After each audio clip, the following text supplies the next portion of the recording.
Chapter 401 Monster. Real body? Behind him. Frank's face instantly turned pale. Everyone looked behind him, as if they had seen a ghost. A chill ran down his spine and spread throughout his body, making his body a little stiff. For a while, he couldn't even turn his head. Cold sweat dripped down his back. No! Why is it behind him? Frank's Adam's apple trembled, and he forced out a smile that was uglier than crying, and asked the tavern members in front. Everyone! I seem to be hallucinating just now. Did you hear it? His whole body began to tremble. His voice became more and more unstable. And in the end, he couldn't even speak a complete sentence. In front of him, on a monitor, there was clearly a figure of a masked weirdo. It can be seen that the masked stranger is standing outside the tavern, about 10 meters away from the tavern door, motionless and not taking a step forward, as if he is thinking about something. If the masked man is out there, what's behind him? Who made that sound just now? All the tavern members in front looked behind him with extremely shocked eyes, as if they had seen something extremely incredible. Everyone! You?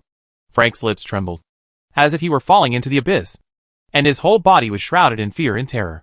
He really didn't dare to turn his head. How he wished that someone could speak out and tell what was behind him. Is he a masked geek? If not, what is it? However, no one told him, and the entire tavern fell into a deathly silence, as if everyone was petrified, unable to say a word, and just kept staring behind him. The members who just whispered that they would fight to the end now didn't even raise their weapons. They just stared, and their eyeballs seemed to pop out of their sockets. What did they see? Frank's heart was trembling, and he looked at the member closest to him for help. That is, his whole body was shaken. His head was buzzing, and his brain went blank for a moment. He couldn't believe the reflection he saw in the member's pupils. What is that? That member's pupils naturally showed Frank. And behind Frank, there was actually a man covered in silvery white. Slightly, Frank's scalp was numb. His whole body felt cold, and he tilted his neck subconsciously. But maybe his body was too stiff. There was a click from his neck, but it was only deflected in a slight arc, and the specific appearance of the person behind him could not be seen. At this moment, the cold voice sounded behind him again. Turn around! If you can't do it, I can help you! No. Frank quickly begged for mercy and turned around cautiously. When he saw the person behind him, his whole body couldn't stop trembling, and his face became paler, without a trace of blood, like a long-dead corpse. Behind him, there is clearly a monster. This monster has no facial features and a smooth face. It is a faceless man. The whole body is silvery white. It seems to be some kind of liquid metal, like a creature composed purely of liquid mercury. On his surface, the silver white skin showed irregular ups and downs, as if it would change into another shape in the next second. The masked stranger. Frank was extremely desperate. His body swayed, and he looked shaky. At this moment, he suddenly remembered some rumors. According to rumors, the masked monster's body is not human at all, but a special kind of metal.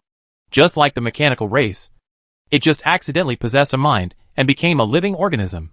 In the era of psychic energy, many animals have undergone mutations, and some plants have also shown different characteristics from before. By analogy, will ores, metals, etc. also change? Could this masked monster be a metal monster after all? Although this idea is a bit absurd, a bit unrealistic, and seems very ridiculous. Now, the silver-white monster that appeared in front of Frank's eyes shone with a metallic sheen, as if it had come out of some science fiction horror movie. It was filled with bloodthirsty murderous intent, which was frightening. You're in! Frank's teeth chattered. What? Didn't you ask me to come in? The metal man spoke.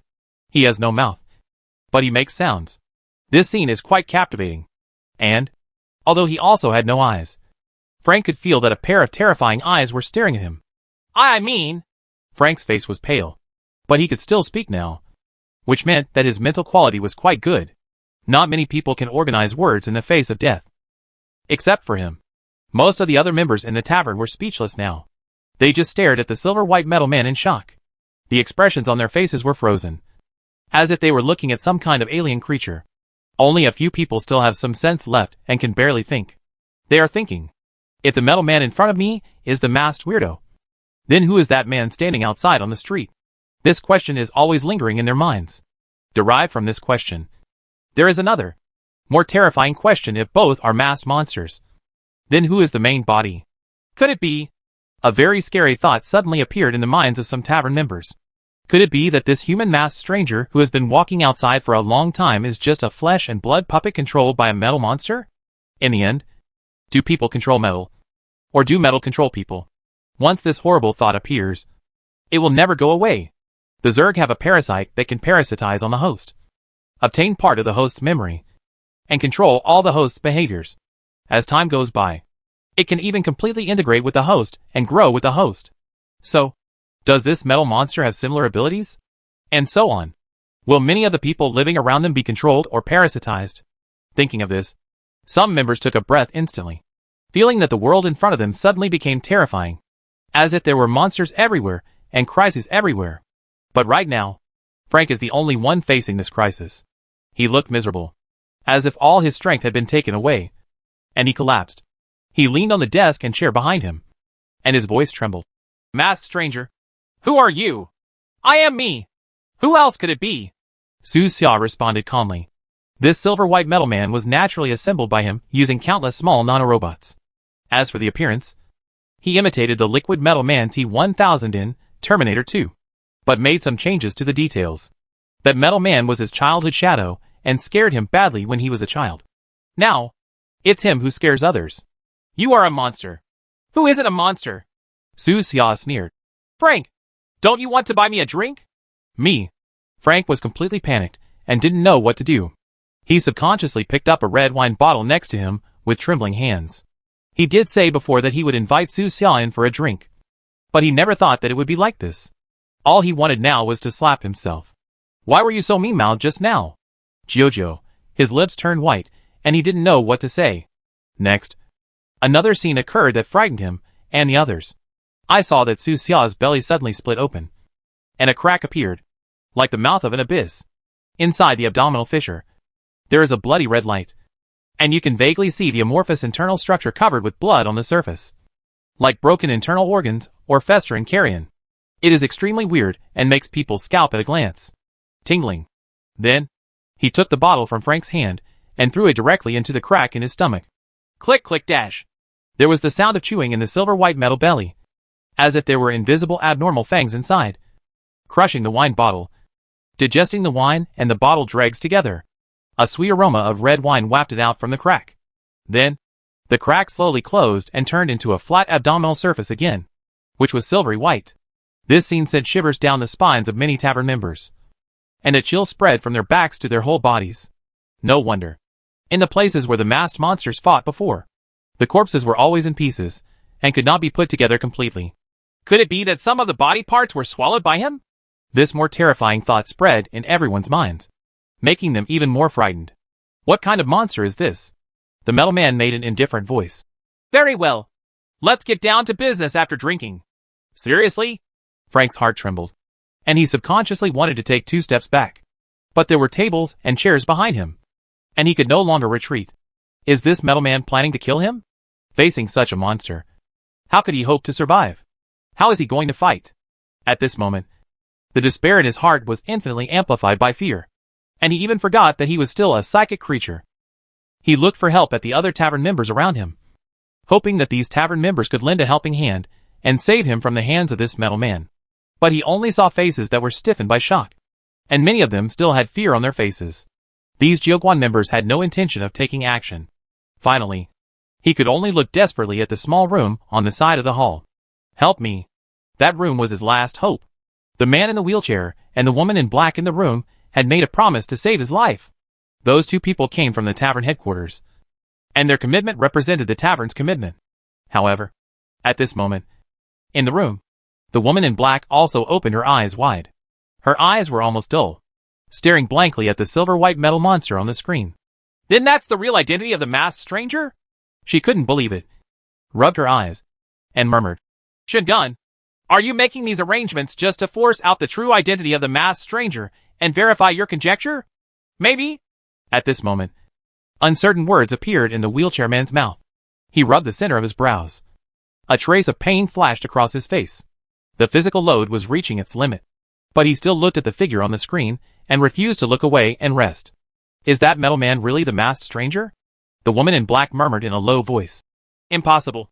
This has never happened before. Could it be that he is a different kind of mechanical creature? But why does he want to go against the mechanical clan? Is there something wrong within the mechanical clan?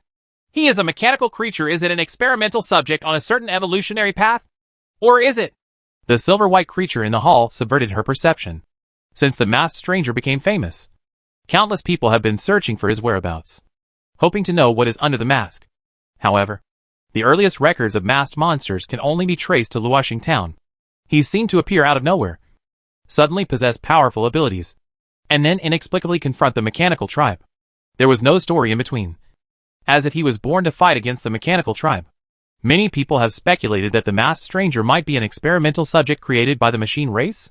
If not, how could he have such a hatred for mechanical creatures?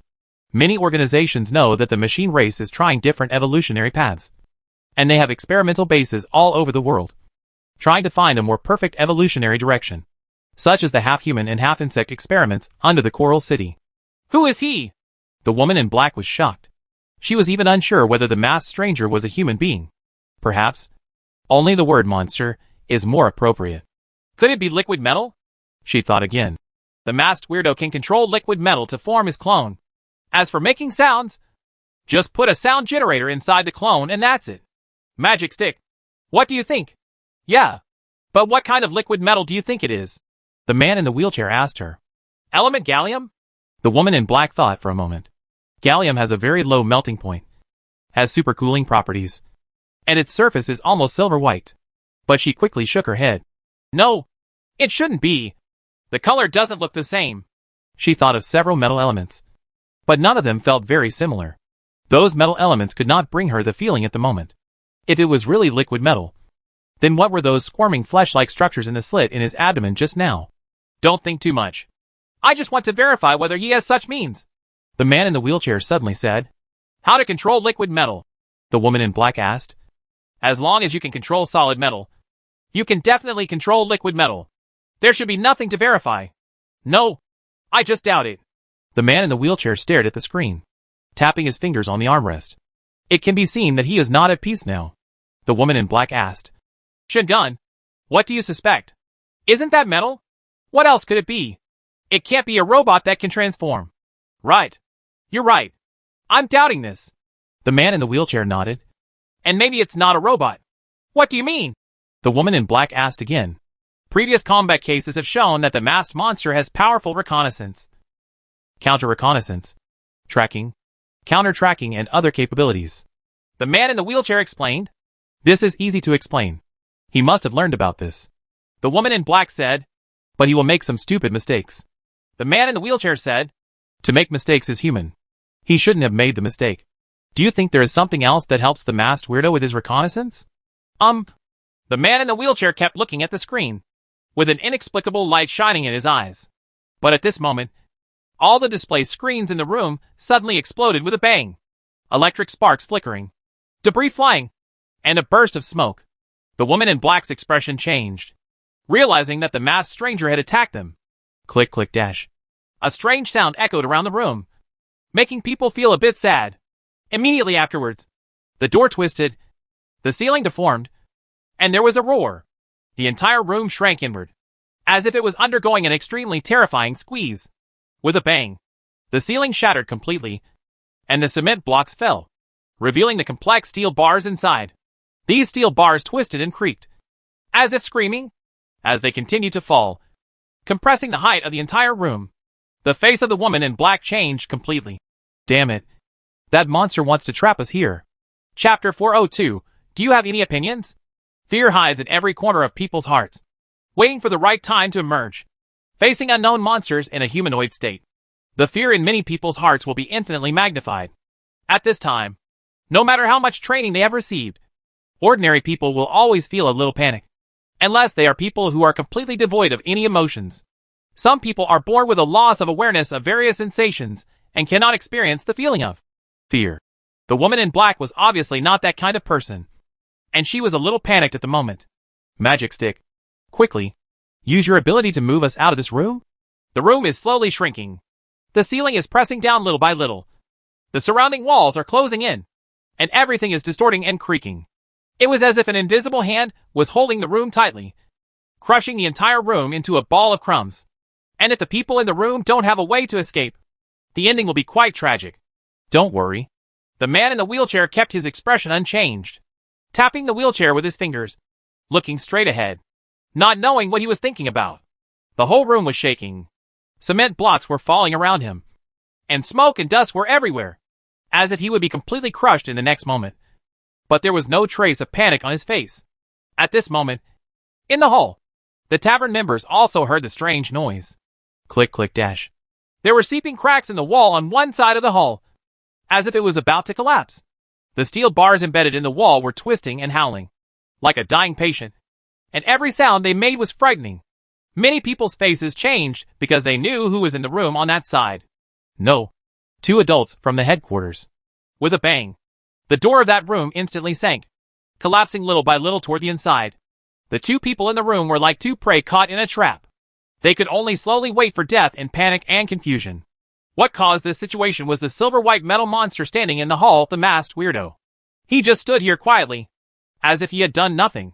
But everyone knew that apart from him, no one else had this ability. In the room, what will happen to the 2 people from the tavern headquarters? Will he die inside? Will it be squeezed into a fuzzy ball of meat paste? Many people do not know the specific identities of the 2 people. They only know that one of them is sitting in a wheelchair. His face is pale, and he looks very weak, like a disabled patient who has just come out of the hospital. How can a disabled person and a weak woman escape from it? The room was too small. If an ordinary bomb was used to break the door from the inside, they might be killed before the door was opened. 2 adults. Someone wanted to try to rescue them, but before they started taking action, they felt cold all over, as if they were being targeted by some terrifying monster. The man's heart trembled, and he turned his head stiffly. In the center of the hall, the weird metal monster turned its face, and was looking at him with its metal face without facial features or expression. Gulu. The man's face turned pale, and he swallowed. His legs felt a little weak, and he couldn't even take a step forward. Facing this kind of monster, no one dares to act rashly. There were still some people around who had the idea of rescuing, but now they were all covered in cold sweat, for fear that the monster would attack them. For a moment, let alone movements, they did not even dare to breathe too loudly, and they all froze in place. At this moment, Frank was completely desperate. Save. Before he could even say the word help, the room next to him suddenly experienced such a change. Could it be that even the man in the wheelchair and the woman in black dare not show up to fight against the masked stranger again? Aren't they able to move long distances? Why not move it out? What about their promises? Frank's face turned pale, as if he had fallen into the abyss. He suddenly realized that from beginning to end, he was just a bait that could be discarded at any time, and was not taken seriously by those 2 people at all. As for the promise, as long as he is dead, who cares about the promise? Everyone present is a member of the tavern. Will they tell the outside world about this failed promise? Obviously not. These people will only safeguard the common interests of the tavern. And he, a member of the Left Eye group, was just a clown-like outsider in the tavern. Boom! Frank felt weak all over, as if all his strength had been drained away, and he fell onto the chair behind him, his eyes dull. In the entire Conch City, apart from the tavern, only the mechanical race could save him. In the current situation, there was no possibility for him to contact the mechanical clan. As for the Left Eye group he belongs to, this group is very mysterious and terrifying in the eyes of ordinary people. But what is it in the eyes of advanced creatures like masked monsters? Hey, in this world, you can't rely on anything else. You can only rely on yourself. He laughed self-deprecatingly. Frank thought about his crazy provocative actions and words before, and suddenly felt that he was extremely stupid. He has been shrewd for so many years, but on this night, because of a promise, he became stupider than a pig. Andrew, you and I have been fighting for so many years, but I didn't expect that we would not be able to escape death in the end. Frank murmured to himself. Andrew will not die, Su Xia said lightly. What? Frank looked shocked. He took the opposite path from you. Then I can do that too. Frank swallowed, holding on to the last hope of survival, his voice full of pleading. Who would have thought that not long ago he was frantically provoking the masked stranger, but now he was like a dog, praying to the masked stranger for a way out. This huge contrast appeared on him in a very short period of time. He had no psychological burden at all about this. As long as you can survive, it's not the same as being a dog for anyone. But Su Xia ruthlessly defeated his illusion. He is enough. 1. Frank looked miserable and despaired again.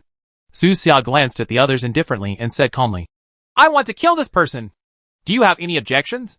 His voice echoed slowly in the tavern, as if it had some kind of demonic quality, and kept getting into everyone's ears. No comments? Everyone's mood was very complicated. In this case, who dares to have an opinion? Even the tavern members who were prepared to fight to the death silently lowered their heads, and did not even dare to pick up the weapons beside them, for fear that any small movement would cause dissatisfaction from the masked stranger.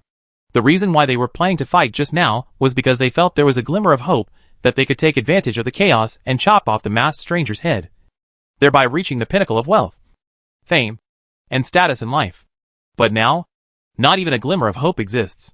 How to defeat such a monster, whose weakness is not even obvious? If you cut off his head, will he grow a new metal head? Su Xia smiled lightly and said in an unhurried voice, I heard that there is a strict rule in the Ling O'Clock Tavern, which is no fighting inside the pub. It seems that I have to break the rules today.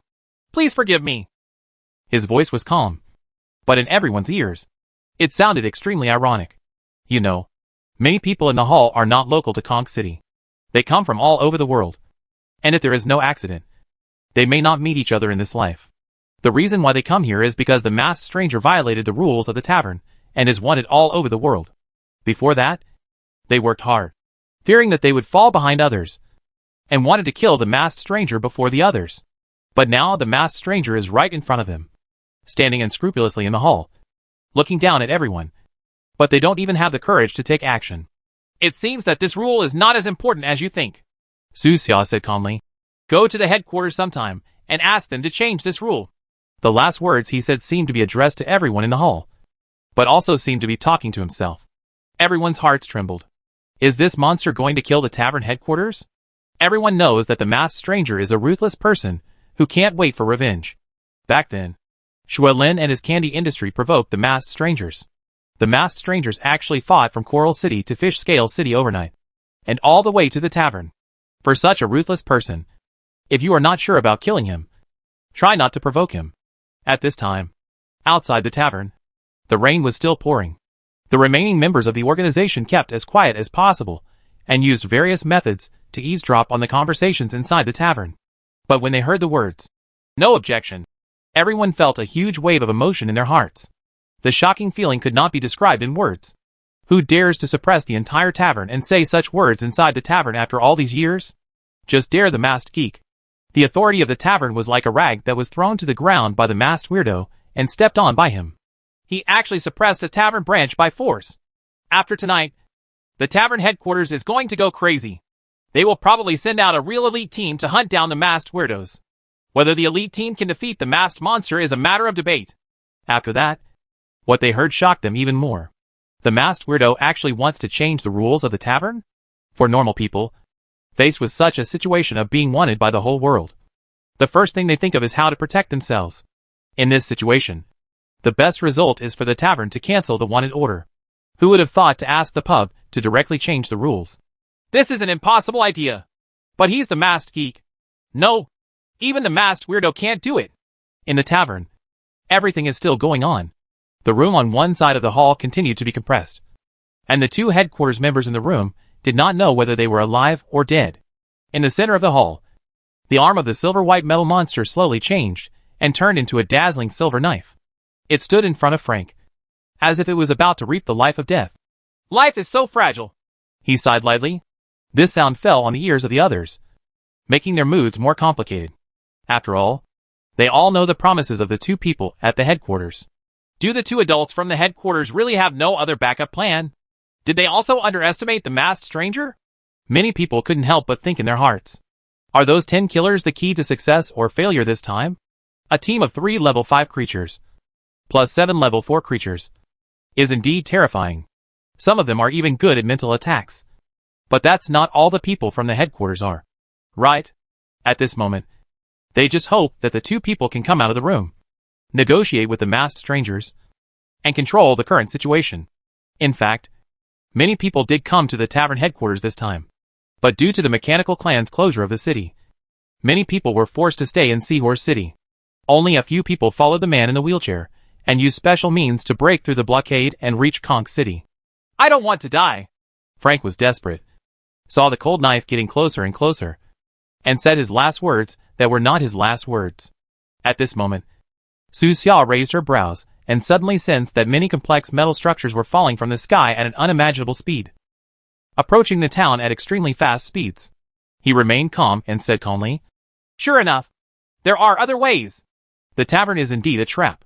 In this era of technological explosion, traps may not necessarily come from under your feet, but may also come from the sky. Whether it is the 10 killers or the position device hidden inside the tavern, they are only part of the trap.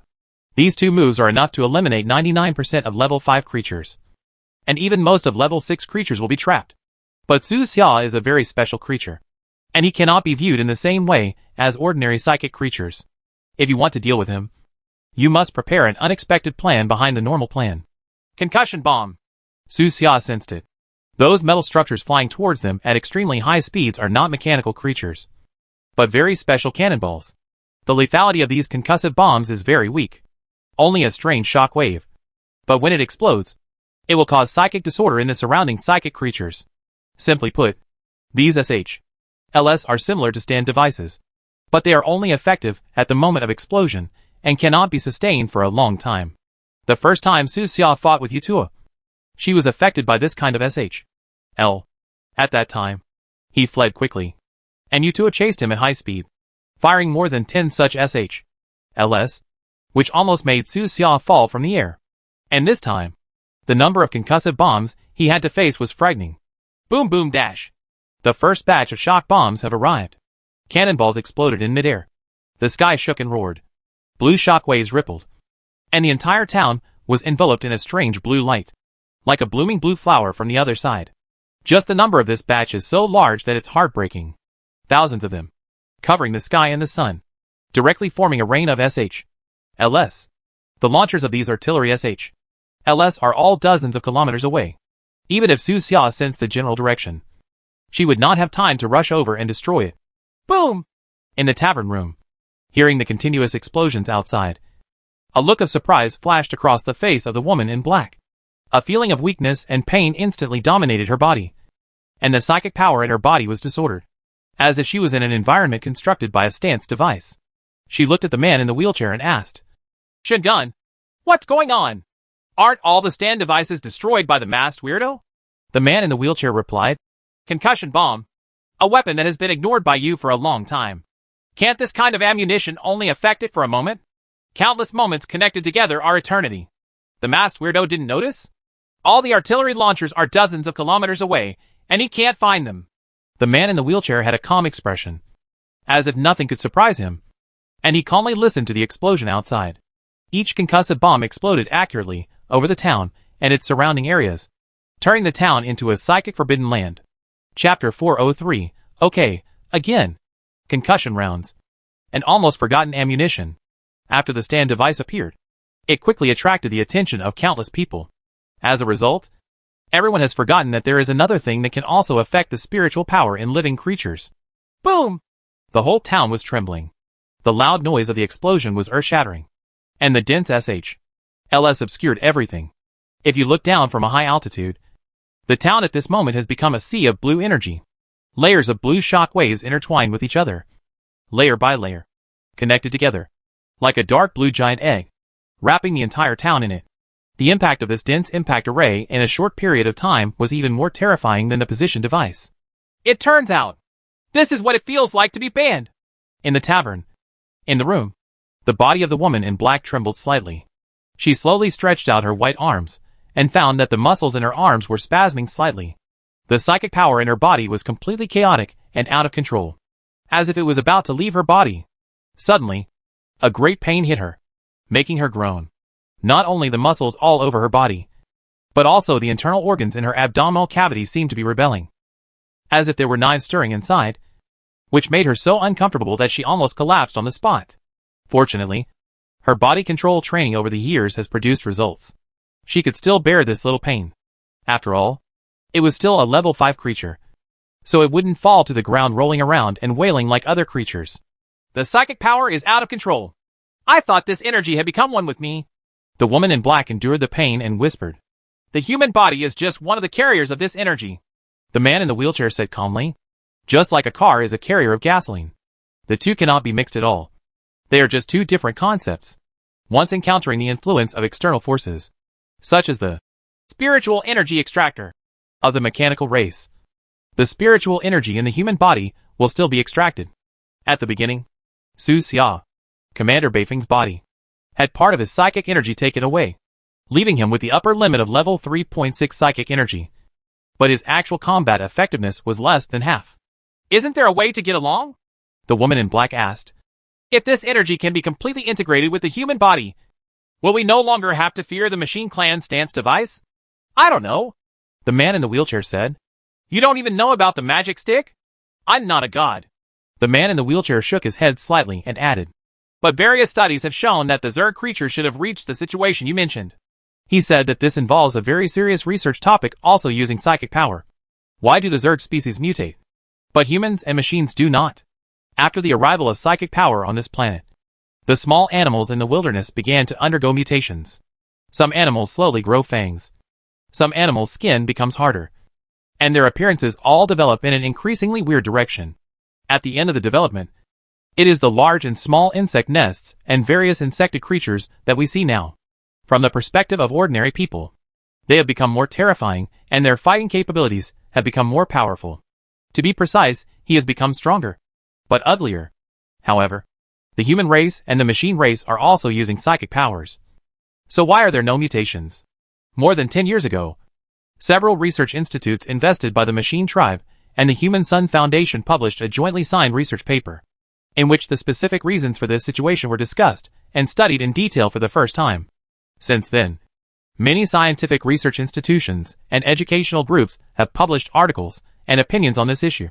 Because bugs are completely integrated with psychic power, they seem to be creatures created by the creator for this power. Each of their cells is enlarged, and special biological structures that carry psychic substances can even be found in the cells.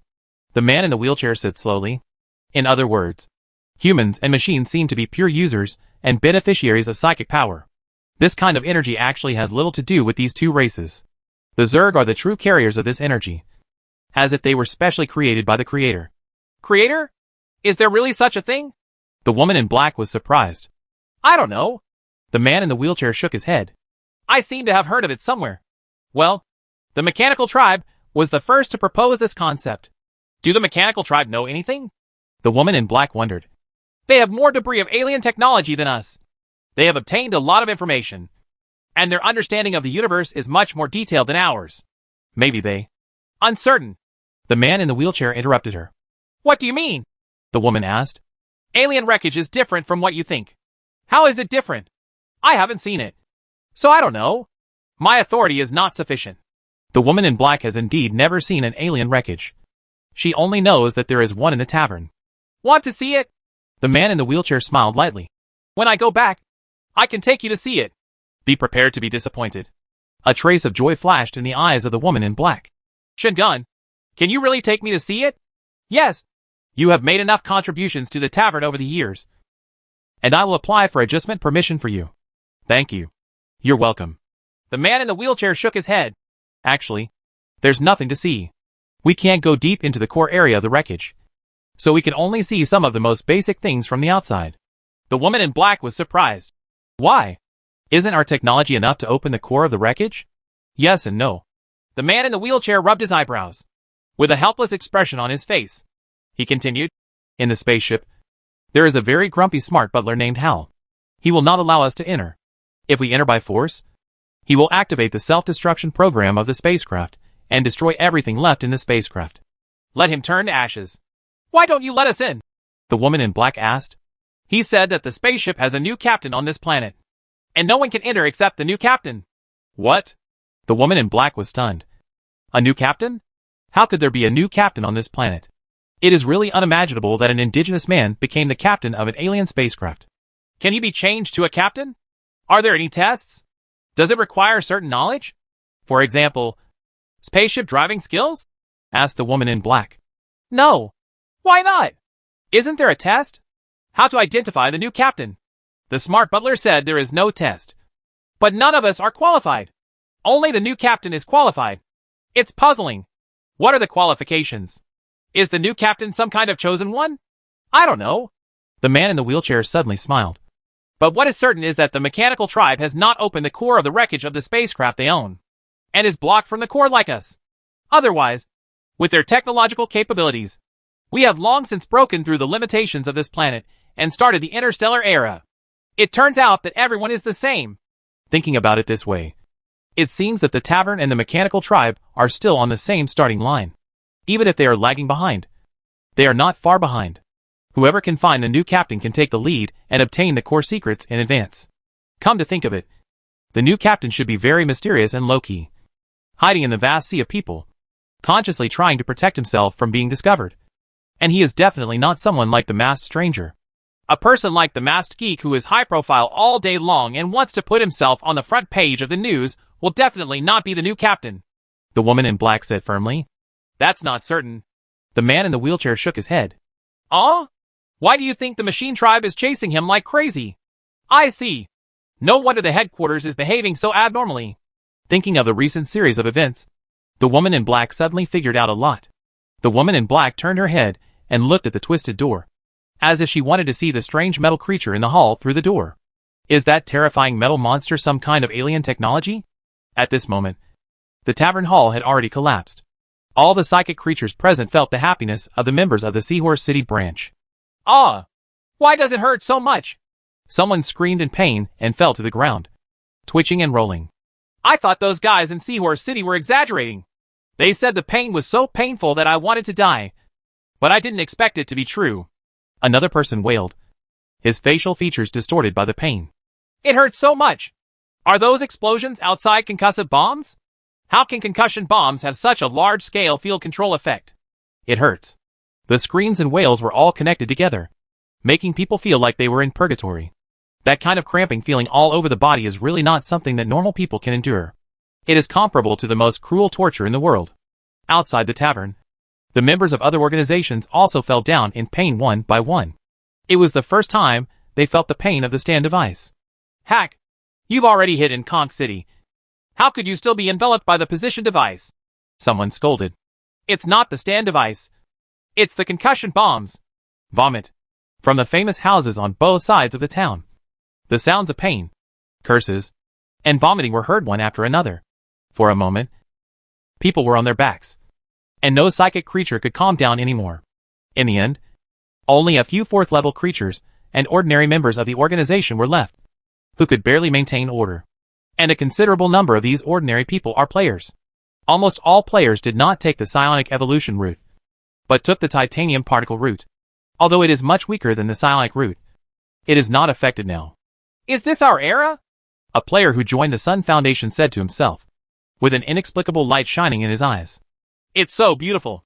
Those exploding concussive bombs are even more beautiful than fireworks.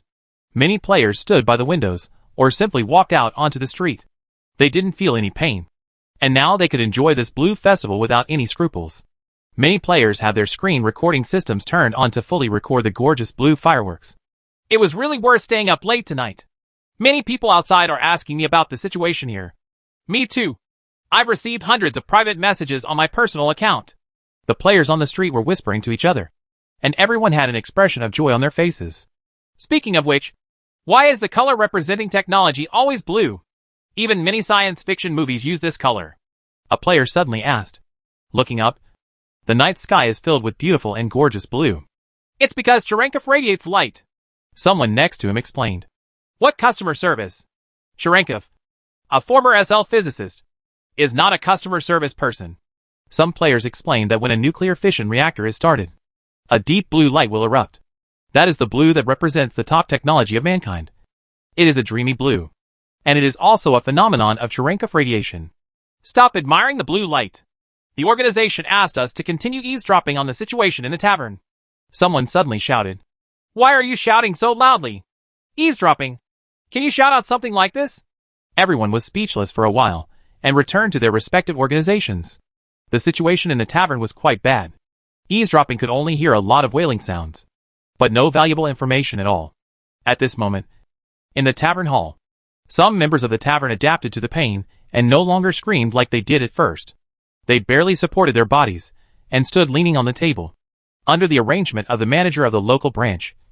Some ordinary members without psychic powers hurried to the warehouse, took out boxes after boxes of painkillers, and injected them one by one to those members who really couldn't stand it.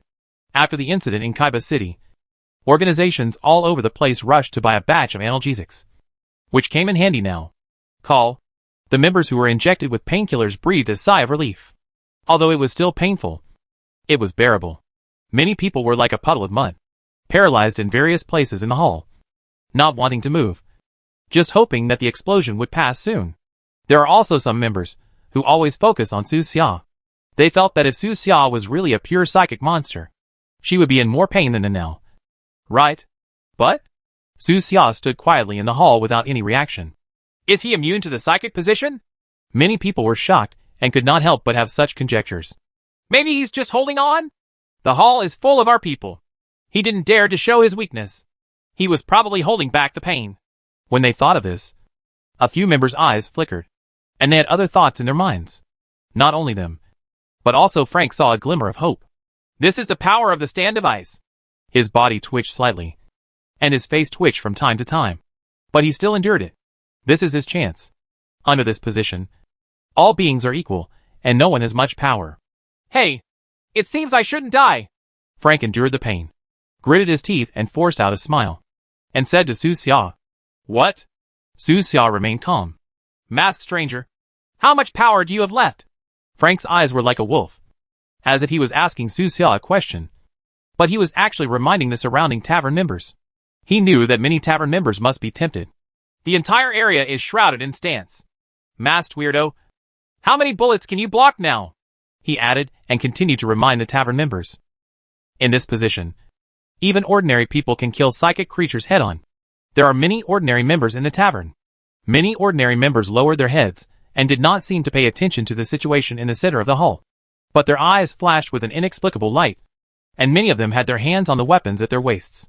They noticed that creatures below level 4, now even worse than ordinary people, were all twitching in pain. The local person in charge of the tavern, a level 4 creature, can only barely keep his body stable now, and is as weak as an ordinary person. As a 5th level creature, the masked stranger should still have some power, but not much left. Perhaps. Is this really an opportunity? In the corner, many members looked at each other and thought to themselves. In the hall, Su Xia suddenly smiled. He looked around, glanced at the others, and said with a faint smile, Everyone, do you think you are? Okay. Again? No one responded to him. Many people lowered their heads and did not look at Su Xia, fearing that their eyes would betray their inner thoughts. After all, the eyes are the windows to the soul. Su Xia shook her head. Too much time was wasted tonight. That's it. It's time to go back. As he spoke, he waved indifferently. His silver-white arm turned into a knife, and he swung towards Frank in front of him. Frank's face changed greatly. He pulled out the psychic weapon from his waist to block it, and using his last strength, he shouted, I don't believe you are not affected. Everyone in the tavern. Don't you? Before he could say anything, he heard a clang, and the precious psychic weapon broke into 2 pieces. Immediately afterwards, he felt a chill on his neck. Click! Frank's eyes widened and he trembled. He stretched out his hand tremblingly and touched his neck, only to feel a stream of warm blood splash out. All the strength in his body dissipated instantly. He fell down with no strength and his face turned pale. In the last moments of his life, he said to himself dejectedly, How come you are not affected? This is unscientific. The moment they fought hand to hand, he felt how powerful Su Xia was. That strength remains as strong as ever, without any weakening. Su Xia didn't respond. The knife in her hand slowly returned to normal.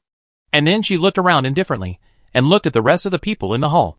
Everyone retreated, terrified, fearing that Su Xia would go on a killing spree. At this moment, they couldn't even muster the slightest resistance. Those who wanted to take action just now buried their heads deeper.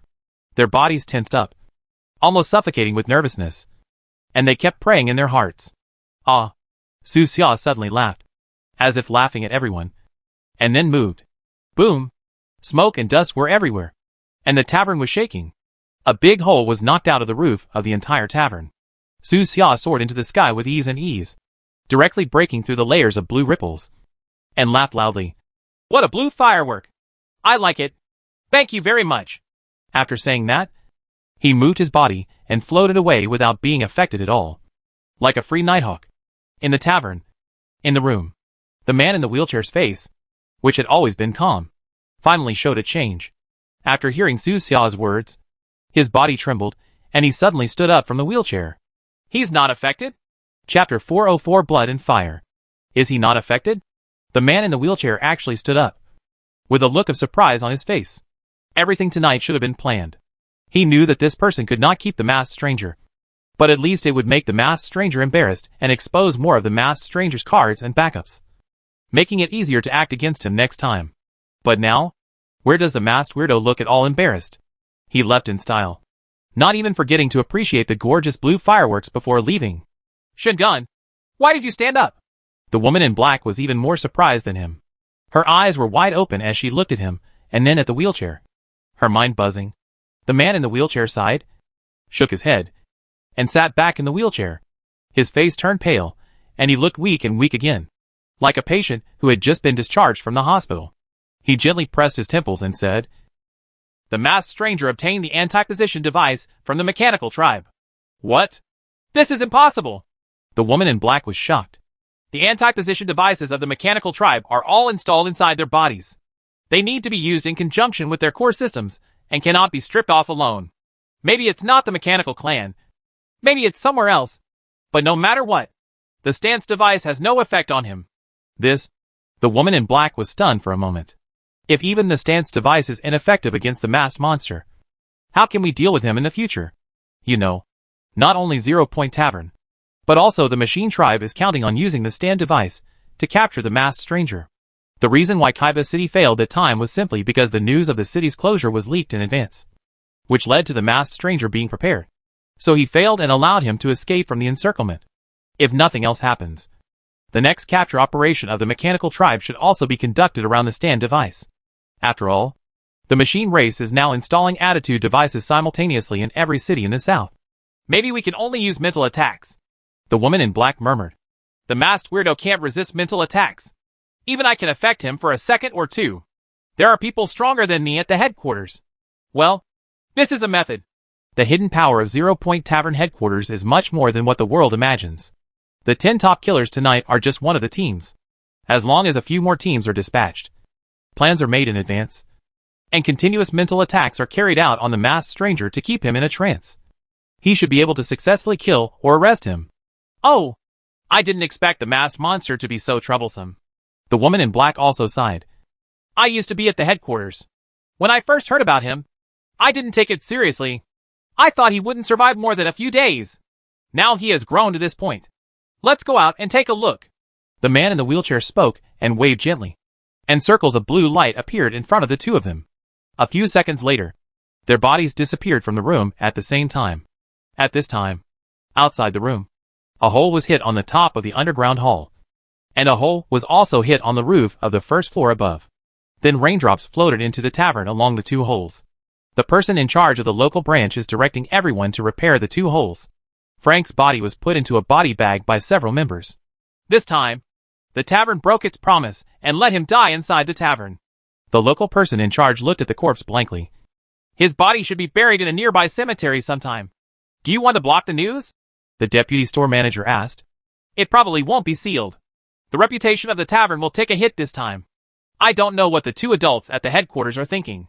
The local person in charge sighed, waved his hand, and asked the members to send the body bags to the underground cold storage. At this time, a blue light flashed in the hall, and a man in a wheelchair and a woman in black appeared. Seeing them, the local person in charge breathed a sigh of relief and immediately stepped forward to ask them for advice. Two adults. What should we do next? It's business as usual. The man in the wheelchair said calmly. All losses tonight will be reported to the headquarters. In addition, all losses suffered by the residents of the town will be compensated at 3 times the price. The local person in charge nodded immediately. No problem. Don't forget to test homes in small towns. Okay. In previous explosions, the houses on both sides of the streets in the town were greatly affected. The main structure was hit several times, and some houses were already in danger. Lingyan Tavern has a lot of money, and doesn't care about the money. Everything will be compensated at 3 times the price. And it will even build more exquisite houses for these residents. This is their code of conduct. If things go on like this, residents everywhere will be willing to cooperate with them. At this moment, the roar over the town had stopped. The artillery positions in the distance no longer fired concussive bombs, and began to evacuate in an orderly manner to prevent being discovered by the mechanical tribe. The town fell into a rare silence.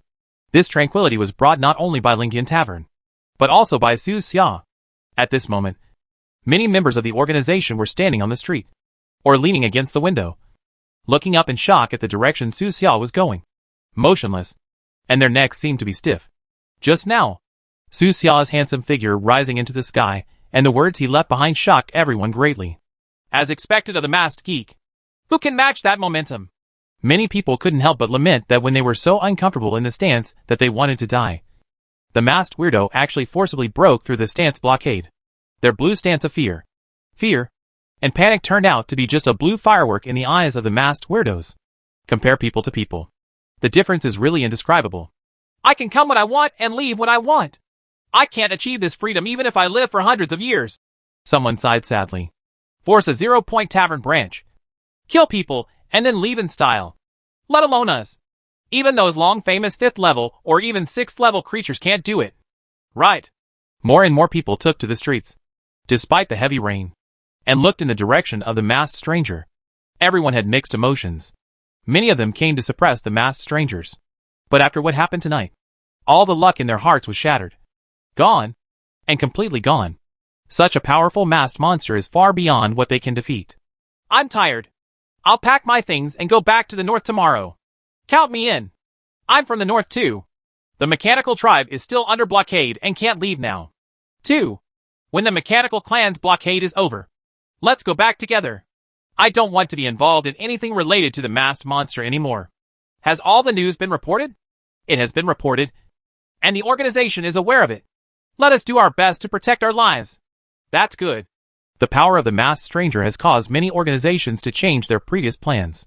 Tonight, the 4 words masked weirdo entered the not to be killed list of most organizations, and completely became a taboo figure. Faced with this taboo, the first thing to consider is not how to kill him, but how to save his life. Has 0 Point Tavern also given up the pursuit? Everyone noticed that after the masked stranger left, no member of the tavern chased him out. At the same time, many men in black appeared one after another around the town. The clothes of these men in black are similar to those of the previous 10 top killers. At first glance, they are members trained by the 0 Point Tavern headquarters, but they do not have any psychic fluctuations on their bodies. And they are all ordinary people. Each man in black carries a large number of non-metallic weapons. They were silent, walking into the town one by one, and slowly gathered at the door of the tavern. Are these men in black the backed men of the tavern? But they are not psychic creatures. It is precisely because they are not psychic beings that they are useful. When this area is blocked by the position, they are the main force of the operation and will not be interfered with in any way. Within a moment, there were already more than 100 people in black gathered in the town. They are all well trained, and their individual qualities are comparable to those of special forces in various cities. Although they are just ordinary creatures, many of them have successfully attacked and killed psychic creatures. In the past, every time they took action, they were rewarded. But tonight, as the wheelchair man's backup, they laid in wait for most of the night. But it was of no use at all. In the end, they could only watch the masked stranger leave. They stood quietly at the gate without saying a word, waiting for the next stage of instructions. Not long after, a calm voice came from the tavern. I made a mistake in my arrangements tonight. Everyone should go and rest. Just a very brief sentence. After hearing this, the men in black remained silent. Some entered the tavern, and some left the town. At this moment, a roar suddenly came from the distant night. Buzz! A dazzling blue light pierced the sky, and sonic booms were heard endlessly. The machine tribe is coming. The battle was over, and they just came. Ling O'Clock Tavern! You've missed your appointment! A cold snort came from the sky, rumbling like the sound of divine punishment. Obviously, the machine tribe is here to ask questions. They are angry. Such a good opportunity to catch him. But they didn't get any news about their ally in the tavern. The previous agreement was like a piece of waste paper, torn into pieces by Lingyan Tavern, and it had no effect at all. if the explosion of those concussive bombs hadn't made too much noise, attracting the attention of the mechanical patrol in the distance. They might still be kept in the dark. Below, in the tavern, the voice of a man in a wheelchair came out. There are thousands of residents in this town, and their lives are also their lives. Humph! Just ants! In the sky, the angry voices of the mechanical clan came down, like thunder from the sky, which was terrifying. After hearing this, the members of the other organizations in the town trembled in their hearts and looked at each other, feeling sincerely grateful. Their previous guess was correct. Once the machine race knows that the masked stranger is here, what awaits this town will definitely be a terrifying bombing. The entire town and the surrounding area will be turned into smoke and fire during the bombing, and ordinary people will have no chance of survival. Fortunately, there is a bottom line in 0 Point Tavern. Everyone was very happy. However, while they were happy, they were also a little worried. If the machine race is so angry, they shouldn't bomb the town to vent their anger, right? At this time, the wheelchair man's voice came out from the tavern again. He shouldn't have gone far yet. You don't need to waste your time here. Humph. I'll settle the score with you later. The voice rumbled in the sky. Then, there was another roar, and the mechanical creature turned on its full power and chased in the direction where Su Xia escaped. Seeing this, many members of the organization below felt happy again and breathed a sigh of relief. Looking like this, the town should be saved. Everyone returned to the headquarters of their respective organizations and began to sort out the situation of the night, organize text, pictures, and video materials, and report to their respective organization headquarters. It didn't take long for word to spread that the masked stranger was still alive. The news was like a bombshell that exploded in the silent night, causing thousands of waves in an instant. The aftermath of the Kaiba City incident has not yet passed, and many people are still waiting for follow-up news. Now, this follow-up news directly shocked the attention of countless people. Is the masked stranger really still alive? The Machine Clan actually missed it? Extra. Breaking news. The secrets that the masked weirdo and Mercer have to tell. The news spread like a stream of light across the night, reaching the top of the news media headlines in just over 10 minutes. And the popularity continued to rise. You know, it's not yet 5 o'clock in the morning, and many people are still asleep. After daybreak, this news will definitely cause even greater waves. Shock. A major failure for the machine tribe. Mercer's anger is actually because of this man. Along with that main piece of news, there were countless other pieces of gossip. People's enthusiasm for discussion has only increased. Various media and marketing accounts were also happy to see this, and they all changed their titles to more eye-catching ones, and even deliberately made up some irrelevant news. In this era where traffic is paramount, these media will do anything to attract attention. Did you know? The reason why Mercer is so angry is because the masked weirdo stole his energy core. The editor of a small media wrote this. No, that's not right. It's said to be because the masked weirdo stole love. Someone else wrote. Stealing love with a knife? Robots still have love. People were aroused to gossip and were curious. Upon seeing this, marketing accounts immediately started spreading similar news. It is said that Mercer and his childhood sweetheart, a female robot, were created in the same factory. But the masked weirdo didn't care enough and actually did it in front of Mercer. No, I heard that the reason why Mercer is so angry is because the masked stranger dug up his family's ancestral grave. How can a robot have any ancestral graves? News spread out one after another, true and false, mixed into the night's torrent. As long as there is traffic, these people can make up news that has no bottom line. However, in their excitement, they seem to have forgotten. This world is ultimately dominated by the machine race. All rules and order are under the control of the mechanical tribe, and they cannot resist it all. Soon, these messages were captured by the public network of the mechanical tribe and passed to Mercer. At this time, Mercer was still chasing Su Xia in Conch City. He has found Su Xia's traces and is preparing to continue the hunt, leading many members of the mechanical tribe to drive Su Xia into despair. However, after seeing this news, his body that was flying at high speed suddenly stagnated. What? A wave of anger swept through Mercer's body. He was so angry that he roared in the sky. The sound shook the heaven and the earth, like thunder in the sky. Damn it! He was furious and yelled. Block these damn media! Kill them all! Leave no one alive! I want to see the heads rolling in! Go! Do it immediately! Mercer was really angry this time. Even if the clone died in Su Xia's hands, he had never been so angry. because he knew that he was just careless and unprepared, and his true strength could crush Su Xia. At this time, his anger was like a ball of flame, burning fiercely, gradually turning into scarlet blood, burning throughout the entire earth. Tell those human city lords to kill all these media. If anyone escapes, use their own heads to make up for it. Facing the angry Mercer, even his closest subordinates felt heart palpitations and trembled in front of him, not even daring to raise their heads. That night, with a click, a human head rolled down, and the curtain of blood and fire was opened again. Chapter 405 Dive. The night is vast, and the sea is boundless. At this moment, the absolute protagonist of this incident, Su Xia, is on the southern sea. There is no rain in this area anymore. Looking up, the sky is filled with brilliant stars. Below him is the vast and boundless sea, with endless waves and rippling waves. After being far away from the city, the whole world became much quieter, leaving only the sound of the sea rising and falling in the dark night. View current area map. Su Xia clicked on the system map and began to correct her location. He did not run to the sea area on his own initiative. In fact, he had planned to return directly to Coral City, not passing through Seahorse City, but making a circle and taking the wilderness area along the way. But as soon as he left the 0 Point Tavern, he was discovered by the scouts of the Machine Tribe. Su Xia was worried that once he became invisible and disappeared, the Mechanical Tribe would bomb the area desperately. He was not afraid of the bombing, but the residents below were out of luck. Therefore, he did not become invisible. Instead, he rushed straight towards the small team of scouts, demolished a pile of scrap metal with a few clicks, and then walked away with ease, leaving only a free and easy figure for the rest of the scouts of the Mechanical Tribe. Damn masked weirdo! Chase! The remaining mechanical warriors around them used all their power to track Su Xia while reporting Su Xia's position to the other soldiers. After that, the entire mechanical clan base in Conch City roared several times, and the army was dispatched en masse.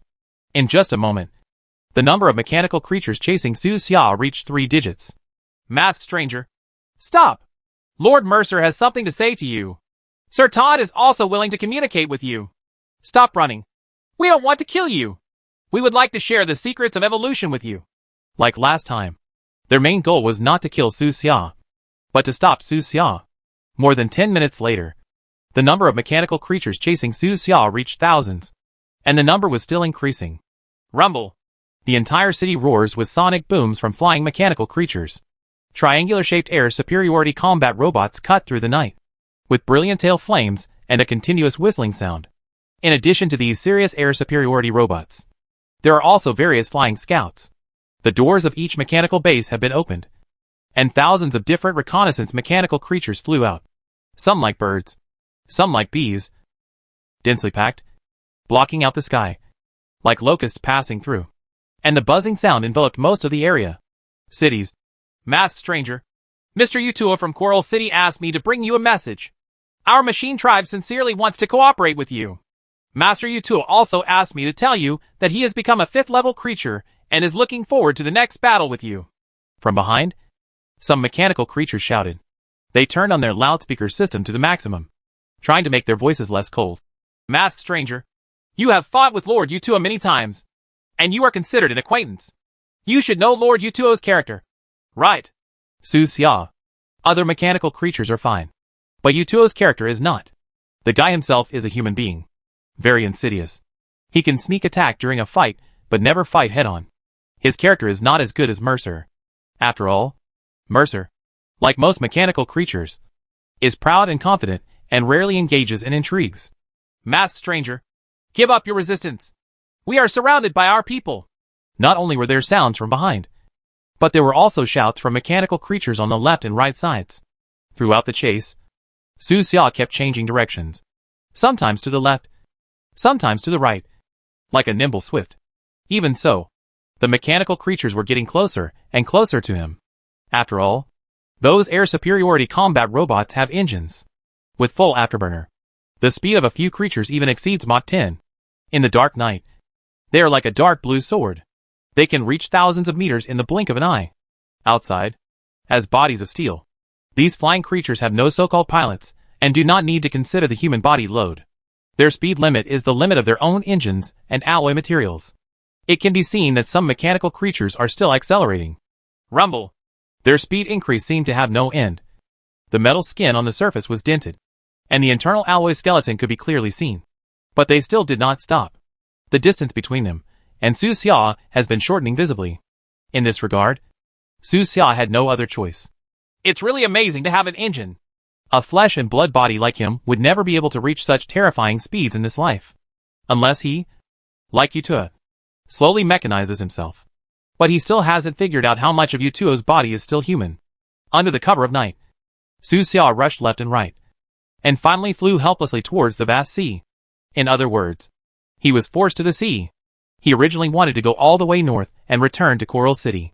But now he had to enter the southern sea, and even used his talent, Wind Will, once on the sea to escape the pursuit of the mechanical tribe. Of course, it's just a temporary break. The coast is completely blocked. Su Xia frowned and looked at the map, thinking carefully about the way back. Now, the entire coast of Conch City has been controlled by the mechanical tribe, and the eyes of mechanical creatures are everywhere. It is foreseeable that next, not only Conch City but also the coasts of other coastal cities in the south of the mainland will be blocked. Even the desolate coastline without cities will be blocked by a large number of mechanical creatures, not giving Su Xia any chance. While the blockade is in progress, the machine tribe will send troops to continue hunting Su Xia on the sea. If things go on like this, Su Xia will be unable to approach the land, without access to freshwater resources and food supplies. One day she will surrender and have to negotiate with the mechanical tribe. Not only will the coast be blocked, but also various islands in the sea will be blocked, completely cutting off my opportunity to obtain supplies. At that time, the initiative will be completely in the hands of the mechanical tribe. The machine tribe has 3 major camps, and the entire central continent and the surrounding sea areas are under the control of the deep diver camp. Whether it is Mercer, Todd or Yutua, they are all creatures of this camp. Their home base is on the sea. It is said that it is a mechanical city floating on the sea. This city is very mysterious. It occasionally appears in the northern sea and occasionally in the southern sea. Erratic. Sometimes, the city is seen by employees of some merchant ships. The blurry photos now circulating on the internet were taken by those employees. The sea is the home ground of the deep diver camp. They are more familiar with this place than me. I must return to land as soon as possible. Su Xia silently made a plan. His invisibility is achieved by covering his whole body with nanorobots. And he has not disappeared. As Zhuangren said, this ability has a fatal flaw. As it moves the surrounding air. The creatures of the mechanical race are not fools. They can definitely think of this, and make targeted plans for Su Xia's invisibility. If Su Xia guessed correctly, the entire coastline may now be covered with sensors from the mechanical tribe.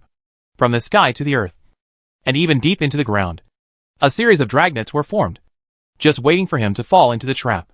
Can we take advantage of windy days when the airflow is extremely turbulent to mix into the land area? Su Xia thought carefully and felt that this plan had certain feasibility. However, dangers also coexist. Mechanical creatures are so keen. It is very difficult to deceive their perception. At this time, small nanorobots were also making plans for Su Xia. The coastline of the mainland is extremely long. The machine race should not be able to block every corner. There must be some omissions.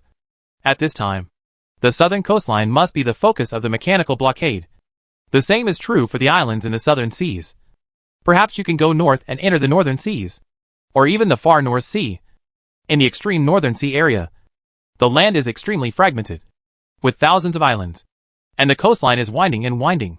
It is in extremely low temperatures of tens of degrees below zero all year round, and ordinary metal creatures cannot survive for a long time. The little robot mentioned that low-temperature metal materials have a great impact. There should not be many mechanical creatures resident in the far north. If Su Xia goes there, it is possible to find a breakthrough and return to the land. Extreme low temperature does have an effect on metal, but it also affects flesh and blood. Su Xia pinched the skin on her body, feeling that she could not withstand the ultra-low temperature of the extreme northern sea, and might be frozen into a human stick before arriving. That kind of place is simply a forbidden place for life. That is, land creatures with thick fur and lots of fat such as polar bears and Arctic foxes can survive in it. Of course, some polar scientific expedition team members have discovered traces of Zerg on the vast ice fields. The vitality of insects is more tenacious than cockroaches.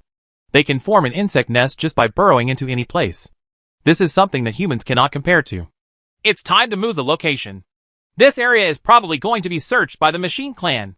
Su Xia closed the map, pressed her body against the sea, and used layers of wave clutter to cover up the air fluctuations caused by her movements. She moved at a high speed and left the area. The night was full of dangers, and he was not out of danger yet. There were searching mechanical creatures everywhere. If he can't find a way to return to land, he may have to hide and seek with the mechanical tribe on the sea for a long time, constantly changing directions and positions. At this moment, there was a sudden movement from the sea not far away. Boom! On the vast sea under the dark night, a giant whale suddenly jumped out. Its body was huge and dreamy dark blue, as if it was about to leap into the stars and rivers in the sky, and then fell heavily, hit the water heavily, causing a wave. In the eyes of ordinary people, this wave is particularly magnificent. But in the vast sea, this little movement is not even a small splash. Su Xia's heart moved, and she suddenly thought of the operation of hiding the little puppet in the belly of the whale in Pinocchio. This is not a bad idea. He is protected by nanorobots, and should not be corroded by the whale's gastric juices. He can just burrow directly into the whale's belly. But he quickly shook his head. He could only hide in the whale's belly for a while. But he couldn't hide for a lifetime. He had to find a way to enter the land after all. If you stay in the sea for a long time, you will be discovered by the mechanical tribe sooner or later. At this time, Su Xia suddenly thought of a super submarine he had won in a lottery before. Nautilus! Su Xia hurriedly opened the storage space and saw the cigar-shaped black object sign in the corner. Before leaving Coral City, he used up 2 lottery opportunities he got in previous missions. The first time he drew a Narcissus doll, and the second time he drew the submarine he named Nautilus. At that time, he wanted to take out the submarine and take a look, but the game system reminded him that he must find a large enough space. Isn't the vast sea where he is now this kind of space?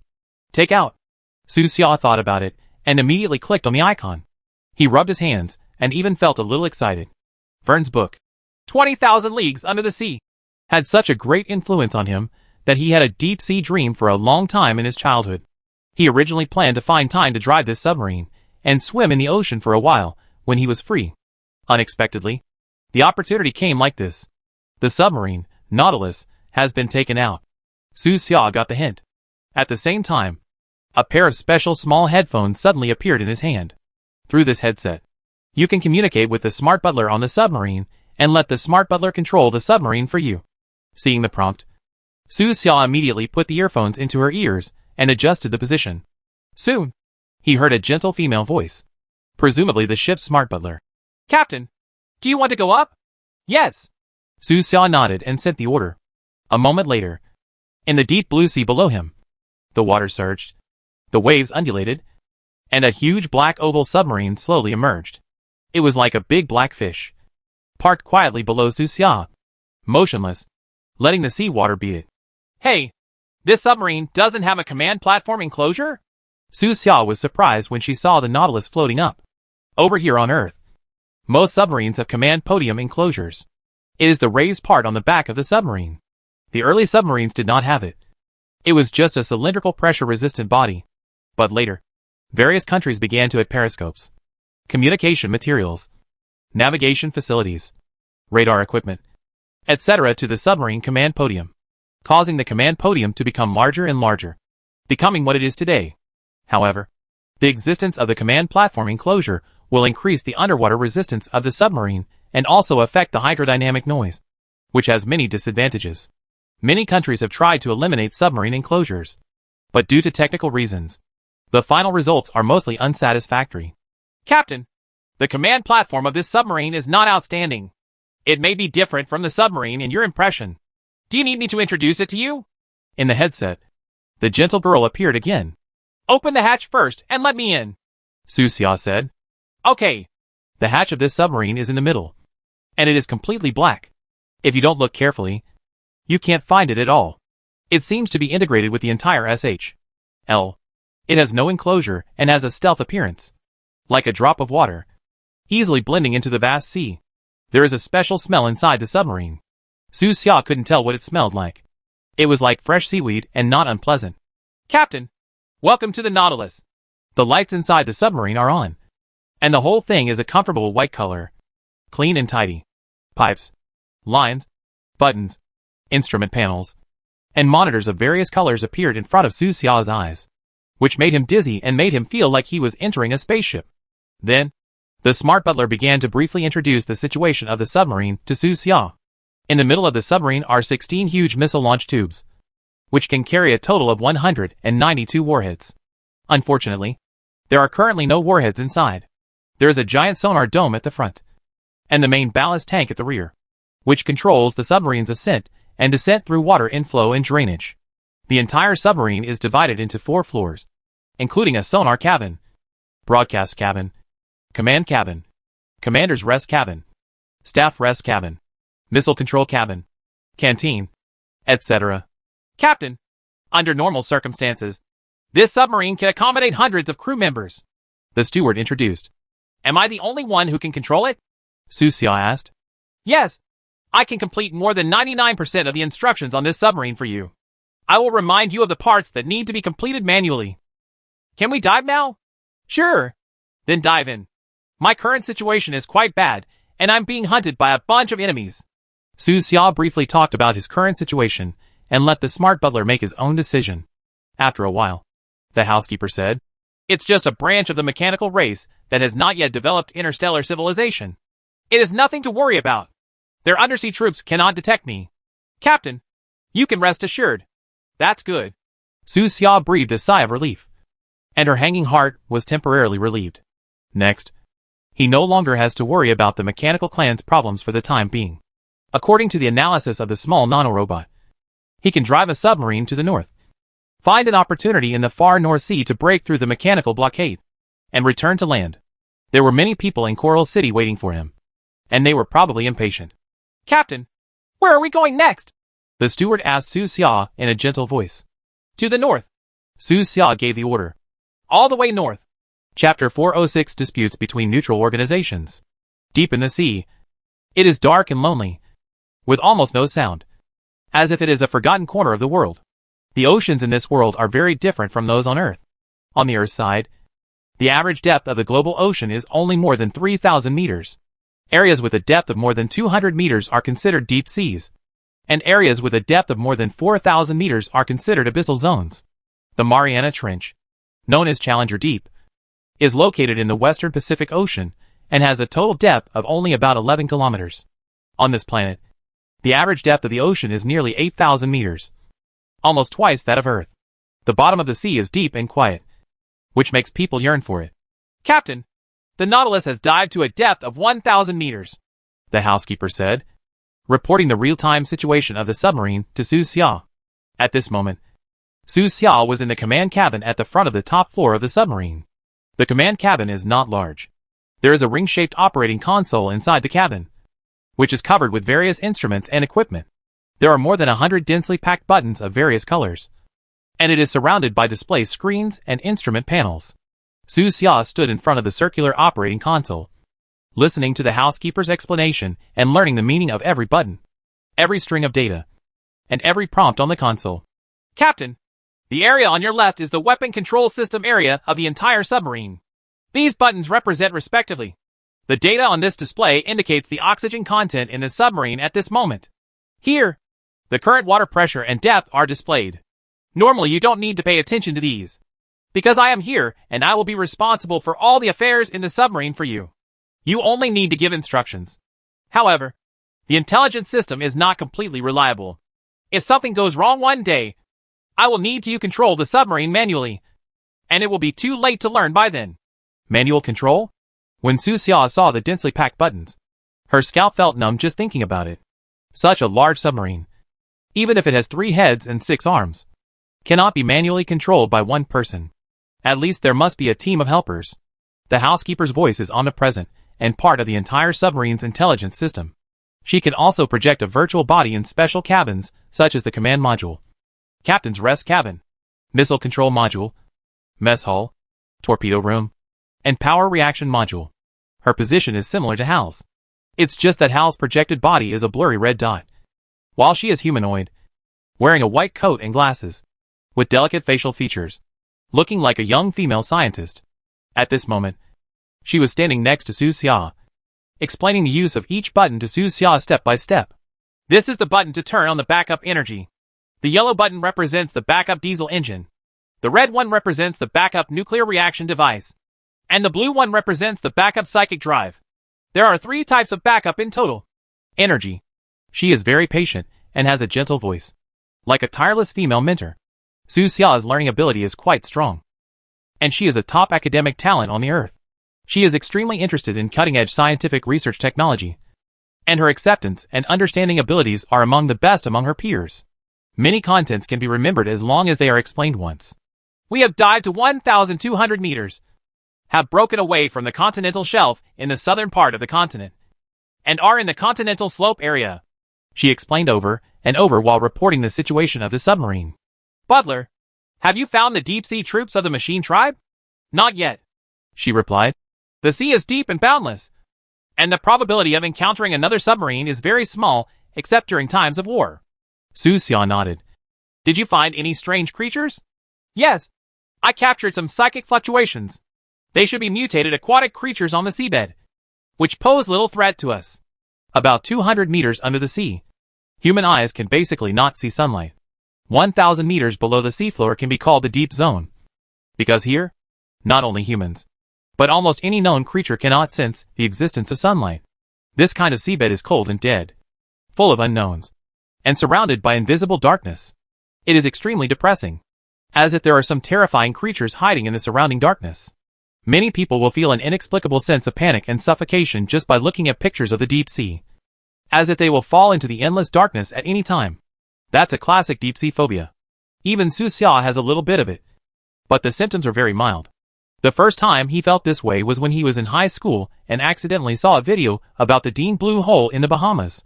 The blue hole is deep and cold, like a huge mouth of the abyss, capable of swallowing up all living creatures around it. And the blue hole is actually only more than 200 meters deep. But now, Su Xia was in a dark area more than 1,000 meters below the sea, and her whole body was floating in the boundless darkness. Some people say that going deep into the seabed is like entering the world of a foreign planet, because, in the depths of the ocean, there is no light, and no one can see each other. The creatures here all look very random, strange, ugly, and horribly deformed, like monsters from another world. What's in the depths of the ocean? Su Xia occasionally thinks about this question, probably without SpongeBob and Squidward. If one day humans can explore the entire seabed, it will. There will surely be many astonishing discoveries. Butler, how deep are we now? 1,250 meters. The housekeeper replied patiently, and said, Captain, you can call me by my real name. Do you have a name? Su Xia was surprised for a moment, and then she was relieved. After all, Hal had a name, and it was normal for the housekeeper to have a name. The housekeeper smiled and replied, You can call me Sarah. Sarah? It sounds weird, Su Xia said. This name comes from a famous deep-sea explorer. Sarah said in a gentle voice the origin of her name. She is a very famous female explorer who likes to explore the bottom of various planets. She has published many books. The books she wrote were even selected into the imperial education system, and she is highly respected. She has experienced countless dangerous situations in her life, and encountered life and death crises on many planets. But she has been able to avert danger every time. Therefore, she also became the spokesperson of bravery and luck. Auroch Technology Company received her authorization and named the smart butler of its submarine after her, hoping that she could bring luck to every deep-sea explorer. Is she still alive now? After listening to the story, Su Xia felt a burst of sincere admiration and suddenly wanted to meet this legendary explorer. She should still be alive. Probably close to 100 years old, Sarah replied. This planet cannot communicate with the outside world. So like Hal, she cannot update the information in the starry sky in real time. All the information she knows now was brought with her when she left the factory. At this moment, the time has come to around 6 o'clock in the morning. Outside, the sky is dim and bright. While Su Xia was seriously studying submarine technology, news of his stay in Conch City had spread all over the world, setting off a wave of discussion. Even on the other 2 continents, countless people are curious. What kind of creature can save their lives after provoking the mechanical tribe again and again? Masked Stranger. This is not the first time I heard this name. It is said that he may be the Iron Fist Golden Wolf who disappeared 3 years ago. The mechanical clan suffered another loss at his hands. Hey, why did you say again? Then, another news quickly swept through all major platforms. The shock brought by this news was no less than that of the previous news about the masked stranger. Or even more. Oh my god! Everyone in the media company above me was killed. Some people took to social media in horror to seek help and posted bloody pictures. The pictures showed some extremely bloody scenes. The media company's materials were scattered all over the floor. Blood was splattered everywhere. Falling human heads and headless corpses could be seen everywhere. The strong smell of blood spread with the wind into every corner of the world this morning. Soon, more and more similar news came out. Many media companies were killed overnight. Even their employees, who were resting at home, were killed. Even their family members were not spared. One by one, they all fell under the butcher's knife. Moreover, the headquarters of these media companies were set in flames, with thick smoke billowing into the sky. Blood and fire are entangled in the cruelty of death, bringing infinite terror to people. Some people were frightened and went to the law enforcement bureau to report the crime. However, what they didn't expect was that the person who started this killing was actually from the city law enforcement bureau. The clothes of many law enforcement officers were still stained with blood, and they looked extremely terrifying, like executioners who had just returned from H.L. When they saw someone reporting a crime, they not only did not accept it, but laughed loudly. "We are the ones who killed the people. Please go back. It's no big deal. It's time to eat and drink. It's just a dead spot. Don't affect your mood at work today." After the news came out, there was another sensation. Many people realized that behind this bloody incident, there must be the shadow of the mechanical race. Without the permission of the Machine Clan, how could the law enforcers in these cities dare to be so arrogant? Well, let me just say, in the peaceful days of the past few years, those news media have gone too far. They dared to make up anything for the sake of traffic. Sooner or later, they will cause trouble. And now it is true. Many people sighed, as if they had expected this scene. Fabricating fake news about humans is nothing, but you actually dare to fabricate it on the head of the machine race. And on the head of Lord Mercer. Isn't this looking for death? Some people feel that killing too many people should not harm their families. Some people think that if you kill well, you should use heavy codes in troubled times. Those who make traffic money without conscience, and those who eat steamed buns with human blood should be killed. Every one of them. The reason why the mechanical tribe is so angry this time probably has something to do with the masked stranger. After several failures, they lost face. Some people realized that this killing was probably just because the machine race was holding back its breath and wanted to find a suitable excuse to vent. And those unscrupulous media just hit the point of the gun. Of course, all I can say is that they deserve to die. Even if we don't hit each other this time, we will hit each other one day. It's just a matter of time. Sooner or later, we will all die. By the way, did the machine tribe lose track of them over there in Conch City again? I heard that the masked stranger escaped again. No. Someone saw the masked weirdo being forced into the sea. It's probably dangerous this time. The entire coastline is blocked. He can't just float on the sea all the time. Not long ago, many terminal employees saw the scene of Su Xia being chased into the sea. Some took the plunge and took some blurry photos, while others shot a few short videos. The masked stranger's flying ability is achieved by controlling metal pieces with his spiritual energy. And his spiritual energy will always be exhausted. At that time, he will surely fall into the sea. Therefore, he now has only two options: fall into the sea and drown, or surrender to the mechanical tribe. On various platforms, there are people analyzing the situation of the masked stranger this time. Among them, Luo Shi, the head of the Southwest Mercenary Union, said, "The sea area is the base camp of the deep divers of the mechanical race. There is no possibility of escape for the masked monsters this time." "Brother Luo, what you said is too absolute." Someone stood up to object. His name was Wang Shi, the head of the Heian Mercenary Union. Both mercenary unions are considered large forces, second only to the 0 Point Tavern. They are both mercenary unions and have many internal connections. They used to have the same views on many things, but today they actually had differences on the matter of the masked monster. "Brother Wang, don't you agree with my opinion?" Luo Shi said on the platform. "Brother Luo, the masked stranger cannot be treated with common sense. He himself is a representative of miracles." Wang Shi said. "What kind of miracle?" Luo Shi said disdainfully. "He's just lucky. The machine tribe didn't deal with him seriously the last few times, but this time, they started to take it seriously." "Brother Luo, you seem to have a strong opinion against masked weirdos?" "No. I'm just expressing my personal opinion." "Brother Wang, aren't you also expressing your opinion?" The two spoke tepidly for a few words, seemingly just discussing issues. However, Some interested people have noticed that the views of these two people are not neutral and have their own biases. Wang Shi is obviously partial to the masked weirdo and thinks that the masked weirdo can escape. Luo Shi seemed to have a problem with the masked stranger, and every word he said was demeaning. It's strange. Luo Shi is the general manager of the Southwest Mercenary Union. What he says represents the entire union. There shouldn't be such an obvious bias. Has he been beaten by a masked stranger? Indeed. The bias is too obvious. And leaders of large organizations should not say such things. Many people were confused and smelled something unusual. At this time, someone provided some gossip. It is said that this Luo Shi knows Wang Teng and has a private relationship. Ah? The Southwest Mercenary Union is a formal organization. How can it be associated with a scum like Wang Teng? As we all know, Wang Teng and his various mercenary organizations are illegal, cruel and bloodthirsty. Each member is a heinous felon who lives by robbery and killing, and is not officially recognized.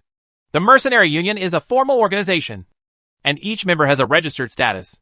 Is Luo Shi going to recruit Wang Teng's mercenary organization? It's impossible. Luo Shi doesn't have the final say on the Southwest Mercenary Union. Perhaps he received some benefits from Wang Teng? There was a lot of discussion and different opinions this morning, except for the two mercenary unions. The heads of other large organizations also expressed their opinions. The masked man is a brave man, said the leader of the firefighters. The person in charge of the Northern Sailing Club said, the war is finally over, and the world is rarely peaceful. The machine race is an important force in maintaining world order. What the masked stranger is doing is setting off a new round of disputes. I don't know how many people there will be die because of him. If I were him, I would give up resistance and use my life to contribute to world peace. The leader of the wilderness investigation team laughed and said, Huh? Are all the bones of the sailing club members made of seawater? Why are they so soft? The vice president of the Aurora Research Institute stood up and said, What Commander Liu said is not right. No matter how hard your bones are, they can't be compared to steel. This morning was quite exciting. All major organizations that had been neutral in the past actually showed a certain degree of bias today. Some people favored Su Xia, while others favored the mechanical tribe, as if they were taking sides. This situation makes people think a lot. What happened to these neutral organizations?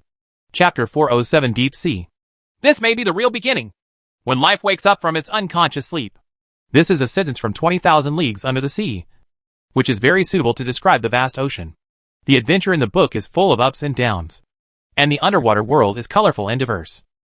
When I opened the book, I felt as if I had sunk into the boundless sea and traveled with Captain Nemo. However, Su Xia cannot see everything described in the book yet.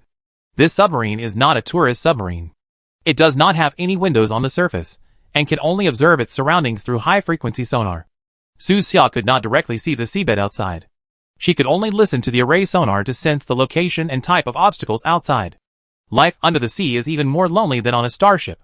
Su Xia remembered that there were portholes on Dr. Agar's spaceship that he saw in his psychic hallucination. And it was in his personal lounge. He could observe the outside universe through the portholes. Although the universe outside the porthole window is only dark most of the time, it is better than seeing nothing at all. No wonder submariners are required to have high psychological quality. Being underwater for a long time is unbearable for any individual. Su Xia said, Captain, if you feel bored, you can go out and get some fresh air. Housekeeper Sarah seemed to have noticed Su Xia's thoughts and suddenly said, Go out for some air? Su Xia was stunned. This was more than 1,000 meters underwater. How to get out? With his small body, he would probably be crushed on the spot in such a deep water. He suddenly remembered that when he first obtained this submarine, he had seen an introduction to deep-sea anti-pressure suits in the submarine manual. Is it the anti-stress suit? Su Xia asked immediately. Yes. You can leave the sub in a pressure suit. But there are other options. What choice? Captain, your Nautilus is equipped with an undersea escape boat and a sightseeing boat. Sarah nodded slightly, waved her little hand in the air, and presented the three-dimensional structure of the entire submarine in front of Su Xia. It can be seen that there are several smaller submarines on the left bottom of the four-story submarine structure. One of them has more than 30% of its surface made of special structured superpressure-resistant glass. It is the sightseeing boat Sarah mentioned. It can accommodate 3 to 5 people, and can dive to a depth of about 6,000 meters under the sea. The other boats are specially configured escape boats that can also accommodate 3 to 5 people. They seem to be prepared for important members. This kind of escape boat has a very strange appearance. It is all black and looks like a miniature humpback whale. It has a very small circular window in the eye area. Its ultimate diving depth even exceeds that of this big submarine, and can reach about 18,000 meters. This kind of zenith star technology does not exist on Earth at all. On the Earth side, the diving limit is just over 10,000 meters. If you don't want to ride on these two types of submarines and want to experience it firsthand, you can also wear a pressure-resistant suit and exit from the torpedo launch tube. Sarah tapped on the three-dimensional structure diagram in front of her to point out the location of the torpedo launch cabin. This submarine is equipped with 6 533mm torpedo launch tubes and carries 18 ultra-high-speed torpedoes, which is an important means of fighting the enemy. If she encounters a mechanical undersea creature, Su Xia has 18 chances to attack. These torpedo tubes also serve as exit channels from the submarine. Su Xia only needs to put on the pressure-resistant suit, get into the launch tube when the outer cover of the launch tube is closed and the inner cover is open. Then close the inner cover, fill it with water, and open the outer cover. And then the person can drill out of the launch tube. In short, this launch tube is somewhat similar to the airlock of a space station. Su Xia thought about the feeling of getting out alone. Deep sea, cold, dark, fear. The feeling of being surrounded by endless pressure and unknowns made him shudder just thinking about it. And he immediately gave up the idea of going out directly. I'd better take the sightseeing boat. Su Xia made her choice. Sarah, can I contact you on the sightseeing boat? Of course. I will control the sightseeing boat for you. All you need to do is admire the underwater world. Sarah knew what he was worried about. That's good. By the way, the sightseeing boat has a fishing system that can catch the underwater creatures or items you want. There should be nothing to capture. That's not certain, Sarah chuckled. There are many treasures hidden in the sea, including meteorites that have fallen to the bottom of the sea, shipwrecks from various eras, pirate treasures from centuries ago, and strange underwater creatures. Maybe there's something you like. Oh! Su Xia touched her chin and thought about it. And it made sense. His current wealth base is too thin, compared with many 5th level or 6th level creatures. He is an out-and-out pauper. Level 5 creatures, like Huahai, wander around various war relics in the wilderness all year round. I don't know how many treasures I have found from those ruins. They own countless famous paintings, antiques, treasures, etc. Their wealth is indescribable. Even the rare collector's edition of the book can be thrown to Su Xia at will. Su Xia has always wanted to find an opportunity to enrich her family and fill the empty storage space. Now that I think about it, isn't the sea just a cornucopia? The treasures accumulated on the seabed are no less than those on land. Moreover, most of the ruins on the land have already been explored. Even if they have not been explored, many of them have been included in the future projects of those adventure teams and exploration organizations. They will be launched soon. Competition is fierce, and all parties want a piece of the pie. Only the sea. There is no competition here. And countless treasures quietly sit on the bottom of the sea, waiting for treasure hunters to discover them. This is a good opportunity, but it's a pity that I don't have much time. Su Xia regretted. If I have time, I can just stay on the seabed for a few years and search all the areas I can. Captain, time is relative, Sarah reminded softly. No, for me now, time is absolute. Su Xia shook her head and said, I need to accumulate wealth quickly, and I also need to become stronger as quickly as possible. Endless wealth can help him build an invincible army, and strong strength can ensure that he has the absolute leadership of this army. Su Xia did the math. And if we put aside the public supplies in the Beifeng organization's warehouse, and his father's collection in the basement of the pharmacy, and only count his personal wealth, he only has a little over 100 million in funds in this world. Some of them were obtained in the alien jungle in the southwest region. At that time, he, Sun Lang, and Chong Ruffin were searching for corpses in the jungle and picking up valuable things from the corpses. When they returned, they divided the money among themselves. Everyone got 20 to 30 million. Speaking of which, Sun Lang and Chong Ruffin, 2 guys from the tavern, are currently staying at the Oasis camp. They ate and slept every day, mingled with the members of the Beifeng organization, and when they were free, they went to the wreckage of the spacecraft to enter the simulation system to challenge star achievements. Leaving aside the 20 to 30 million yuan, a large part of the other money was plundered by Su Xia in Andrew's basement not long ago. The most valuable among them are 3 boxes of pearls. Each box of pearls was worth tens of millions. 1 box was left by Su Xia to the Yuanhang fishing company that sold fish, and the other 2 boxes were with him. This kind of pearl containing spiritual energy is the default trading item of many organizations. It is more valuable than gold. And spiritual energy can also be extracted from it. Su Xia's eyes lit up. And she suddenly thought of something. He immediately asked the housekeeper. Sarah, I want to find a special kind of pearl clam on the seabed. It is a kind of insectoid creature. The pearls it produces are pure psychic energy blocks. Sarah smiled slightly. Captain, I know the creature you are talking about. Keep an eye out for me. I need a lot of pearls. Captain, do you want to purify enough psychic potion by crushing pearls? Yes. Su Xia nodded. More than 80% of the spiritual energy resources on this planet are controlled by the mechanical tribe. If you want to obtain spiritual potions, you can only find ways to catch bugs or get this kind of pearls. No problem. I'll keep an eye out for you. Is there still a chance now? Su Xia suddenly thought that most pearl clams live in shallow sea areas. And many are hidden in the sand a few meters or more than 10 meters under the sea. Otherwise the clam collectors would not be able to catch them. And now he has dived to about 1,400 meters under the sea. The surroundings are dark and dead, like a restricted area of life.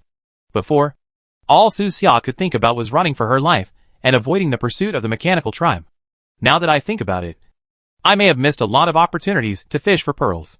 There is a chance. Sarah smiled softly and said, My information has records that this kind of pearl clam can be found in most areas of the seabed. After all, it is a Zerg creature with extremely strong vitality and adaptability. It can live in the deep sea, and they will consciously escape from shallow sea areas where they are easily fished. So, those clam pickers on the beach only catch what they can't escape. Yes, almost all the pearls they collect are only a few months or a year or two old. Sarah smiled and said, Captain, you should be able to collect 5, 6, or even more than 10 years. Su Xia was relieved. That's good. Captain, psychic energy has only appeared on this planet for more than 20 years? Yes. It seems that you can only collect pearls that are about 20 years old at most, Sarah said with a hint of regret in her voice. If it were on those ancient planets, you could collect super pearls that are hundreds or even hundreds of years old. That's good. I'm not picky about food. Su Xia smiled. According to Sarah, those super pearls that are hundreds of years old are sometimes as big as basketballs. And they are all priceless treasures. Treasures at this stage can be used for more than just refining psychic potions. Of course, pearls that are hundreds of years old are extremely rare, even in the starry sky. After all, the combat effectiveness of this kind of Zerg creature is too low.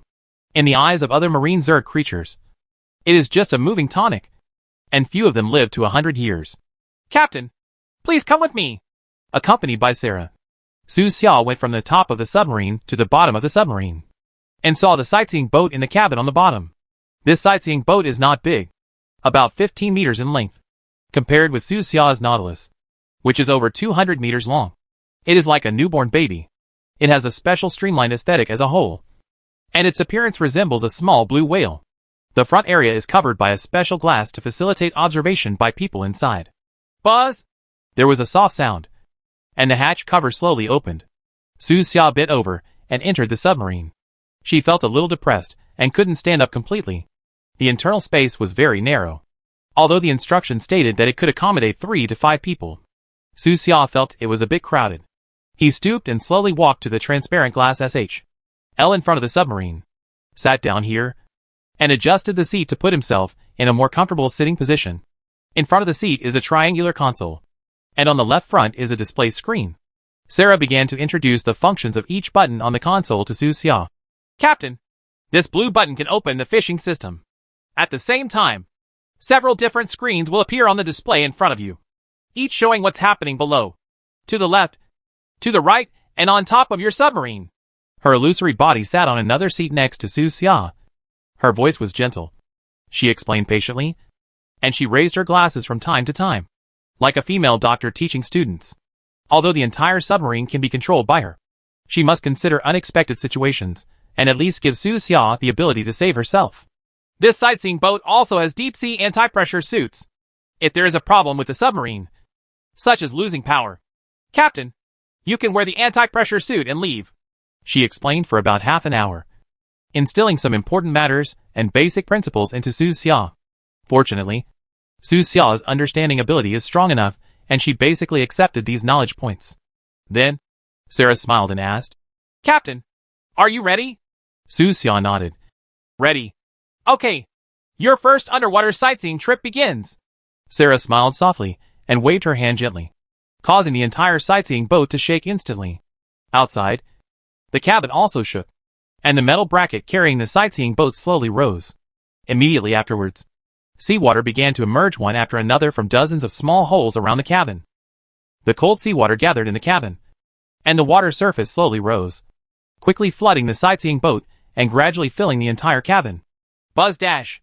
After the water is full, the curved door in front of the cabin slowly lowers. There is another cabin ahead, also filled with seawater. Sarah began to control the submarine. With a buzzing sound, the submarine's power started. It slowly detached from the metal bracket below, drove out of this cabin and entered another cabin, suspended in the seawater. Immediately afterwards, the door of the other cabin also lowered, and a long oval channel filled with seawater appeared. Please sit down. Let's go! Sarah smiled softly and drove the submarine into the passage. The surrounding water surged, and the submarine slowly increased its speed. But in the blink of an eye, it sailed out of this long channel. Beyond the passage, there is naturally the boundless and deep sea. In an instant, a depressing and cold feeling hit my face. Su Xia was sitting at the front of the submarine, with a transparent sightseeing glass in front of her, facing the unknown and dark boundless sea water. After driving out of the channel, it felt like crashing into an abyss, as if there was the terrifying mouth of some deep sea monster in front of it. Call. He took a deep breath and his heart beat a little faster.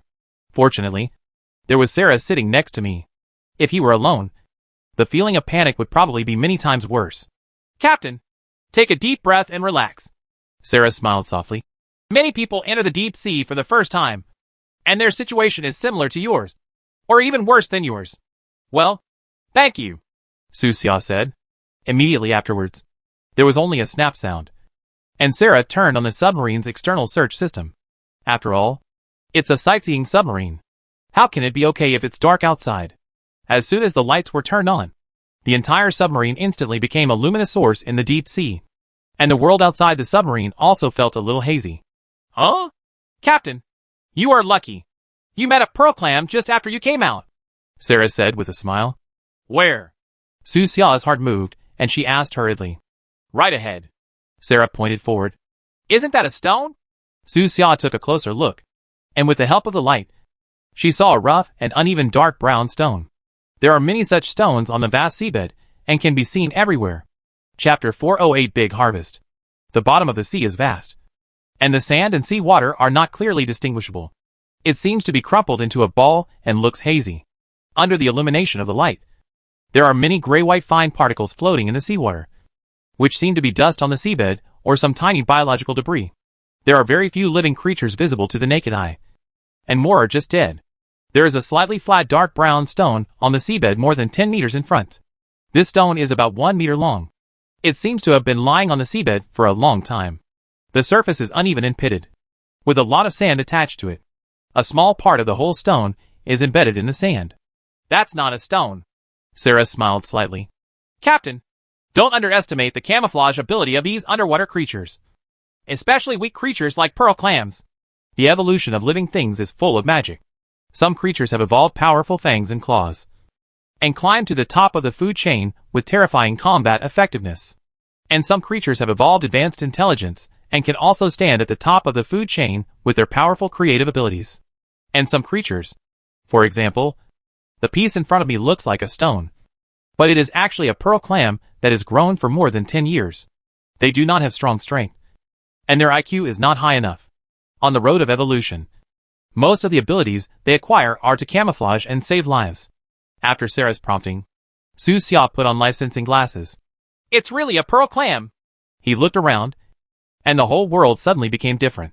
Before putting on the glasses, the surrounding underwater world was cold and dead, with no trace of life in sight, as if it was a forgotten corner of the world. After putting it on, Su Xia saw countless light spots representing life in the mud and sand on the seabed below the submarine. There are small lives lurking one after another. Some are insect-like, some are crab-like, and some are flatfish. There are also marine creatures floating in the dark and hazy seawater all around. The entire underwater world has changed its appearance, and it is now a scene full of vitality and all things competing. More than 10 meters ahead, on the flat stone that looked like a black reef, there was a body that looked like a sea clam in the world displayed by the life-sensing glasses. Use the fishing system directly? Su Xia asked. Yes. Sarah smiled slightly. Captain, I can control the capture. Or you can control the capture yourself. It's your choice. Su Xia didn't think much about it. Go ahead. I haven't practiced before, so I'm afraid it will escape from my hands. Okay. Sarah waved her hand gently, and heard a buzzing sound. The entire submarine shook, as if a certain module was activated. At the same time, a picture appeared on the display screen in front of Su Xia's left. In the picture, there is a three-dimensional composition of the entire submarine. It can be seen that under the submarine, a hatch is opened, and two gray-white mechanical arms extend from the door. Under Sarah's control, the two mechanical arms slowly move forward, like the big hands of a steel giant, gradually lengthening, getting closer to the stone-like pearl clam in front. At this moment, the pearl clam seemed to feel something and actually moved. Brush! It suddenly broke away from the patch of sand where it was hiding, and the current surged, kicking up a cloud of gray seafloor dust, making the seawater in the area ahead turbid, as if to interfere with the enemy's vision. Then, its upper and lower clam LS opened and closed, stimulating a stream of water, and relied on this reaction force to push itself away. This was the first time Su Xia saw a clam swimming in the SHL. The black pearl clam in front has its upper and lower LS stretched out like a big open mouth. One high and one low. One opening and one closing. The scene of escaping is very funny. Although it is a bit funny, its escape speed is not slow at all. Every time it sprays seawater, it can escape more than 10 meters away. Moreover, it is close to the seabed, and the seawater it sprays can stir up the sediment on the seabed, making the area ahead more turbid and almost invisible. Gulyalu. Some underwater creatures hiding in the sand were disturbed by him, and also joined the fleeing army. You can see a dark brown undersea insect about 1 meter long running past quickly, swimming to the far left and escaping from this area. Several other fish with flat bodies escaped and fled in different directions in the gray turbid water. Under the agitation of various creatures, the seabed becomes increasingly turbid. It's about to run far away, Su Xia reminded. Don't worry, Captain. We won't let it escape. Sarah smiled slightly, controlled the submarine, moved forward slowly, and followed the big pearl clam unhurriedly. Underneath the submarine, two mechanical arms were like the wrists of the god of death. Moving closer and closer, the big clam really tried its best and tried every means to escape. But in the face of modern technology, everything was in vain. In the end, it could not escape the clutches of the submarine. It was firmly controlled by two mechanical arms, and could no longer break free. It's not easy to look at it. After taking the pearl, let it go, Su Xia said. If you take the pearl, it won't die. Right. No, Captain. You have to believe in the vitality of the Zerg creatures. Conventionally cultured sea or river mussels will die after removing the pearls, because it is troublesome to get pearls without killing the clams. And ordinary workers do not have the patience. So they basically kill the clams to get the pearls. Most of the remaining clam meat is made into feed and eaten. And the clam LS are also ground to make feed or polished into handicrafts, with decorations.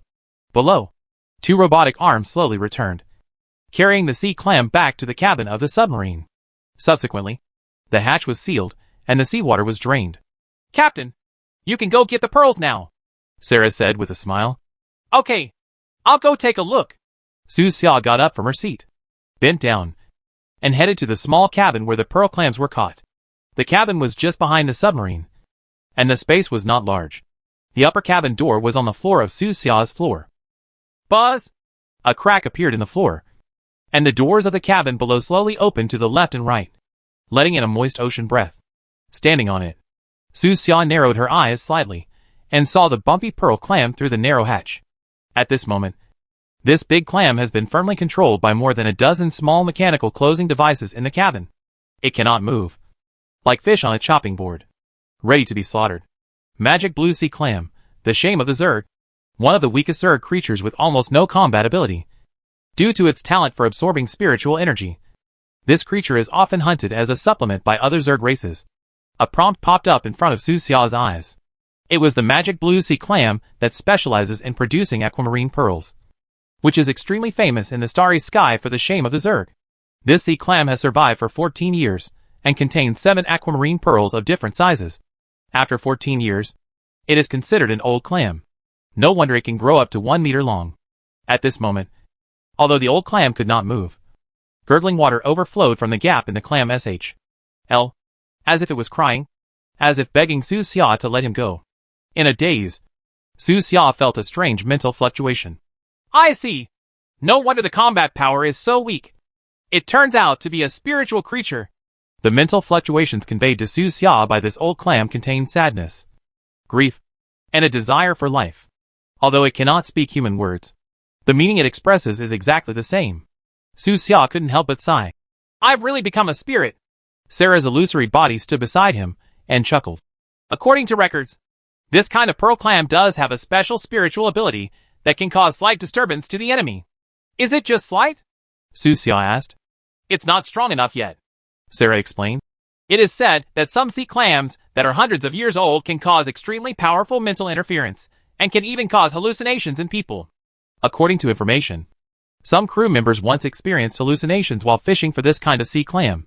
From their descriptions, it can be known that in their hallucinations, they saw this kind of sea clam slowly opening, and there was a woman with a sad and beautiful look inside the SHL. The moment they saw the woman, they felt unbearable and compassionate, and couldn't help but let many sea clams go. Clam fairy? Su Xia was startled and thought of a certain folk legend. Are there such sea clams on the other side of the earth? On the other side of the earth, there are many rumors about the clam fairy, not only in China, but also abroad. Su Xia wanted to see what the clam SHL fairy looked like. Unfortunately, this sea clam only had a life of more than 10 years. It was not easy to convey a spiritual wave, and it was impossible to create a real illusion. This must be one of the ways for this race to escape. Su Xia understood. Since this kind of clam I can cause great disturbance to humans, it can naturally cause similar disturbance to other predators. At this time, Su Xia received a second wave of mental fluctuations. The mental fluctuations conveyed by this old clam indicated that he was willing to give all the pearls he produced to Su Xia, as long as Su Xia could let him live. Don't worry. I didn't want to kill you, Su Xia reassured. I have compassion in my heart. I have never killed an ant in my life. My hands are clean and have never been stained with blood. I am not a murderous person. After feeling Su Xia's kindness, Lao Ben also released a wave of kindness. Su Xia nodded slightly, and then said to Sarah, let go of control. Okay. Sarah waved her hand lightly and buzzed a few times. The dozen or so robotic arm devices slowly retracted and no longer controlled the old clam's movements. Then, the old clam's body trembled slightly. It still seemed a little scared, but it still fulfilled its promise. The upper and lower SHLs slowly opened and closed, revealing the clam meat and 7 sea blue pearls inside. The muscle meat is dark red and very thin, as if several layers of fleshy film are attached to the inside of the clam SHL. The 7 pearls are in one of the layers of flesh. The old clam vomited slightly. Its body trembled, as if it had breathed several times, and the pearls in the fleshy film seemed to be squeezed, being squeezed to the outermost layer little by little. Then, only a soft snap was heard. The first pearl was squeezed out of the clam SHL and fell on the floor of the cabin. You don't need to use a knife. Su Xia looked at it curiously. The structure of this kind of Zerg muscle is very different from the common river muscle. It can actually squeeze out pearls by itself. This also saves Su Xia a lot of trouble, as she only had to watch Lao Ben move. A gray-white alloy mechanical arm slowly moved forward, gently picked up the pearl, and slowly moved it upwards to Su Xia. This pearl is cold to the touch and is deep blue all over. It glows with soft ripples and flashes in the light. It is dreamlike and beautiful, as if it embodies the depth and blue of the entire sea. According to Andrew, the value of this pearl should be around 600,000, which is quite good. Su Xia made an estimate. Among the 7 pearls, this pearl is only medium in size. Immediately afterwards, the old clam spit out 5 more in a row.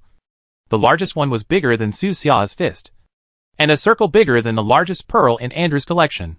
Finally, only the smallest one remained.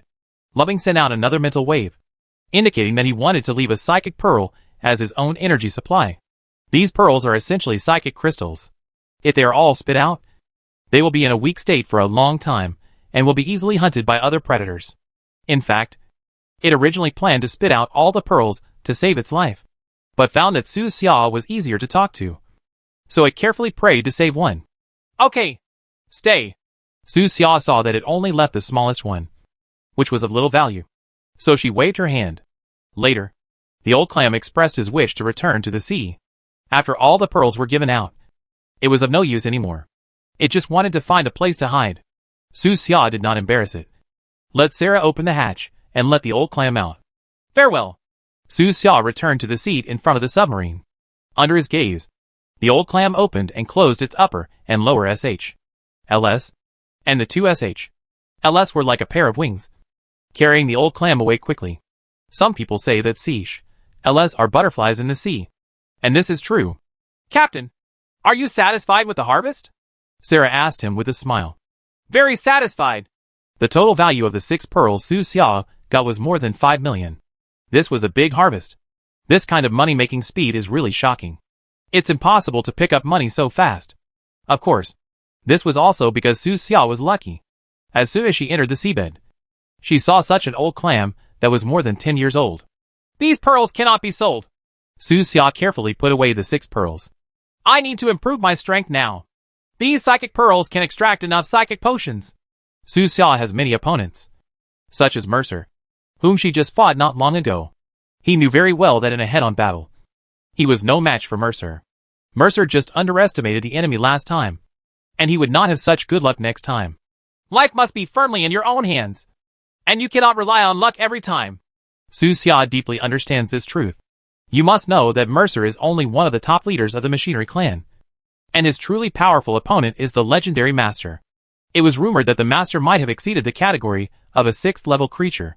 He was like a high black wall, weighing heavily on the hearts of every member of the resistance, making everyone breathless. Captain, do you have a method for refining it? Sarah asked. Yes, I have a psychic filter. Su Xia has 2 psychic filters in her hand. One of them is called the alienation filter, which is a 3-no product. It is the one that used Zerg glands to extract psychic energy. The other one was obtained in the mission, buried deep in hell, and is called New Psionic Filter. This filter can not only extract the psychic energy of the Zerg, but also extract it from other organisms or items containing psychic energy. It is not a 3-no product and has been certified by Auroch Company. Su Xia planned to leave the alienation filter in the corner of the warehouse to collect dust, and use a new type of filter in the future. These pearls are not enough, Su Xia said seriously. Let's continue fishing. As much as we can. He wants to get enough psychic potions at the bottom of the sea, and then quietly become stronger and shock everyone. Chapter 409. Don't worry. He can't make it. Deep in the ocean, undercurrents surge.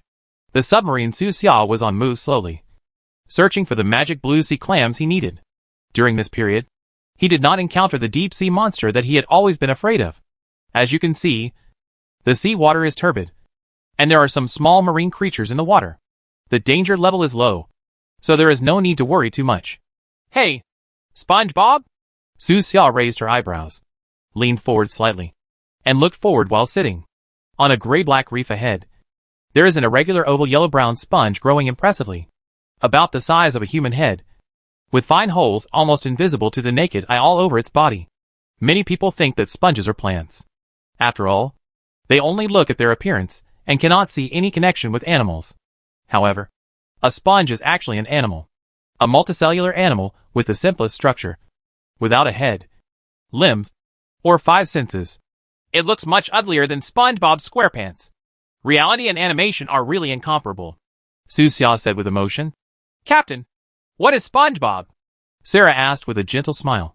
A cartoon character. Captain, are you remembering your childhood? More than childhood. Su Xia shrugged, including him. All the brothers in the dormitory still love watching this animation. He shifted his attention, moved his eyes, and continued to observe other areas. After moving on the seabed for more than 10 minutes, Su Xia's eyes narrowed, and she discovered another magical blue sea clam that looked like a reef. It seems that you are lucky today. It is destined to be a good harvest day. He was happy in his heart. After this trip to the bottom of the sea, his strength will definitely increase a lot.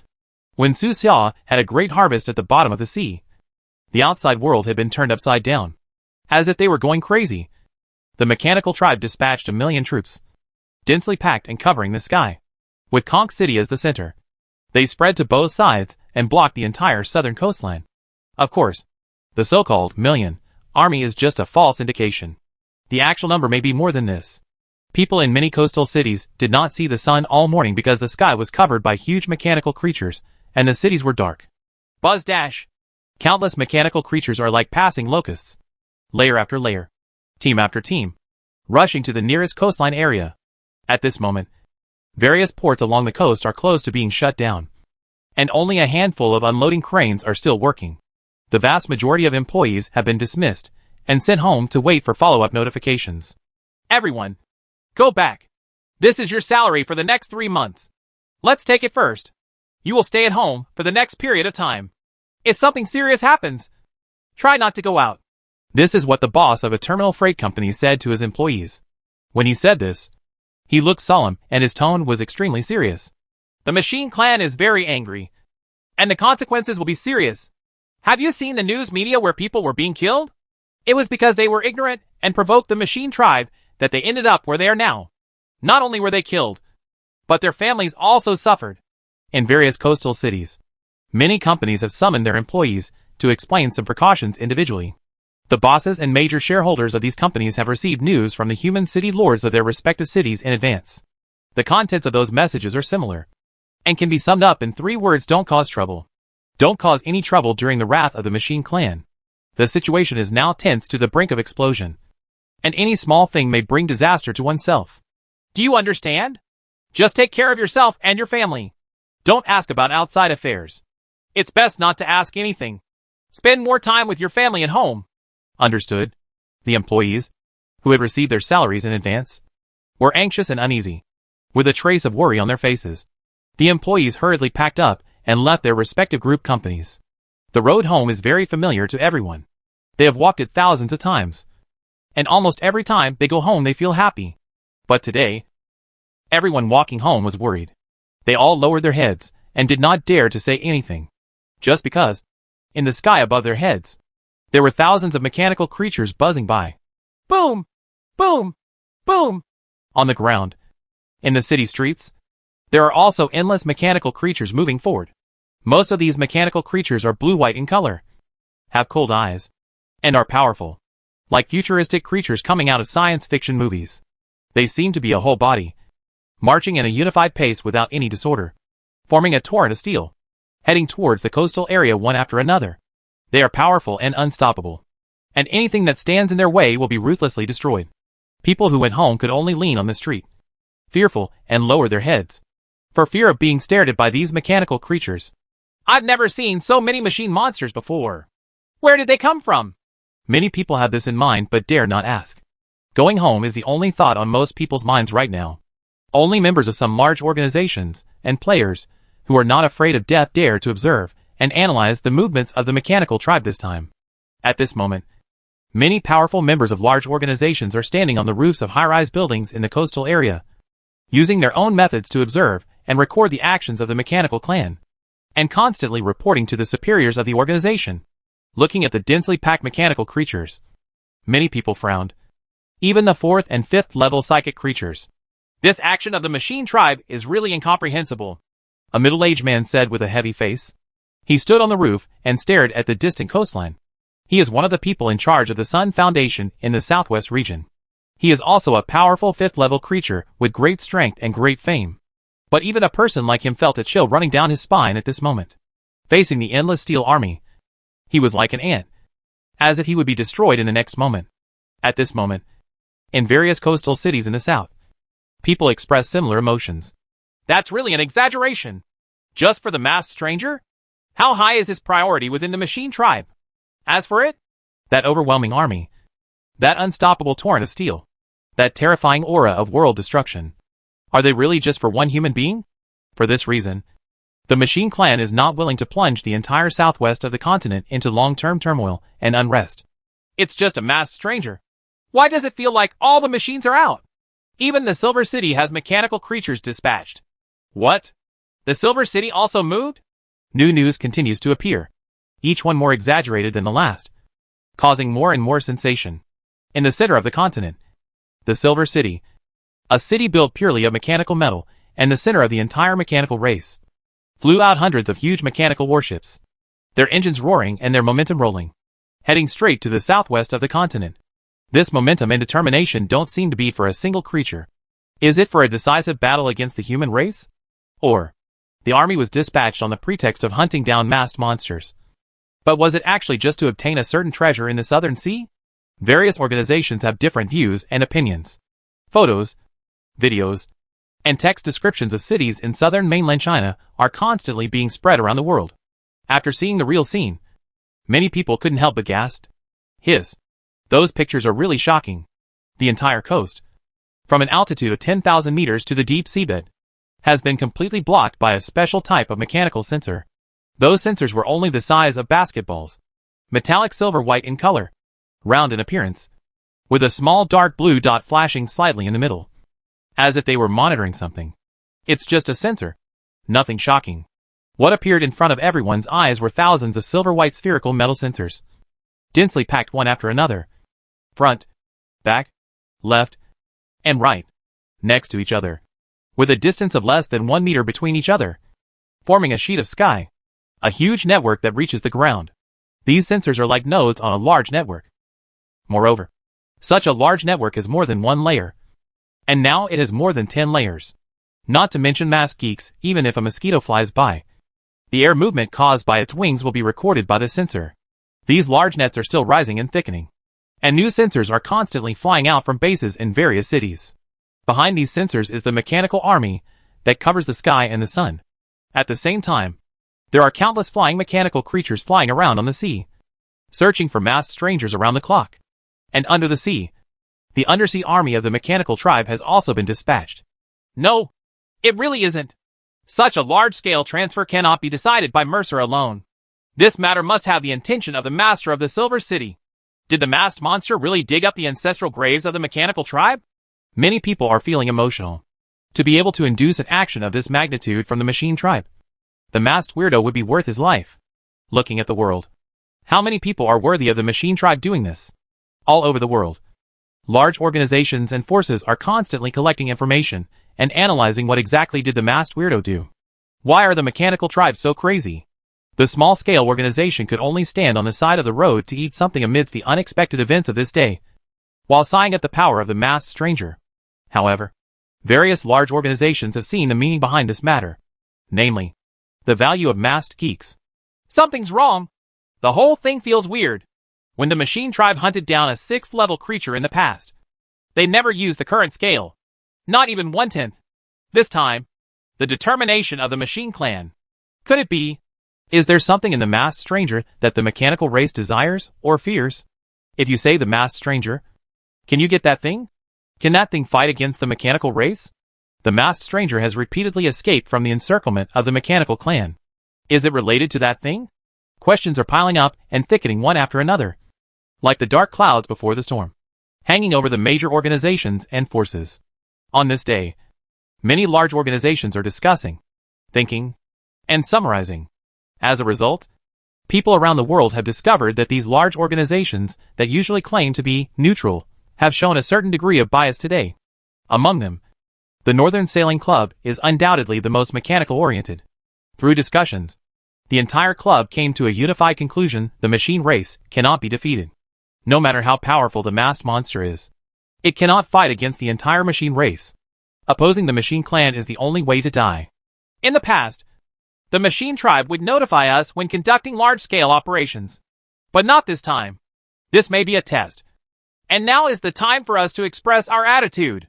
One of the leaders of the Northern Sailing Club expressed this view at an internal meeting.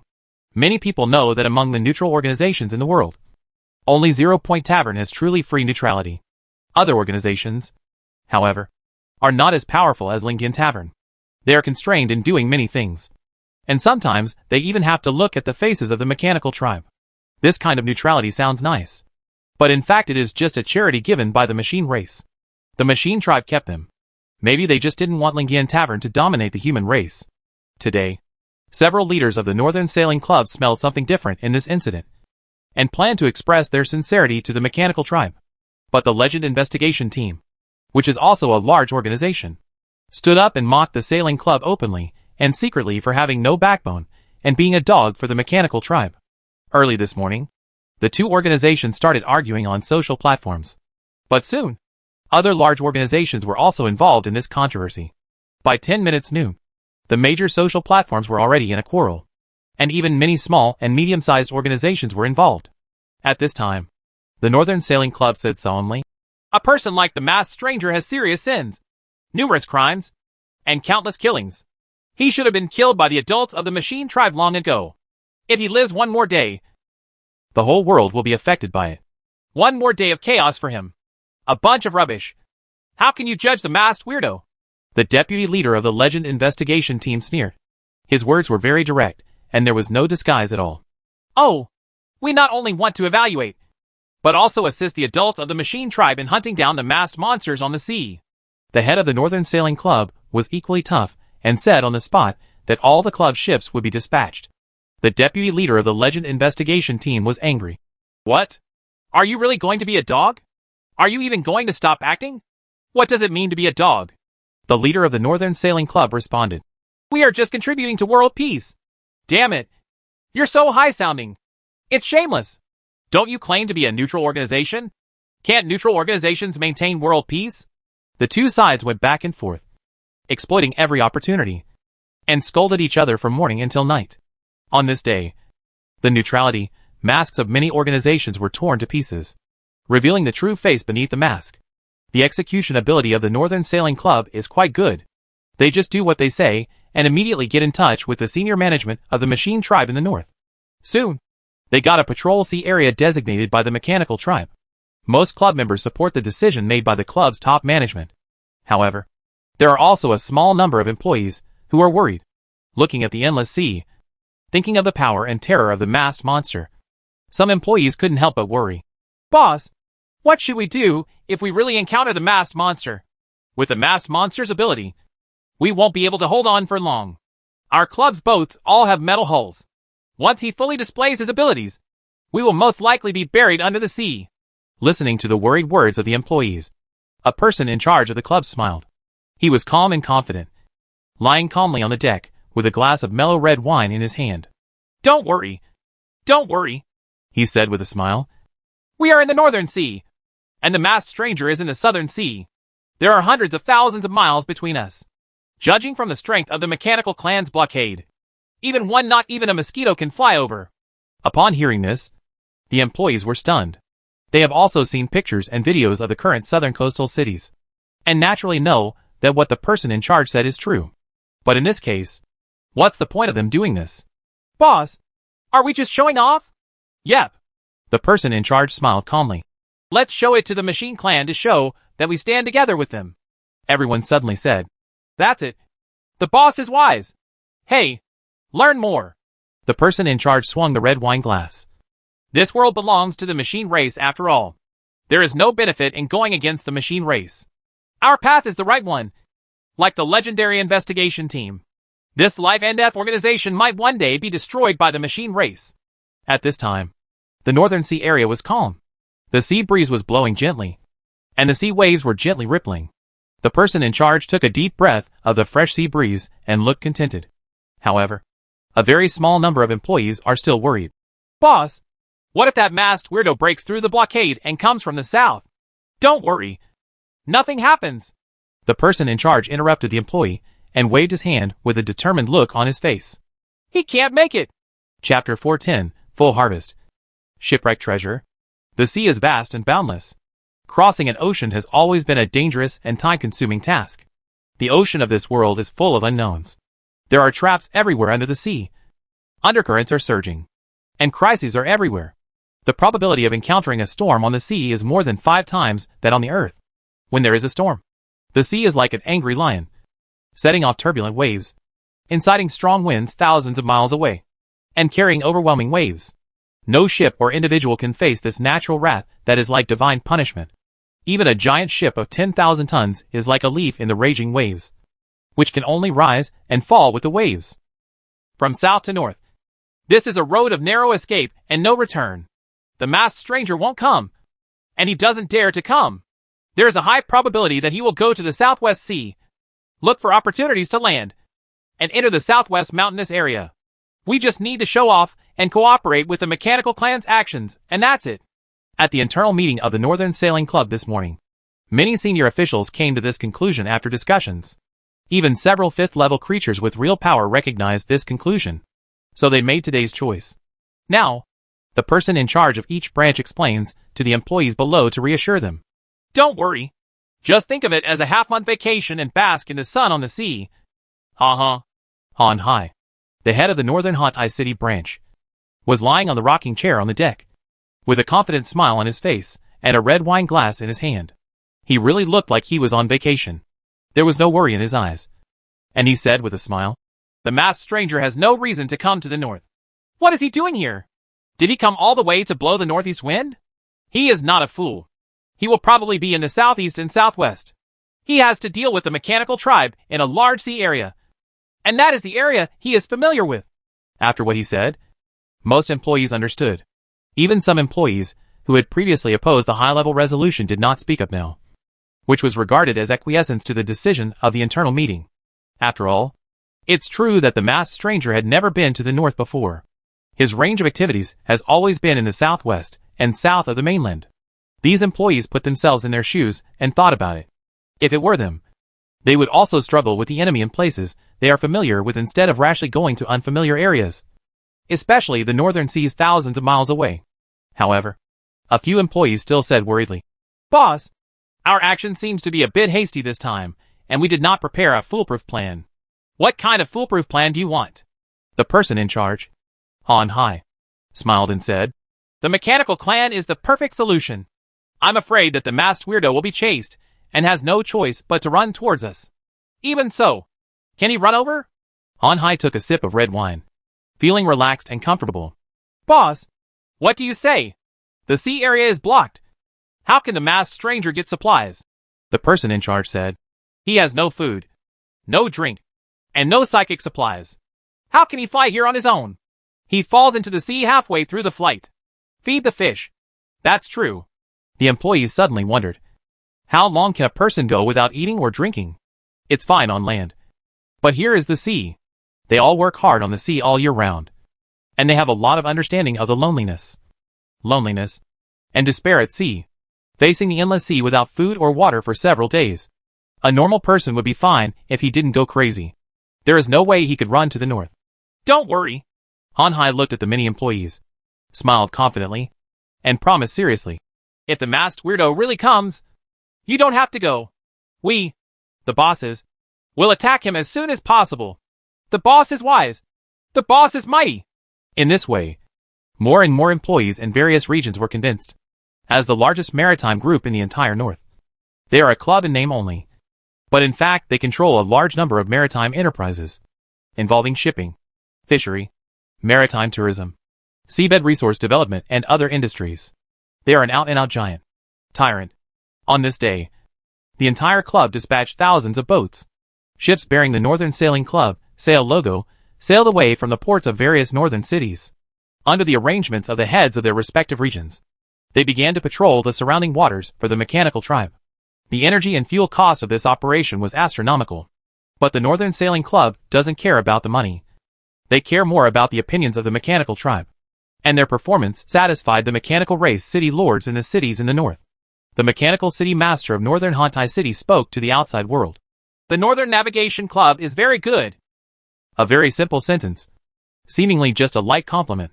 But anyone with a discerning eye knows that after today, the Northern Navigation Club will become a semi-vassal organization of the Machine Tribe, completely losing its mark of neutrality. Are there any downsides to this? When you think about it, it doesn't seem like there's any harm in it, and the benefits are too many. From now on, any action taken by the Northern Sailing Club will be labeled as a mechanical clan. Any large organization that wants to interfere with the club's actions must weigh its own strength and consider whether the machine race will end up. Disgusting. A bunch of boneless dogs. The leader of the Legend investigation team was still scolding, and he was scolding extremely unpleasantly. He poked the back of the Northern Sailing Club in front of everyone and called them dogs of the mechanical tribe. This is the world's largest public network platform, and people all over the world can see their war of words. Oh my! Didn't we agree to be neutral together? Didn't we agree to move forward side by side? Why did someone quietly kneel down? Stand up. Why can't you stand up? Has the kneecap been dug out? This is a member of the Fire Expendables. The captain's remarks were also directed at the people in the sailing club. Most of the other neutral organizations also expressed their views openly or covertly. For example, the Hayham Mercenary Union also criticized the sailing club. But the words were not so harsh and the language was more euphemistic. Generally speaking, the only ones that clearly favor the mechanical race are the Northern Sailing Club, Aurora Research Institute, and the Southwest Mercenary Union. Other large organizations have less clear attitudes. They were like seaweed, swaying from side to side. During the whole day's quarrel, they sometimes cursed a few words, and sometimes stood up to break up the fight, as if they were all here to make peace. Leading a large organization is not as easy as you think. They need to be responsible for the members of their respective organizations, and cannot easily reveal their personal tendencies, because their own tendencies largely represent the tendencies of the organization. The Legend Investigation Team and the Fire Expendables. These two families are so brave this time. Who gave them the courage? The person in charge of the Sun Foundation frowned, as if he didn't quite understand. The dean of the Southwest Research Institute also said, even if the masked weirdo really has something that can fight against the machine race, they should not have jumped out to express their attitude so early. Obviously, they are blaming the Northern Sailing Club, but everyone can see it. Did they secretly train the masked stranger? Not only them. Many people were surprised by the attitude of those two families. It's not yet time for the decisive battle. If you jump out so early, you will easily be targeted by the machine race. Their two headquarters have no specific location. They gather and disperse as the wind blows. They move around in the wilderness all year round and are not worried about encirclement and suppression by the mechanical tribe. It is said that each branch is located in the ruins and relics of war in the wilderness. Perhaps this is their confidence. The person in charge of the Sun Foundation sighed, seeming a little envious of the unscrupulousness of these two companies. The burden on his shoulders is much heavier than that of the leaders of these two families. Once he makes a wrong decision, not only himself will die, but the entire Sun Foundation will be buried with him. Anyway, the masked monster is in trouble this time. The sea area is completely blocked. It will only be a matter of time before he is caught by the Machine Clan. According to the deduction of the Intelligent Network, the possibility of him escaping is less than 0.02%, unless he gets a very special help from disciplined forces. Intelligent Network is a super AI system jointly built by major organizations. This system is comparable to the mysterious Magic Stick in Lingyan Tavern, and is even stronger than that person. Most of the events deduced in the past have become reality. Shi Wang said that if the masked weirdo wants to be cold, then he will probably be cold. At this moment, Su Xia, the protagonist of the quarrel between the major organizations, is still happily fishing for pearls at the bottom of the sea. His current goal is just one to make more money. Another one! His eyes lit up. He sat on the submarine, leaned forward, and stared at a black reef more than 10 meters in front of him. The flat black reef was larger than the one I saw for the first time, and it was well disguised. There was even a small piece of dead gray-white coral attached to the surface, as if it was really an ordinary stone. This time, let me do it myself. Su Xia moved her shoulders. She felt a little uncomfortable after sitting for too long. Following Sarah's guidance, he pressed a green button on the console in front of him. Snapped. The next moment, a small operating control lever popped up on the left and right sides of the console in front of him, which were used to control the two mechanical arms extending from the bottom of the submarine. Sarah smiled and said, Captain, the indicator next to it represents the sensitivity of the control stick. You can adjust it. Su Xia asked. What do you mean? If the sensitivity is too high, if you touch the operating lever lightly, the mechanical arm below will move greatly, which is not suitable for operation, Sarah explained. Everyone's adaptation range is different. Captain, please try it first. Okay. Thank you very much. Su Xia slowly placed both hands on the left and right operating levers. Calmly, her eyes moved back and forth between the front screen and the left front display screen, and then slowly exhaled. Call. He moved his left hand slightly to push the operating rod, and the mechanical arm on the left side of the submarine moved accordingly, slowly moving forward in the cold water. Su Xia feels that the current sensitivity is just right. So, he began to push the operating lever on the right side, controlling the two mechanical arms, concentrating on it, and getting closer to the black magic blue sea clam. At this moment, the big clam trembled violently, realizing that the crisis was coming, and immediately spit out a stream of seawater. I knew you were going to run. Su Xiao was calm and followed closely behind the high clam. As the sea clam moves, the seawater becomes increasingly turbid, with large and small gray-white particles and debris floating in the water, which has a great impact on normal people's vision. But Su Xiao is not a normal person. As a psychic creature, his 5 senses are many times stronger than ordinary people. What's more, he also has the help of life-sensing glasses. Even if the bottom of the sea is pitch black, he can still see the rhythm of life. You can run quite fast, but you can't escape the clutches of me, Mr. Su. Su Xiao continued to control the 2 mechanical arms. Her expression focused, and she suddenly felt like a villain. It turns out that bullying the weak is so joyful. He smiled and controlled the 2 mechanical arms to close. A moment later, the big clam was caught in despair, unable to break free, and completely fell into Su Xiao's clutches. Congratulations, Captain, Sarah said with a smile. It's not worth mentioning. It's just a small test. Su Xiao waved her hand, raised the corners of her mouth slightly, and continued to operate the control lever to put the big clam into the cabin below. This is the first magic blue sea clam he has caught with his own hands, and the 8th he has harvested today, of the 7 previous sea clams, except for the first one, which was over 10 years old. The other 6 were only about 7 or 8 years old. The pearls they produced were not too big and of fair value. The one I caught now is even bigger than the first one, and it looks like it has been growing for about 15 years. Let's go and have a look. Su Xiao patted the seat, stood up from the chair, bent over, moved forward in the narrow submarine, and walked to the top of the cabin. The alloy floor cracked, and the cabin slowly opened to the left and right. The big clam was lying in the cabin below, sending out a sad mental wave. He felt that he was going to die. The magic blue sea clam, the shame of the Zerg, has grown for 16 years, and has 9 pearls of different sizes in its body. The system's prompts helped Su Xiao determine the specific age of this sea clam. 16 years is quite impressive. After all, the planet's psychic history is only over 20 years old. This big clam evolved into what it is now in the first few years when spiritual energy first arrived, and then slowly grew up and began to condense pearls. What Su Xiao has to do now is to take away the crystallization of these 16 years. Don't worry. I only want the pearl and I won't kill you. You can keep a pearl. Su Xiao already had experience and said this directly as soon as she came up. The 7 sea clams in front were treated in this way, and finally they were all returned to the sea. As for this sea clam, Su Xiao also planned to do the same. However, what surprised him was that this big clam actually sent out a very special mental wave. Can you keep a few more? Su Xiao was startled and couldn't help but be happy. Are you bargaining with me? This sea clam dared to say this, which he never expected. The first few sea clams did not do this at all. I heard that they were lucky to survive.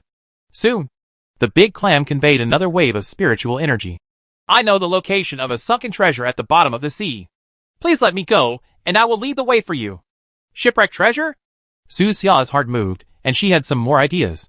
During this trip to the bottom of the sea, his main focus was on escaping, and fishing for pearls was a supplement. He did not think too much about the treasure. Of course he knew that there were many treasures on the seabed. But the sea was vast, and those treasures were scattered all over the seabed. So it would take a lot of time just to look for them. Now, this big clam is willing to be his guide, which can save a lot of time. What kind of wreck is it? Su Xiao did not agree directly, but asked in detail. Are you sure there is a treasure? If it is just an ordinary passenger ship sunk, there is probably nothing valuable to be found. De Hengmu thought Su Xiao didn't believe it, and responded quickly. There is a treasure. There is a real treasure. A big treasure. Chapter 411 Royal Treasure. Shipwrecked treasures have been coveted by countless treasure hunters and explorers since ancient times. The seabed is a world full of mystery and unknowns.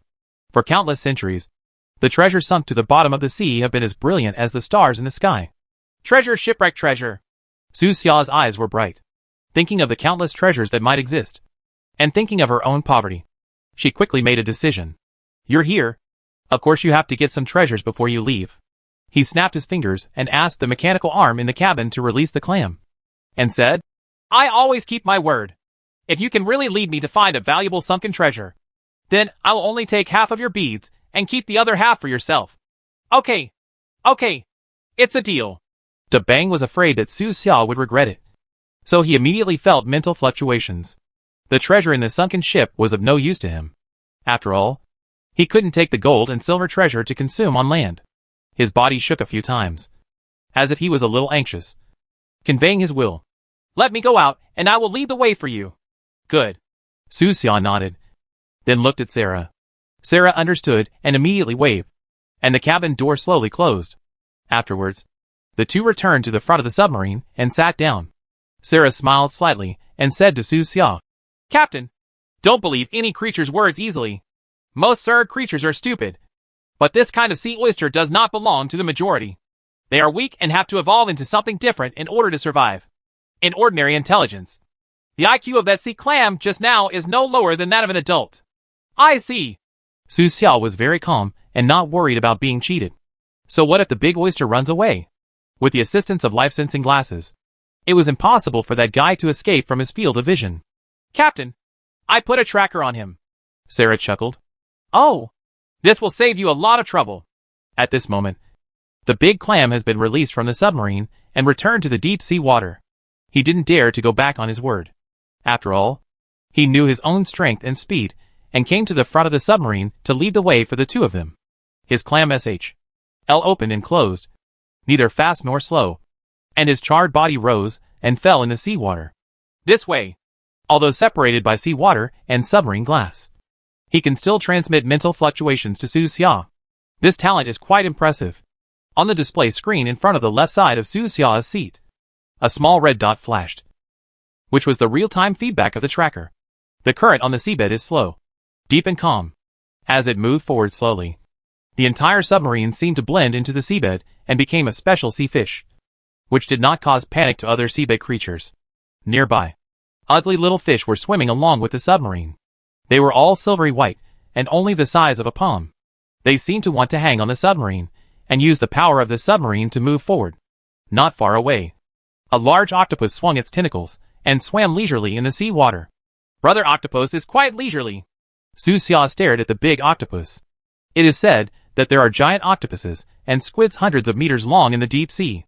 There have even been fishing boats dragged to the bottom of the sea by terrifying tentacles. Some people have also seen strange deep-sea shadows, but there is no actual data on these. During the time Su Xia entered the seabed, she didn't even see a slightly larger creature. After advancing for more than 20 minutes, a mental wave came from Debang. It's not far ahead. Good.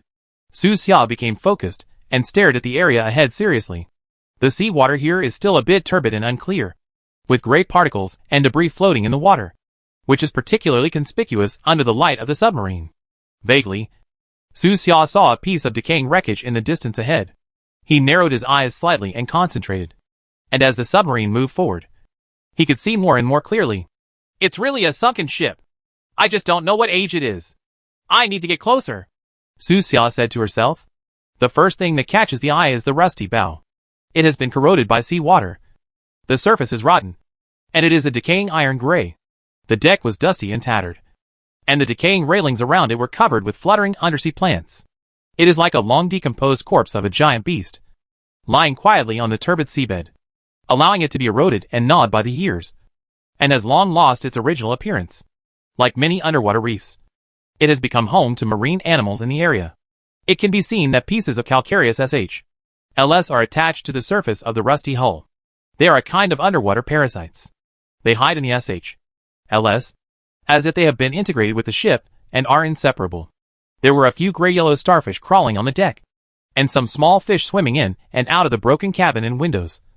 Leisurely, after getting closer, Su Xia saw the huge port and starboard anchors, as well as the long anchor chain. These heavy metal creations had not been completely corroded, but they were also in shape. This is it. There was a mental wave coming from the big clam, indicating that there was an incredible treasure in the ship. Or he was afraid that Su Xia wouldn't believe it. So he added, on the third deck below, there are more than 10 rooms. Each room is filled with boxes of treasures. The iron lock of one of the boxes was corroded and broken. I went in by chance and saw a lot of gold coins inside. If there were gold coins in every box, you can imagine the overall value of the ship. His mental fluctuations were intermittent, and he seemed to be struggling.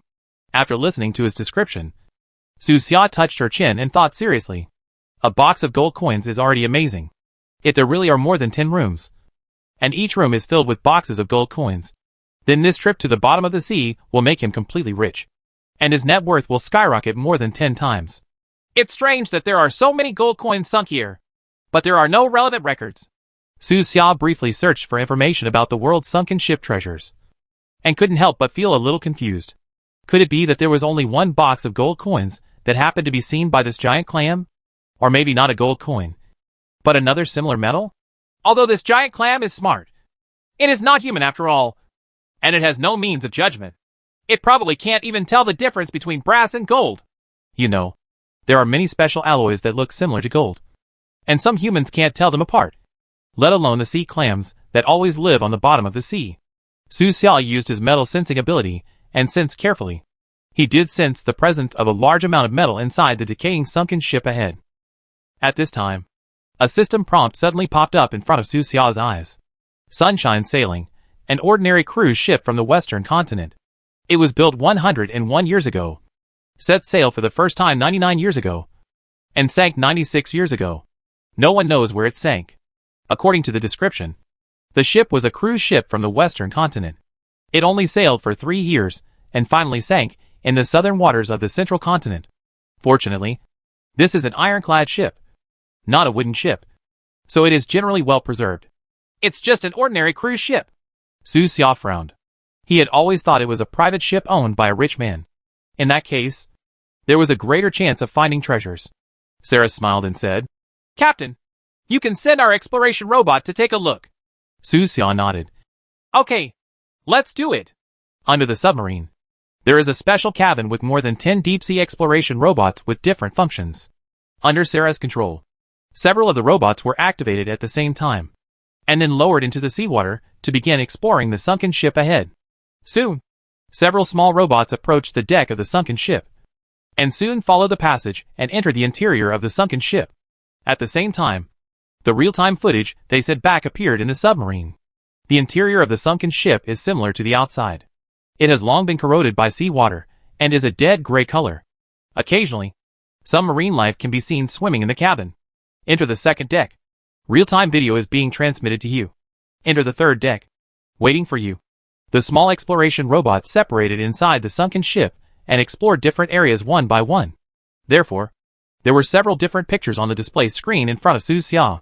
The interior of the entire ship was explored bit by bit, including the staff room, staff restaurant, entertainment venue, control room, engine room, kitchen, etc., all at a glance, presented in sequence.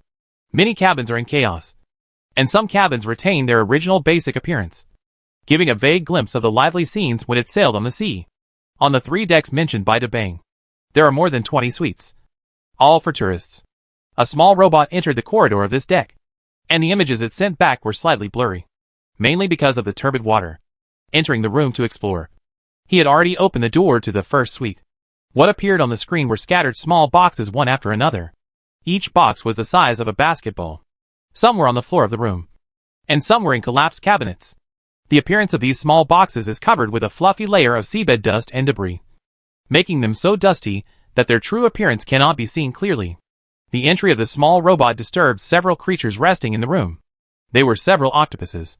They huddled in the corner of the room, their tentacles swaying slightly twice, as if they didn't care. Calculating quantity. In the picture, a small red circle appears on each box. After a while, there were a total of 25 small circles, representing 25 boxes. The little robot stretched out its alloy arm, slowly picked up one of the boxes, wiped off the dust on the surface of the box, and shook it in the seawater. The water flow surged, revealing the box's original appearance. The picture suddenly became a lot turbid, and there were more flocculent residues in the water, all of which were gray-white. They danced with the surging seawater, which greatly affected the vision. After a while, as those flocks settled, the picture gradually became clear. This box is very delicate, although its appearance has been corroded by the seawater. The golden fleur-de-lis pattern engraved on its surface can be vaguely seen, which seems to be the symbol of a certain royal family in the western continent. With a click, the little robot shattered the lock on the surface of the box. It's unboxed. Su Xia looked attentively and stared at the screen quietly. This box, which had been sealed for nearly 100 years, was violently opened today. In the picture, the sea water fluctuated, and the items in the box appeared before Su Xia's eyes. Those were gold coins engraved with fleur-de-lis patterns. Under the searchlight that comes with the little robot, each gold coin shines brightly, as if it had just been minted. The light of wealth shines in the seawater, making people unable to take their eyes away. Sarah, let the little robot bring the box back. Su Xia's eyes lit up, and she said to Sarah. Okay. Sarah smiled slightly. The little robot closed the box, and carried the box of treasures away from the third deck. It was very fast. It didn't take long to arrive outside the sunken ship, and quickly approached the submarine. Soon, there was only a buzzing sound. The submarine shook slightly, and the small robot was connected to the cabin. Subsequently, the cabin was sealed, and the seawater inside was quickly drained. Captain, that's enough.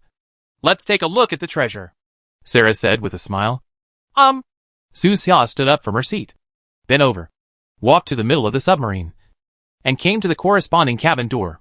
The cabin door opened, and a smell of decaying seawater hit his face, and the box was in the center of the cabin, controlled by two mechanical arms, and slowly delivered to Su Xia. Su Xia put on translucent gloves, twisted her neck, exhaled a few breaths, and then put her hands on the box. Click! With a little force, the box was opened. The lock of the box has been broken by the small robot, and as it opens, rusty metal fragments fall out. Inside the box, there were gold coins, moist with seawater, which was more intuitive than the picture sent back by the small robot before. Su Xia picked up a gold coin, which felt cold and heavy. Golden iris coin, made of pure gold. Valuable. Once exclusive to the Iris Empire of the Western continent. It is a symbol of royalty and wealth. The iris pattern engraved on the surface of the gold coin shines brightly, as if telling the story of the empire's past glory. Iris Empire. Su Xia pondered, looking at the gold coin, and the history of this planet came to mind. There is no empire now on this planet. There was indeed a constitutional monarchy in name, but the king and the royal family had great power, and the people of the empire also respected the royal family. Those empires are basically on the Western continent. Later, when the war broke out, those empires were destroyed in battles with the mechanical tribe. In some empires, the royal family members died in collective battles, and even the monarchs rushed to the battlefield with guns on their backs, leaving not even a trace of their blood behind. The last monarch of the Iris Empire was a legendary figure, and the ace pilot of the empire at that time. He personally piloted a fighter plane and shot down 13 mechanical flying creatures. 13 golden iris flowers representing honor were engraved on his exclusive fighter plane. He fought with his people until the last moment, until the capital was breached and the fighter plane he piloted also crashed in the sky filled with gunpowder smoke. The royal record about Iris also stopped at the moment when his fighter plane crashed. The war destroyed a lot and buried a lot. I didn't expect to see something from the Iris royal family here, Su Xia sighed. 100 years ago, the Iris Empire was very powerful. In the era of this sunken ship, steam was billowing on the sea, and there were countless merchant ships, passenger ships, and warships traveling to and from various places. The whole world looked prosperous. At that time, imperial warships traveled across the seas, and iris flowers bloomed wherever the sun shone.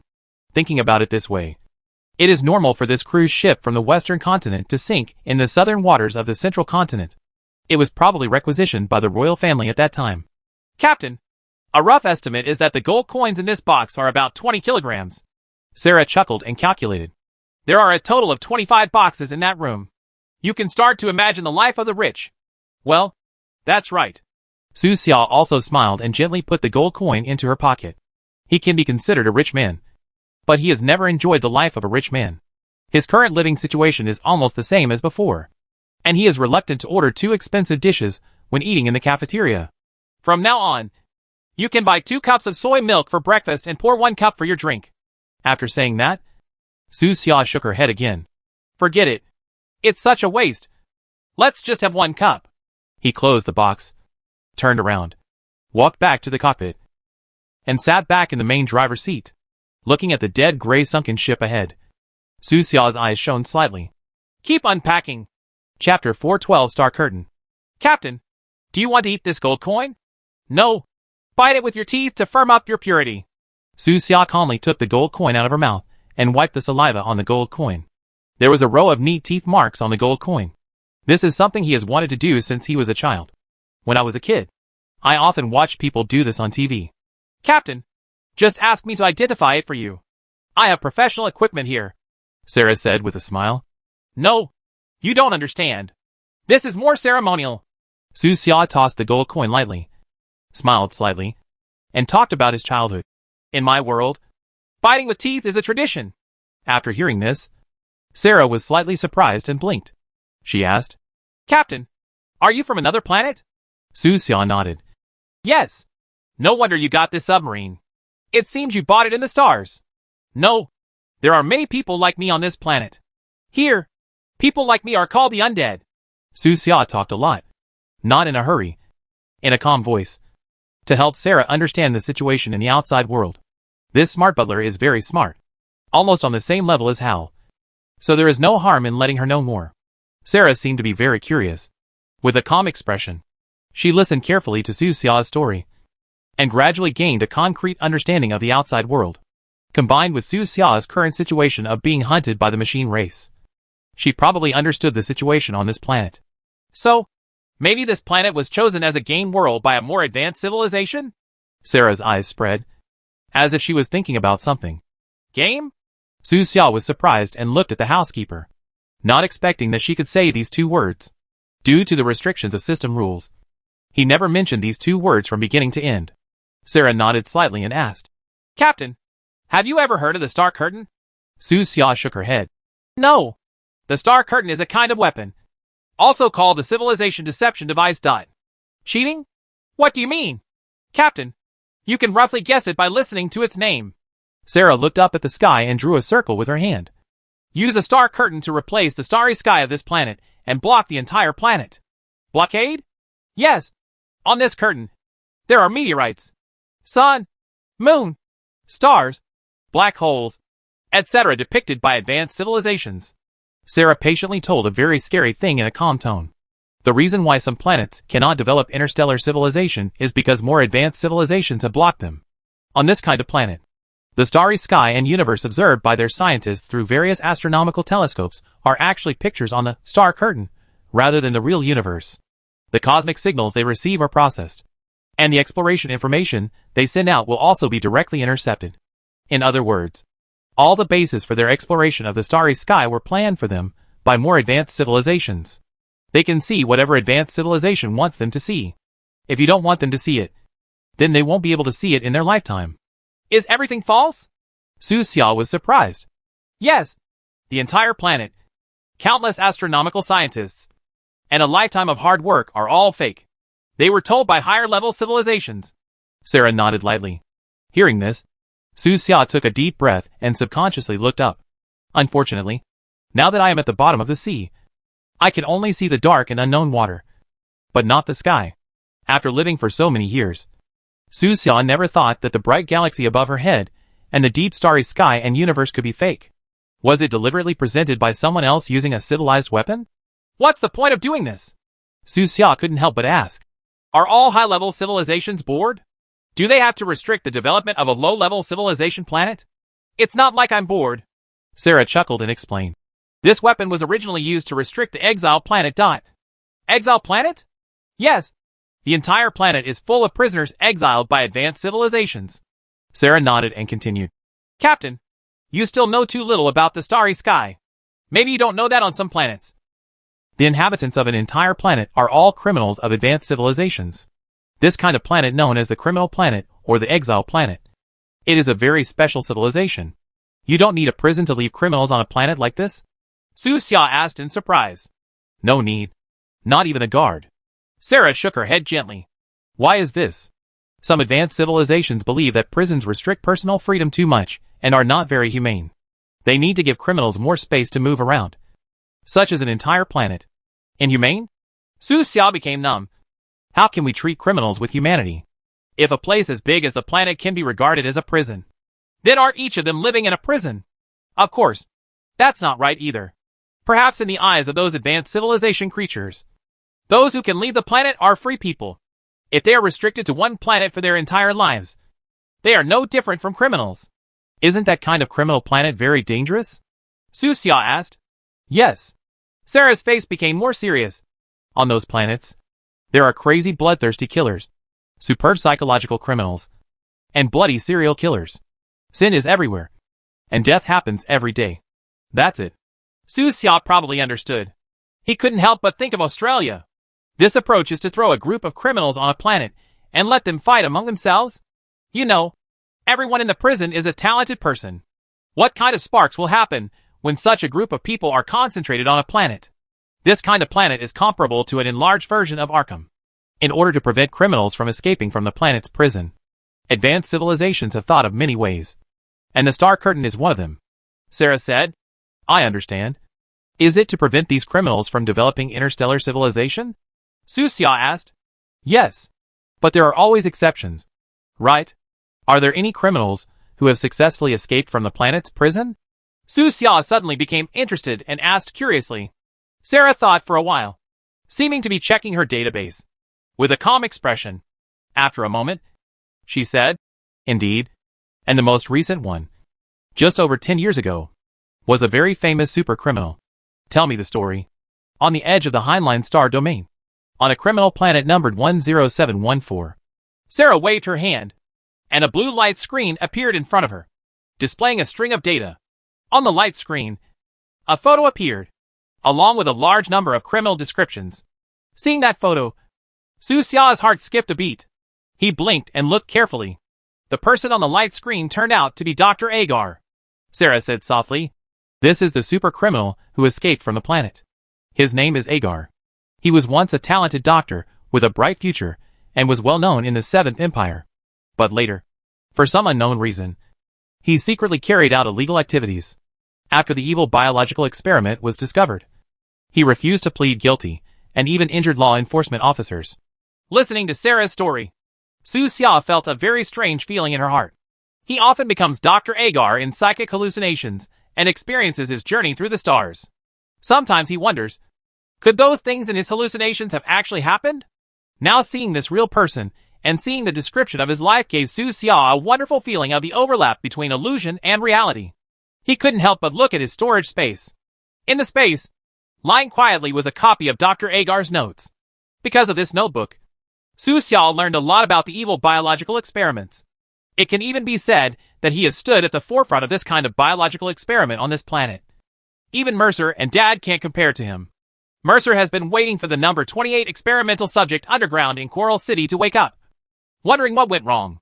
Su Xia could tell at a glance that subject number 28 was pretending to be asleep. After Dr. Agar was exiled, he lived in Sin City, the capital of the criminal planet, for 3 years. Because he was a criminal with special technology, he was implanted with a special monitor. I don't know what was used later. The solution was to take out the monitor. As she said that, Sarah noticed that Su Xia's eyes were a little dull, and reminded her with a smile. Captain, you are distracted. Oh, I just remembered some past events. Su Xia came back to her senses. It seems that the captain is not interested in the information about these criminals. No, I was just thinking about the game you mentioned before.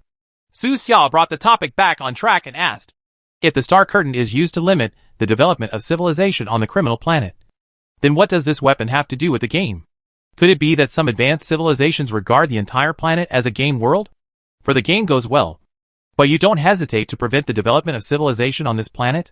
Yes. Sarah nodded. Isn't it against humanity to do this? Su Xia wondered. After all, even criminals can be treated with humanity. Sarah explained. Captain, many areas of the starry sky above our heads are private property. I see. Su Xia had seen a lot of information on the wreckage of the spacecraft. When Sarah said this, she immediately knew the reason. If the entire planet is someone's private property, then that person can do whatever they want, even if it means treating the entire planet as an amusement park. However, this still cannot explain our current situation. After all, everyone who comes to this planet has immortality. Su Xia said about the current situation. Otherwise, the players would not be called undead. Captain, have you ever thought that every death is actually real? What's the meaning? Let me give you an example. Sarah thought for a while, but it seemed that it was not easy to explain. So she waved her little hand, and another blue light curtain appeared in front of her. A string of information and text appeared on the light screen, presenting a case that actually happened before Su Xia's eyes. The name of this case is Killing Planet.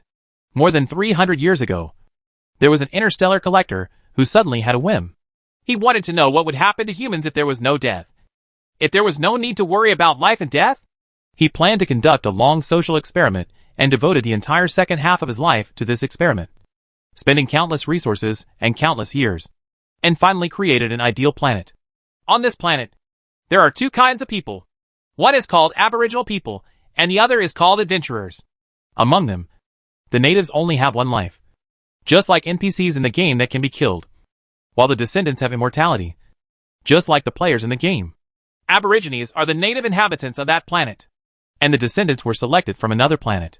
They were all told in advance that they had immortality, just like they were playing a game, so they had nothing to worry about. Sarah spoke softly and spoke slowly. Su Xia frowned when she heard it. The more she listened, the more she felt that it was very similar to the situation he was in now, and even many details could be matched. Later, Sarah said a very crucial piece of information. As for the immortal body, it is not really immortal. Every death is a real death. Could it be that he was resurrected through another body? Su Xia asked. Yes. After the descendant dies, his memory is instilled into another identical clone, allowing him to wake up in this clone. Clone? Is this the so-called immortality and infinite life? Of course. Captain, the planet you are on is different from the experimental planet I told about. Sarah smiled softly. Time to die? Su Xiao looked at her. Yes. Sarah nodded. In the case she told, after the descendant dies, it takes a while before he can be resurrected at a specific location, which is the cloning center. The descendants did not know that they were resurrected through cloning, and thought that they were truly immortal. So they called the cloning center a resurrection point, or a spring, or a cemetery. Sarah smiled softly and said, on your planet, all the undead can be resurrected at the moment of death. There is no resurrection center. This is a situation that I cannot understand. After all, she was just an ordinary smart housekeeper, and she didn't know much about the stars. Maybe not as much as Hal did. Su Xia nodded silently and fell into deep thought. During the exchange between the two, the little exploration robot outside was not idle. He was talking about bringing the treasure boxes from the sunken ship back to the submarine one by one. After exploration by the small robot, there are a total of 13 rooms with such treasure boxes on the 3 decks inside the sunken ship, and each room contains more than 20 boxes. If the box was full of gold coins, based on the price of gold on this planet, it would be a fortune of more than 2 billion. Su Xia can really retire and enjoy life. At this moment, a small robot suddenly sent back a message and found something more valuable than gold coins. Captain, I found a sword, Sarah reminded with a smile. Don't think too much. What you have now is real. Even if this world is really created, it doesn't matter. Even if there is a so-called mastermind behind the scenes. Captain, you can't resist now. Can you? Well, that's right. I can't resist. I can only enjoy it. Su Xia shrugged, feeling that the housekeeper was right. His thoughts returned, and he looked at the screen in front of him again. Just a moment ago, a small robot found a rusty long sword in the penultimate room on the 3rd floor of the deck. The hilt is engraved with a golden fleur-de-lis pattern, which is likely to be the legendary sword of imperial power. The sword of power of the Iris Empire suddenly disappeared 100 years ago and was not found until the moment it was destroyed by the machine tribe. Su Xiao looked at the picture on the screen, and information about the empire emerged in her mind. It is said that possessing this sword will bring you the supreme power of the empire. Of course, it's just a legend. We are already in modern times, and no one will surrender to others because of a sword. What's more, now that the entire Iris Empire is gone, this sword only serves as a collection. If it is really that sword, it should be sold for a good price. If you are short of money in the future, you can sell it. Su Xia pondered. Go to the western continent. People there will definitely pay for this sword. Higher prices. At the same time, in the southern sea of the mainland, above the sea, Mercer was floating quietly in the sky with a calm expression. He was wearing a black tuxedo and seemed to have regained his elegant appearance. He quietly looked at the sunset on the distant sea level, not knowing what he was thinking about. Lord Mercer, the nearby islands have been searched and no trace of the masked stranger has been found. A new message came. Lord Amos say, the nearby ships at sea have also been searched, and no masked stranger has been found. Another message came. The messages were gathered here one by one, like invisible streams of light. The information of the entire mechanical clan was gathered into an overwhelming network, and Mercer was the center of this network. As time goes by, More and more news comes out. Mercer's eyes moved slowly. He lowered his head slightly, expressionless, and stared at the undulating sea below. Chapter 413, The Prince's Letter. The water rises and falls. The waves ripple. At a glance, there is a deep blue under the deep sea, hiding countless unknown secrets. Call. The evening sea breeze blew by, ruffling the skirts of Mercer's clothes. He looked indifferent and motionless, as if he had become a sculpture, floating quietly on the sea. An invisible pressure was slowly released from his body, majestic and heavy, getting heavier and heavier, like a big mountain, as if it was going to press down heavily and smash the vast ocean below. Around him, several subordinates were nervous and looked down at the sea. They knew that Mercer seemed to be calm, but his anger still remained. Lord Mercer is dissatisfied with us. A subordinate thought bitterly to himself. Night is coming, and it's a full day. They use so much power, but they didn't even see the shadow of the masked stranger, and didn't catch a trace of him. Such a big living person seemed to disappear out of thin air. Is it possible? In this world dominated by machinery and metal, is it really that difficult to find a flesh and blood creature? The Southern Sea is a quite large area for humans, and many places are full of unknowns, as if shrouded in a layer of fog. But the main base of the deep diver camp of the mechanical race is here, on this sea. This is the home of the deep diver camp mechanical creatures. The mechanical tribe has been operating here for many years, and even knows how many uninhabited islands there are in this sea area, as well as the location, characteristics, animal and plant species of each island, etc. Previously, many people speculated that after the masked stranger was forced to the sea, he would not be able to find a place to hide or provide supplies, and would be caught or killed soon. Not only them, but also many creatures within the mechanical tribe think so. Even some mechanical creatures felt that the scene of this dispatch was too big in order to deal with a human being. Is it necessary to wake up the sleeping warriors of the entire continent? This morning, such a voice came from some mechanical clan branch bases. Energy is now tight, and there are not many psychic resources stored in each base. The war of more than 20 years has consumed too many resources, and it has not yet recovered. The mechanical race is a race with very high action efficiency. Generally speaking, as long as instructions are conveyed from above, they will be immediately implemented by people below, and almost no one will question them. But this time, there were more doubts. Not only the central continent, but also many mechanical bases on the left and right continents have received orders for comprehensive operations, all just for the high-level wanted criminal codenamed the Masked Stranger. Many mechanical creatures don't understand why this masked stranger has such a high internal priority. Although they questioned it, they did not dare to disobey the order, so they could only go with a sigh. Alas! Every action consumes immeasurable psychic resources. There are sighing voices, and naturally there are also voices of support and confidence. It is the will of Lord Overlord.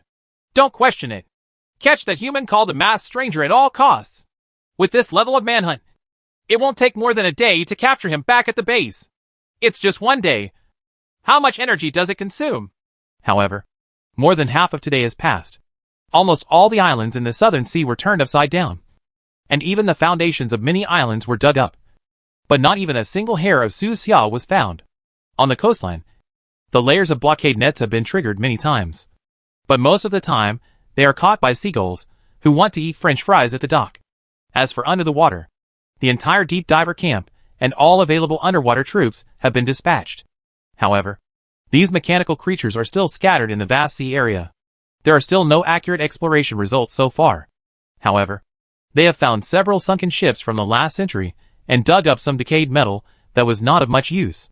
Lord Mercer is so angry, probably because he thinks we are not doing our job well. On the sea, several subordinates thought of this. Yeah, even we didn't expect that even after the entire race took full action, we couldn't find a single little human. Several subordinates looked at each other and passed information to each other. Each other was extremely helpless. In fact, some of the problems within the Machine Clan had already surfaced in Kaiba City. Just as Todd, another high-ranking member of the Mechanical Clan, said at the time, the Mechanical Clan has been in peace for a long time and forgets about danger when living in peace. Many mechanical creatures have forgotten their honor and are not as good as they were during the war. If we go back in time and go back to the racial war with the human race, the situation at that time seemed dangerous, but it was the period when the machine race was growing the fastest. During those years, external pressure was everywhere.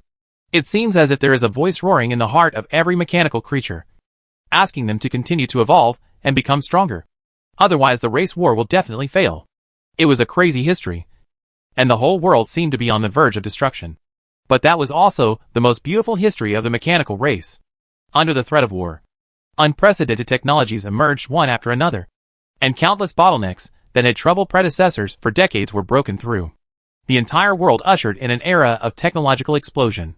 After the war, the machine tribe achieved complete victory. How high-spirited were they at that time? At that time, every mechanical creature thought that from now on, they could do anything. But now, they can't even find a human being. Did the masked stranger hide under the sea? The supplies he carries with him cannot possibly sustain him for too long. Maybe there are creatures in the sea to help him. Now, many mechanical creatures have to turn their attention to this deep and boundless sea. Just like Mercer now. Mercer has always been confident, and he remained so this time. Time passed, and the last trace of the sky was about to disappear under the sea level. He slowly closed his eyes and said lightly, "He can't escape." "Sir, what are your orders?" Several subordinates stepped forward. "Contact the major bases. I need more soldiers who can operate underwater for a long time to speed up the transformation." "Yes. Enforce a complete blockade of the seabed," Mercer ordered again. "Don't believe any detection equipment. Believe that the masked weirdo you saw may have an invisible submarine. Don't look at him with your current technological perspective." At this moment, under the sea, in a certain area, inside the submarine, Su Xiao was half crouching in the submarine, wearing translucent gloves and holding a green gold metal sword in her hand. She looked at it carefully and looked at it carefully. This long sword was what those little robots found in the sunken ship before, and it was now put into the submarine. The sword of the Iris Empire, a symbol of imperial power. Only the monarch can pull it out. The system pops up a description, just as Su Xiao guessed. It was the imperial sword that had been lost for hundreds of years. Nowadays, more than half of this long sword has decayed, and its surface is stained with rust. It no longer looks like it once did. "It's a pity that it's just an ordinary weapon," Su Xiao sighed. His skeleton sword had been destroyed, leaving only fragments. Now he really wanted a cold weapon. This legendary sword of imperial power is not as magical as rumored. After losing that royal brilliance, it was no better than a sword made by a village blacksmith. In Su Xiao's eyes, it was just a piece of useless scrap metal. What's the use of a sword if it can't kill someone? Judging from the corrosion level of this broken sword, if you use it to chop someone, the sword may be completely broken before the person is killed. "Captain, there are too many boxes containing gold coins. The storage compartment space of this tourist submarine is not enough. We need to return to the main submarine and transfer the gold coin boxes," Sarah suddenly reminded. "No need. Just let me throw it into the storage space." Su Xiao put down her sword and put away her thoughts. He glanced at the rear image on the display screen and saw a huge black shadow. Like a giant sea beast following in the water behind him, it was the big submarine. In order to prevent accidents from happening, Sarah had been distracted by controlling the large submarine to ensure that the distance between the two submarines was not too far or too close. At this time, there were more than 30 small boxes in the storage compartment of this small submarine, all of which were filled with gold coins. "Captain, how does it feel to hunt for treasure under the sea?" Sarah asked with a smile. "It's not bad. It's like fulfilling the dream of an hour later." Su Xiao sighed. Her mood had calmed down, and she didn't have the initial excitement. Compared with the story described in the book, 20,000 Leagues Under the Sea, Su Xiao's experience on this trip was indeed too plain and lacking a lot. Now, he looked forward to the starry sky above him even more. It is a vaster world, worth a lifetime of exploration. Su Xiao left her seat, bent down, walked outside the storage cabin, opened the door, and with a wave of her hand, the more than 30 boxes of gold coins disappeared and entered his storage space. "The storage space is really like a game world." Sarah pursed her lips and chuckled. At first, Su Xiao's ability to collect things with one hand shocked Hal. Hal thought that Su Xiao could tear apart space with her bare hands and directly open cracks in different spaces. "What if this is a game?" Su Xiao asked her. "Then it's a pleasure to meet you, Mr. Player." Sarah still smiled and didn't take it seriously. "But, Captain, have you ever thought that maybe the real Earth you think is also a game world?" Su Xiao shook her head. "What do you think? Truth and falsehood are relative concepts and also idealistic concepts." Sarah smiled slightly. "As long as you think it is true, then it is true." If you think it is false, then it is false. Su Xia shrugged, said nothing more, and returned to her seat. He really didn't want to discuss such a mysterious topic, because it would definitely lead to a dead end in the end.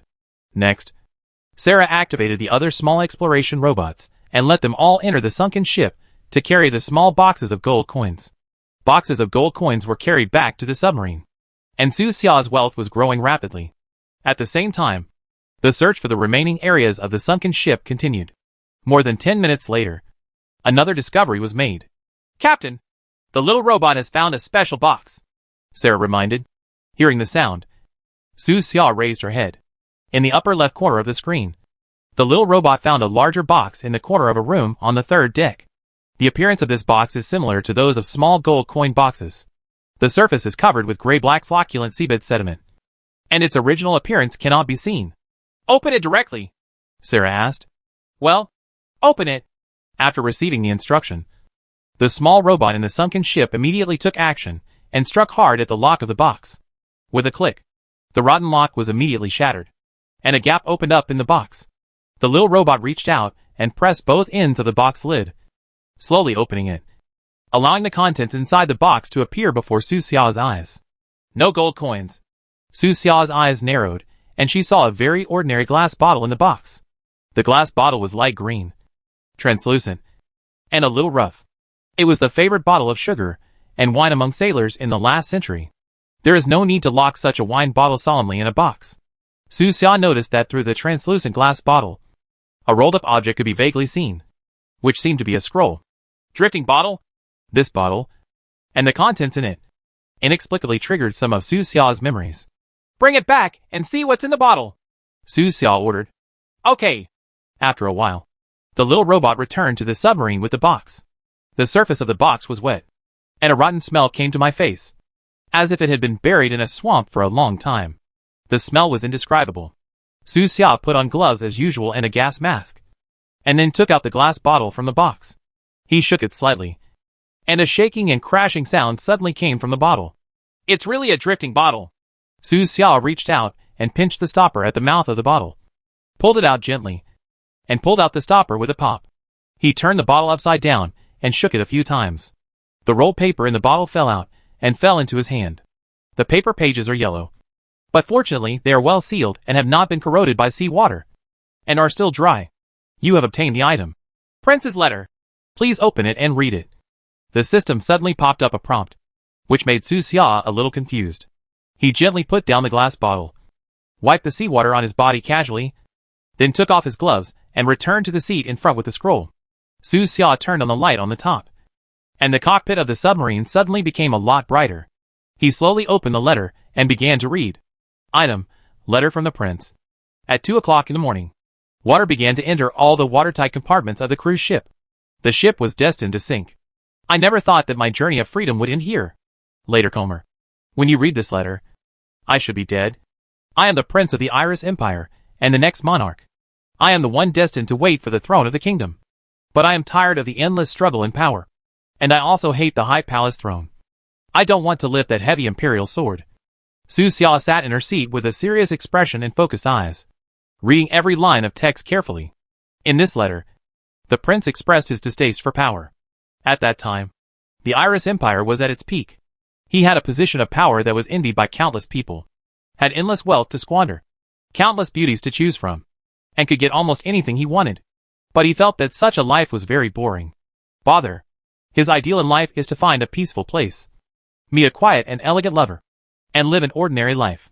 For the sake of his ideal, he finally took action, took away the sword of power and a little money, escaped from the palace, and started this journey of freedom.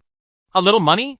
Su Xia's eyelids twitched, and she couldn't help but look back at the storage cabin at the rear, seeing the boxes of shining gold coins.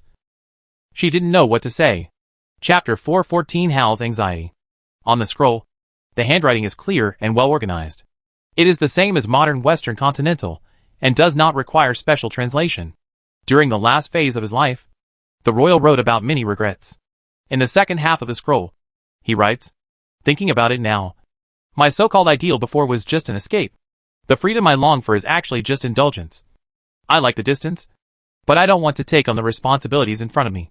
I ran away from home this time without considering the feelings of other people, which was too selfish. I suddenly thought of my father's back turned in disappointment, and of my mother's love and sigh, and I had mixed feelings in my heart. Unknowingly, they already had so many gray hairs. The ship is about to sink. But I understand this now. I can't go back. Seeing this, Su Xia was surprised. He thought that this prince was really tired of power and yearned for freedom. Unexpectedly, he took a sharp turn in the end. The next large paragraph of text is actually the prince's self-confession.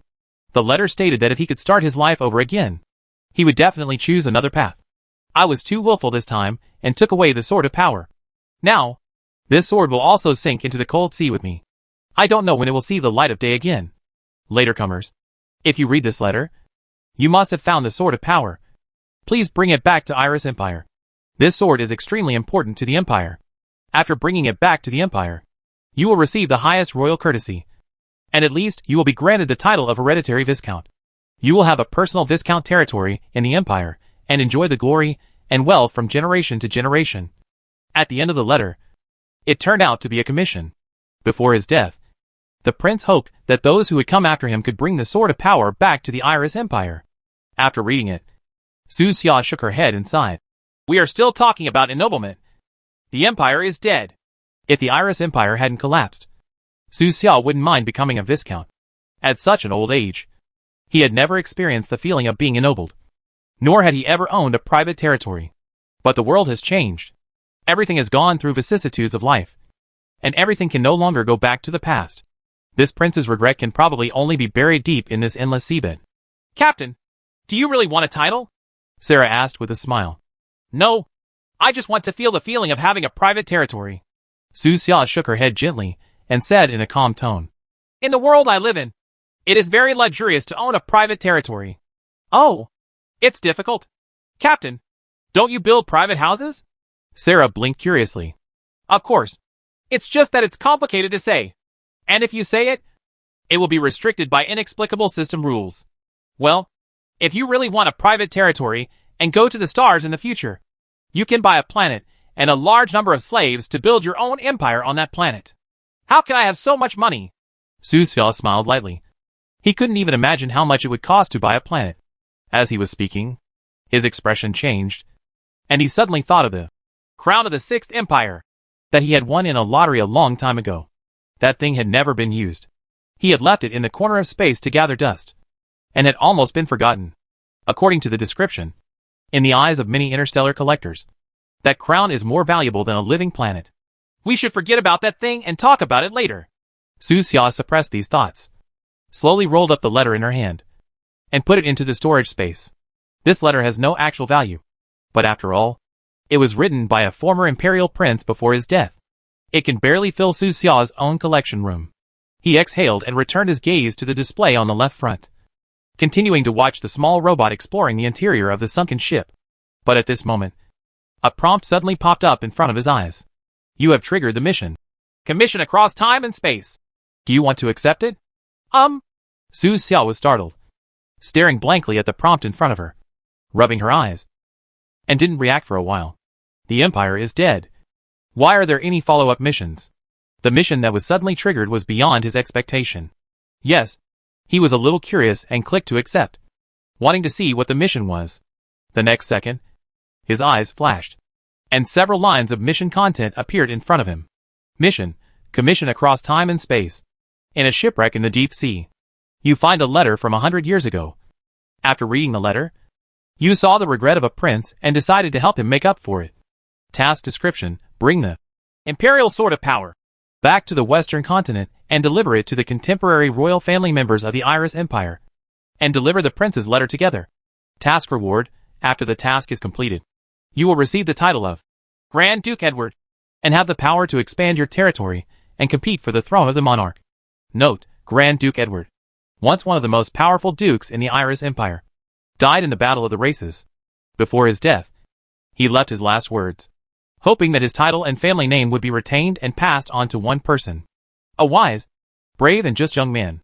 Note, Grand Duke Edward has no descendants, so the title is vacant. Su Xia's eyelids jumped when she saw the mission description. She didn't expect that there were actually members of the royal family now. There is no time limit for this task. And the rewards are also very mysterious. After all, the country has been destroyed. And the so-called dukes and territories are probably all fictitious. They can only issue a few certificates. But they cannot forcefully snatch a piece of territory from the mechanical tribe. Fake titles were not uncommon for Su Xia. They could be bought on the other side of the earth. For example, in the famous Principality of Sealand, you can buy their title online for a few hundred yuan. And you can even receive a title certificate in the mail. Captain, what's wrong with you? Seeing that Su Xia was in a daze again, Sarah couldn't help but ask curiously. Nothing. I received a mission. Su Xia sighed. Is it about this letter? Yes. Su Xia had no choice but to briefly talk about the content of the mission he saw. After listening, Sarah pursed her lips and smiled, and said, Captain, your opportunity has come to expand your territory. Forget it. If you go to the Western continent for business in the future, just send this sword back along the way. Next, Su Xia no longer thought about the mission. Told Sarah to pay attention to the surrounding situation. Beware of mechanical creatures. And then continued to watch those small robots exploring the interior of the sunken ship. Time passed by, and it was already night. In the deep sea, there is no difference between night and day. The surroundings are pitch black and extremely oppressive. There is only endless water flowing in the unknown darkness. More and more treasure chests are being returned to the interior of the submarine. Most of the boxes were filled with gold coins engraved with fleur-de-lis. And a few boxes contained other valuables. After being soaked in seawater for a long time, most of the boxes are still intact. But a few have been damaged. In room 5 on the 3rd deck, 2 gold coin boxes were damaged. And the whole box of gold coins was scattered everywhere. The small robots had to carefully search through the flocculent gray-black deep sea sediments to remove the gold coins. Pick them up one by one. Seeing this scene, Su Xia frowned and said to Sarah, Carry the complete box first. Don't worry about the scattered gold coins. Time is important now. Okay. Sarah nodded slightly and passed on the instruction. She tilted her head and asked, Captain, you have been paying attention to the time. Are you worried about the machine clan? Well, this sea area is the home field of the mechanical tribe. Even if we have the ability to be invisible, we should not take it lightly. Su Xia said.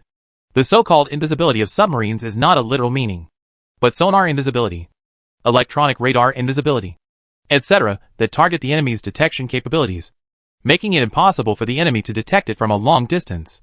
But it can be seen with the naked eye, although Sarah was very confident, saying that it was impossible for the mechanical creatures on this planet to detect them. But Su Xia was used to being cautious and worried about being detected by the eyes of mechanical creatures. So she began to urge the little robots. In the Southern Sea, he always felt unsafe, and his scalp felt cold, as if something bad was about to happen. Finish the exploration as soon as possible, and then go directly to the Northern Sea, and reach the far North Sea as soon as possible to blow the north wind, Su Xia said. Okay. Sarah smiled slightly and responded softly. After a while, she moved her fingers lightly, pointed forward, and said, Captain, look, looking in the direction of her finger. Outside the sightseeing glass in front of the submarine, several small gray-brown fish suddenly appeared, only about the size of a thumb. They swung their tails and swam freely, looking very agile. Su Xia asked, Do you want to see the fish? Sarah smiled and shook her head. Captain, please use your mental ability to sense it. Huh? Bionic fish?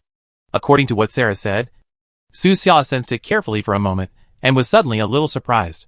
The few small fish in front of the submarine turned out to be mechanical creations. But just looking at the appearance, you couldn't tell that they were mechanical life forms at all.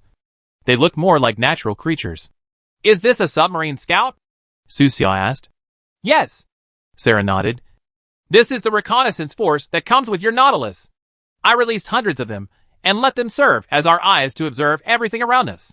If there are soldiers from the machine tribe approaching, these little fish will be the first to sense it.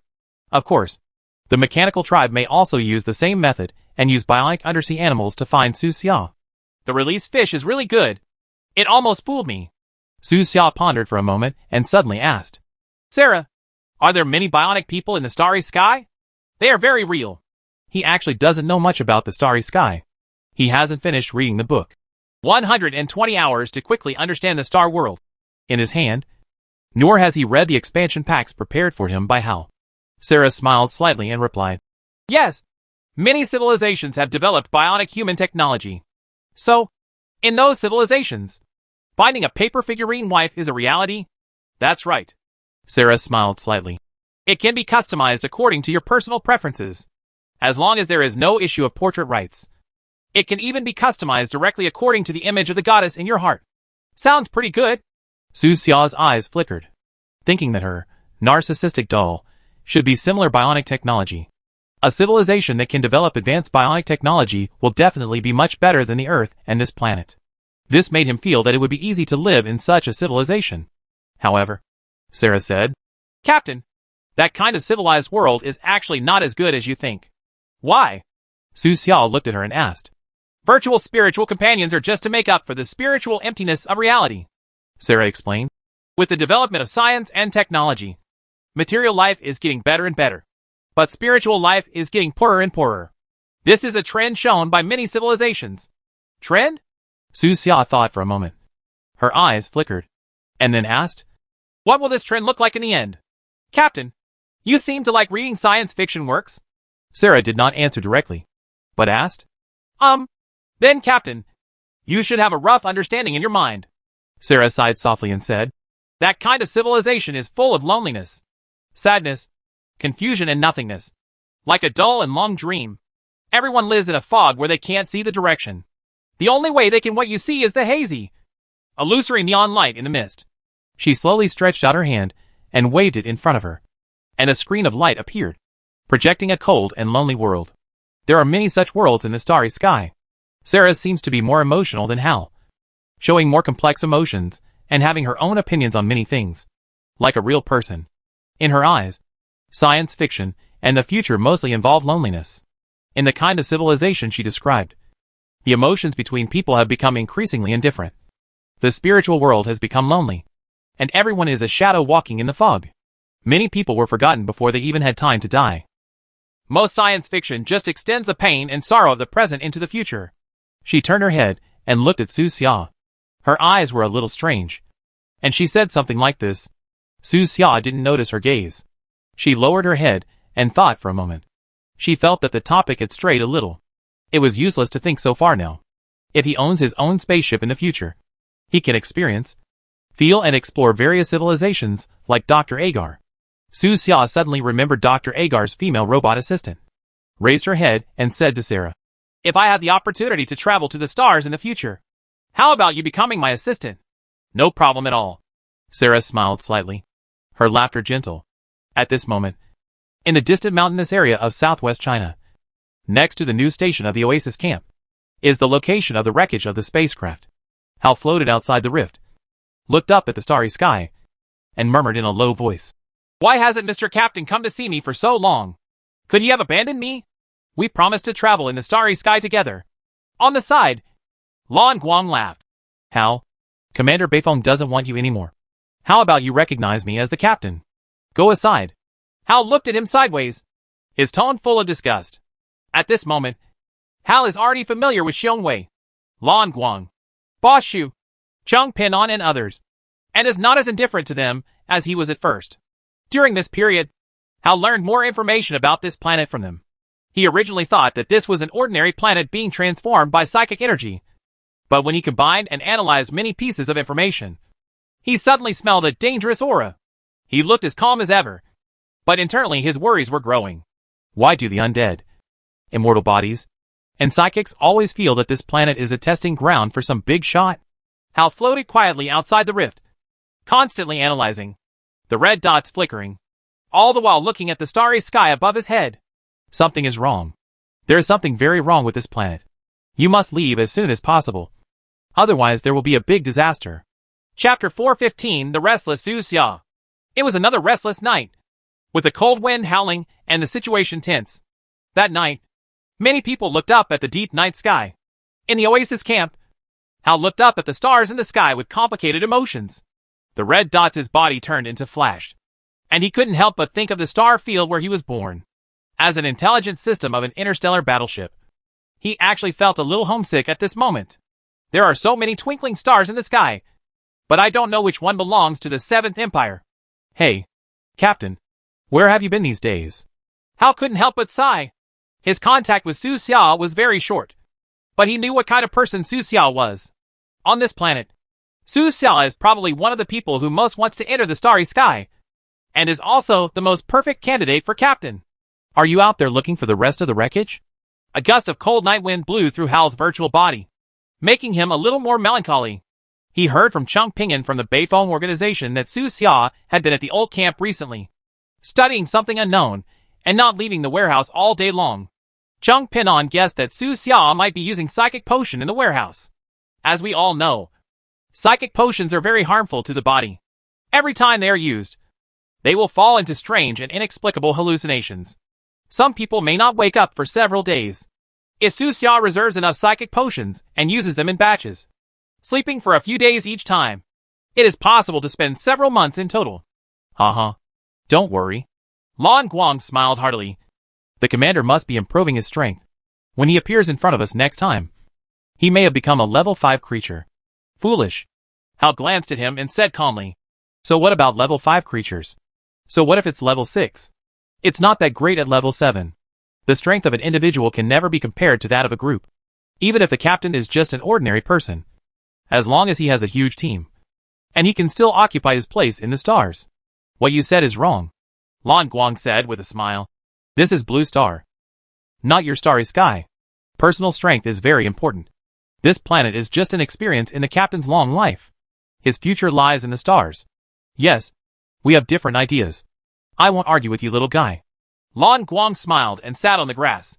He also raised his head and looked at the brilliant night sky above his head. After watching for a while, Lan Guang shook his head. The starry sky was too far away, unreachable, and unimaginably far away.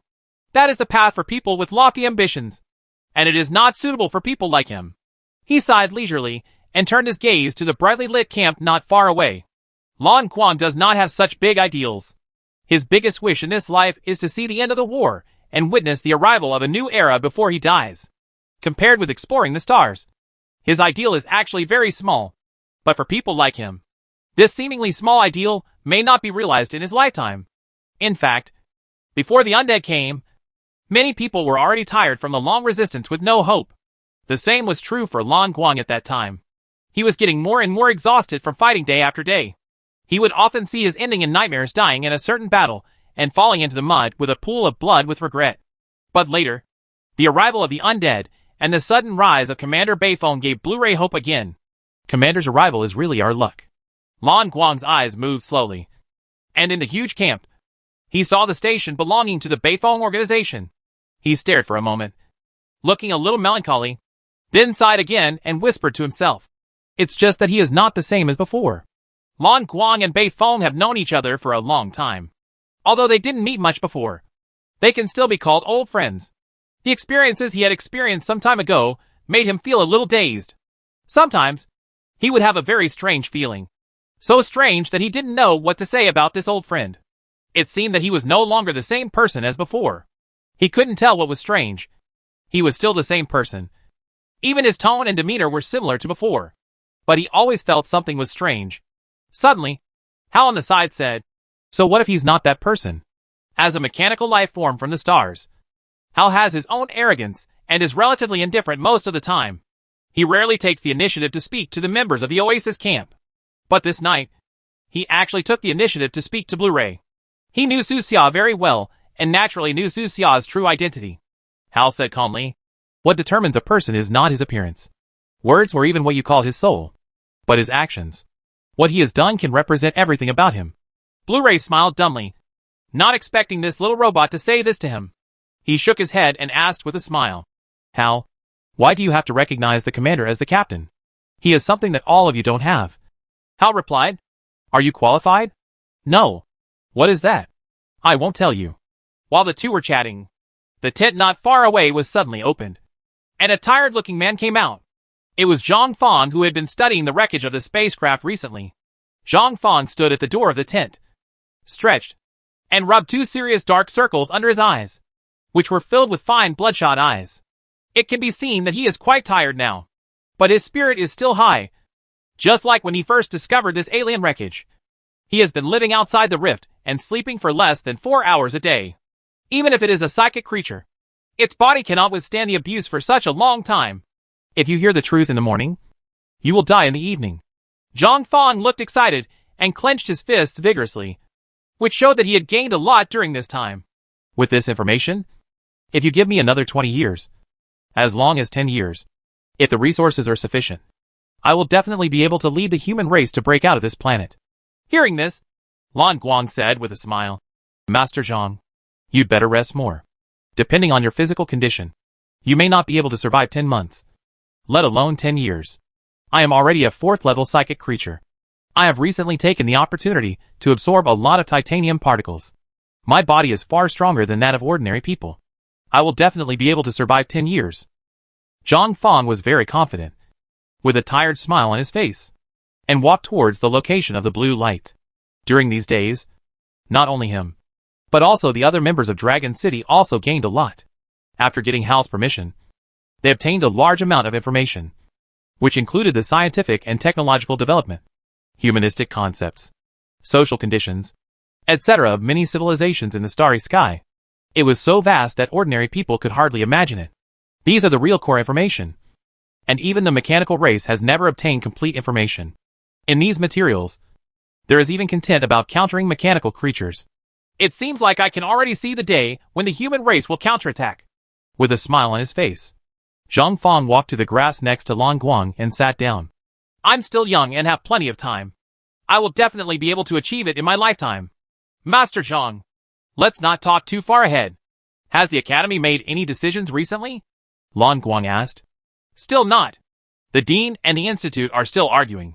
Zhang Fang smiled bitterly. The content of their argument was naturally whether to wake up the 2 alien engineers sleeping in the spacecraft. Until now, the 2 sides have not reached a conclusion. Recently, some rumors have spread in the camp. Some people say that Commander Beifeng left because he was too lazy to listen to their quarrels, and went to the old camp to find some peace and quiet. The noisy 2 families made the Oasis camp a little more lively than before. During this period, 2 outsiders, Sun Lang and Chang Ruffing, also integrated into the camp. They joined the camp as level 4 creatures in the first 2 days, and even took a vacant position in the camp's food supply department. During these days, the 2 have been training in the virtual system. Su Xia personally promised that whoever can get 7S level system evaluations first will get the second reward in the prize cabin before him. That is a reward from an alien creature, and it must be worth a lot of money. But their simulation methods are different from Su Xia's. The 2 of them couldn't adapt to the cruelty of the HL battlefield on the Heavenly Kingdom star. After trying it a few times, they decided to start with a simple battlefield, adapt to the difficulty bit by bit, and finally challenge the HL. In the past few days, Sun Lang has made very fast progress and has entered the HL battlefield challenge again. Ha. If the commander doesn't come back, the second prize will be mine. Sun Lang sat on the grass nearby and laughed weirdly. I'm so excited just thinking about grabbing something from the commander. Don't be ridiculous. You just got an S, and everything else is below C. Chang Ruffing hit him unceremoniously. Brother Chang, everything is difficult at the beginning. Sun Lang's eyes shone. He rubbed his hands around the fire on the grass, and said with a strange smile, after the first time, it will become easier and easier in the next few times. Chang Ruffing looked calm, and was too lazy to talk to him. He knew very well that each stage of the HL battlefield had different difficulties, and the first 4S evaluations were only the first stage. If you want to get 7S, you must pass the second stage perfectly, which is a stage that even Su Xia has never tried. Speaking of which, during this period, after Su Xia left, only Sun Lang got an S rating. Among the rest, the one who came closest was Chang Ruffing, who received an A+ rating, with only the last half hour left. As for the old dean of Longcheng, they have been busy with research and debate, and have no time to experience the simulation training system. Hey, that's weird. Chang Ruffing suddenly raised his head, looked at several tents not far away, and said, why didn't you hear the quarrel between Longcheng College and the Research Institute today? Have the 2 sides communicated well? Yeah. I just said something is wrong. Sun Lang also realized that it was too quiet this night. The 2 of them turned their heads, and looked at Zhang Fang not far away with doubtful expressions. But Zhang Fang was also a little confused. He touched his head and said, there's really no more arguing. It should be halftime. Mr. Zhang, Is there an intermission in your Dragon City quarrel? Chong Ruffin looked strange. It's good that you two get used to it. Zhang Fang was a little embarrassed. In Dragon City, don't be surprised if anything happens. That's right. After all, it is the largest human gathering place on this continent. The two nodded. With more people, anything could happen. Maybe there is something else. I'll go over and take a look. Zhang Fang smiled apologetically at a few people, then got up, left the area, and hurried to the tents not far away. Logically speaking, it's not the time for intermission yet, but it's strangely quiet.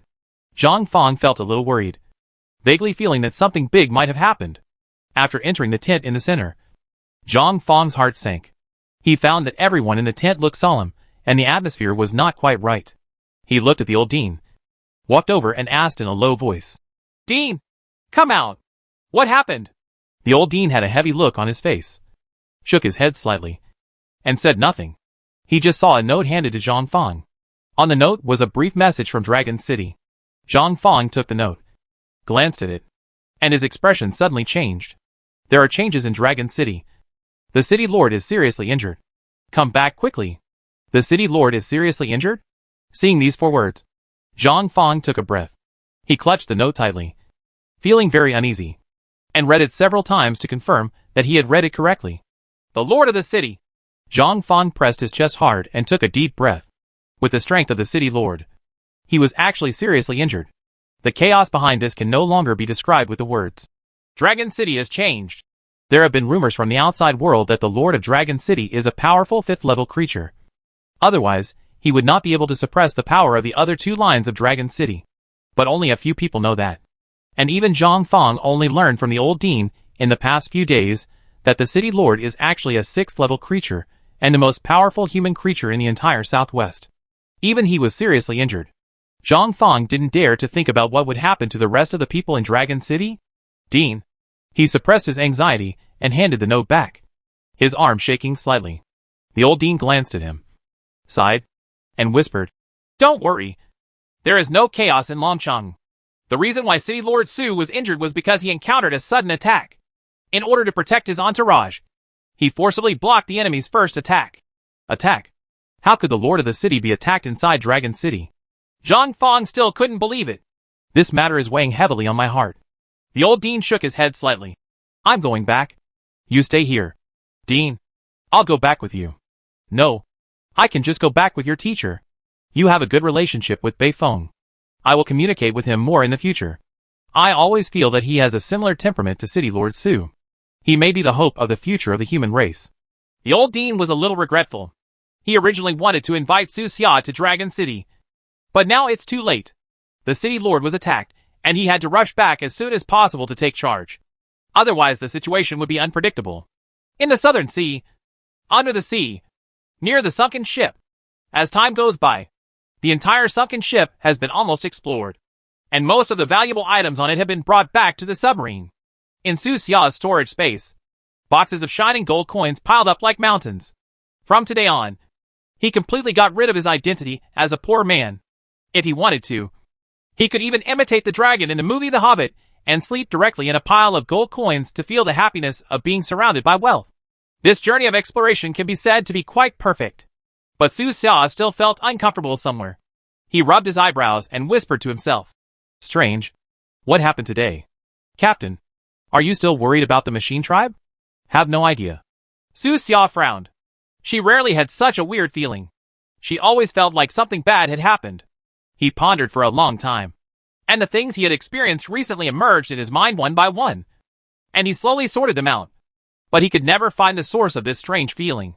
Is it that guy Mercer who is scolding me behind my back? Chapter 416. The deep diving city appears.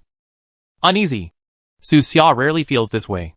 He pondered for a long time, thought for a long time, and finally opened the storage space and system tasks and looked at them, but still couldn't find the problem. What's wrong? His eyes flickered. Unsure. Is it really a mechanical race? It's been almost a day, and the undersea troops of the mechanical tribe must have already taken action. When she thought of this, Su Xia stopped thinking and said decisively to Sarah, "I don't want anything else in this sunken ship. Let's go to the far North Sea now." "Okay." Sarah looked calm and unflustered. She waved her hand gently, to recall the small robots who were searching the sunken ship. The harvest this time has been rich enough. More than 95% of the wealth in the sunken ship has been taken away by Su Xia, and the rest will be allowed to slowly corrode with the seawater over the years. Outside the sightseeing submarine, the magic blue sea clam saw this and immediately sent out a mental wave. I didn't lie to you. The treasure here has been taken away by you. Can you let me keep half of the pearls? Okay. Give me the biggest pearl, and keep the rest for yourself. Su Xia responded to the big clam. The treasure this time exceeded Su Xia's imagination, so he unilaterally changed the agreement. The big clam is delighted, sending out a spiritual wave of joy. Sarah then controlled the capture robotic arm to recapture the big clam back into the submarine cabin. After watching him spit out the largest pearl, she released him back into the sea. We'll see you later. The big clam walked away happily, opening and closing its upper and lower LS at a very slow speed, and soon disappeared into the quiet depths of the sea. At the same time, the tail passage of the large submarine at the rear slowly opened and was filled with seawater. That's the way back. Sarah controlled the sightseeing submarine and kept retreating steadily into the passage. Buzz! The hatch at the entrance of the passage slowly closed, isolating the passage from the cold sea outside. On both sides of the passage, dark blue indicator tubes lit up, shining dimly in the water, as if guiding the small submarine in the direction. The sightseeing submarine slowed down in the channel, getting slower and slower, and entered the rear compartment. After passing several compartments in succession, it returned to the cabin where the sightseeing submarine was originally placed. With a sound of vibration, the mechanical device in the cabin stretched out and connected with the small submarine, holding it firmly in place. Cuckoo! The water in the cabin surged, and countless small holes around and at the bottom began to drain out seawater, and the water level continued to drop. Su Xia sat in the cab, relaxed and let out a breath. At this moment, the water outside is dropped to half. Looking out from the cab, the picture outside the sightseeing glass is divided into two parts. One part is underwater, and the other part is above the water. The water surface is gently rippling and beating rhythmically on the glass. Captain, we are back, Sarah said with a slight smile. Good. Back in the big submarine, the depressing and cold feeling gradually disappeared, and Su Xia felt much more relaxed. In the dark seabed, he always had a strange feeling of being unable to control his own life and death, as if he would become a duckweed in the water at any time, being swept into the invisible unknown by the boundless seawater. Although this large submarine is also on the bottom of the sea, its internal space is large enough to give Su Xia a sense of down-to-earth security. How deep are we now? Su Xia asked Sarah. It is currently about 1,700 meters under the sea. It is still located on the continental slope in the south of the continent and is continuing to dive deeper, Sarah replied with a smile. Okay, the deeper the better, Su Xia immediately said. The comprehensive technology of the mechanical race cannot compare with this Nautilus. There should not be many mechanical creatures that can dive into the deep sea. The deeper the area, the lower the probability of encountering them. According to the description in the submarine manual, this submarine can dive to a depth of 15,000 meters. The current depth is far from reaching its limit. On the dark and deep seabed, the Nautilus was like a huge black fish. Under Sarah's control, it continued to dive deeper and deeper, and the pressure on the SHL gradually increased. Su Xia returned to the upper control cabin, stood in front of the circular console, and continued to learn submarine operating capabilities. As the submarine dived, the pointers on many instrument panels on the console began to shift to the right, and the magnitude of the shift gradually increased, with the values displayed getting higher and higher. 2,000 meters, 4,000 meters, 6,000 meters. The pointer on the dial gradually moved from the safe green area to the dark yellow area in the middle, and then gradually moved closer to the final red area. Around 10 o'clock in the evening, Sarah said, Captain, we have dived to 10,000 meters under the sea. Okay, continue. The uneasy feeling in Su Xia's heart had not yet dissipated. He rubbed his brows and gave the order to continue diving without even looking at the dashboards. Now, they have long left the continental slope area and arrived at the bottom of the real ocean. On the Earth, there are only a handful of top exploration submarines that can reach a depth of 10,000 meters.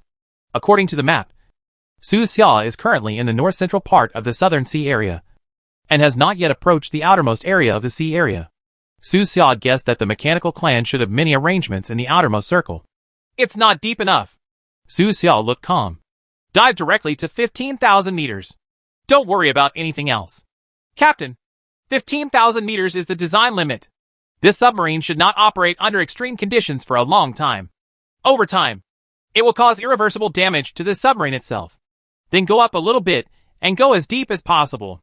Okay. In fact, the deepest part of the seabed in this area should not reach 15,000 meters. Sarah said her guess with a smile on her face. The fact is similar to what she guessed. The deepest area of the Southern Sea is only more than 13,000 meters. After diving to 13,000 meters, the submarine entered a relatively stable state. The pointers on each instrument panel showed normal, and various data fluctuated within a stable range, with no abnormalities. Under Sarah's control, the submarine kept its invisibility turned on, like a ghost on the bottom of the sea, advancing alone in the vast ocean. At such a deep seabed, no normal marine species can be seen. There is only deep loneliness, darkness and coldness. The whole world seems to be wrapped in deathly silence. Time passed slowly in the seawater, and it was 3 o'clock in the morning before I knew it. During this period, Su Xia went offline to fill her stomach. By the way, she went to the forum to read various news. She saw many pictures, texts, videos, etc. about the actions of the machine tribe, and she probably grasped the key points of the action of the machine tribe. As a person who can travel back and forth between the two worlds, his biggest advantage lies in this. He can continuously obtain news from the outside world, and will not be closed off by the underwater world. Even the mechanical creatures from the other two continents have taken action. Su Xia frowned. Has anyone seen the legendary city of deep divers? That city actually emerged from the bottom of the sea? On the forum, there was a video that caught Su Xia's attention. His eyes narrowed. His fingers paused. And then, he gently clicked on the title of the video. Shock! The City Under the Sea. Click on the video to see an extremely shocking scene. The video was shot from an overhead perspective. In the picture, in the vast sea, a shadow so huge that no boundaries can be seen suddenly appeared. It was terrifying and boundless. Rising slowly, like a waking monster, gradually rising from the turbulent sea water. Rumble. The waves were turbulent. The water was roaring, and the majestic waves rolled away, slamming hard on the alloy SHL of the floating giant, causing cold water splashes to appear. That's a city. It is completely different from a human city. There are no high-rise buildings, no mountains and rivers, no passing vehicles, and only pieces of white gold oval SHLs. Looking down from a high altitude, a huge metal ball with a diameter of more than 10,000 meters emerged from the sea. Only a small part of the sphere emerged, its platinum gold appearance shining in the sun, and a large part of it was under the sea. Just the tip of the iceberg. The picture ends here and falls into darkness. At the bottom of the video, the photographer wrote, This afternoon, I went skydiving with a group of friends. I jumped from an altitude of more than 10,000 meters. I took the photography equipment with me. I planned to record the jump completely, but did not expect. On the Southern Sea, we saw the shocking thing. This must be the legendary city of deep divers. Before we could fully record it, we were killed by the flying creatures of the mechanical tribe. Now that I think about it, it's really a pity. If you can give me some more time, I will definitely be able to record the entire process of the deep diving city emerging from the sea. The machine clan is divided into 3 forces: the Sky Camp, the Earth Camp, and the Deep Dive Camp, which are in charge of 3 continents respectively. These 3 camps are all headed by the mechanical master of the Silver City. He usually has the power to make decisions freely.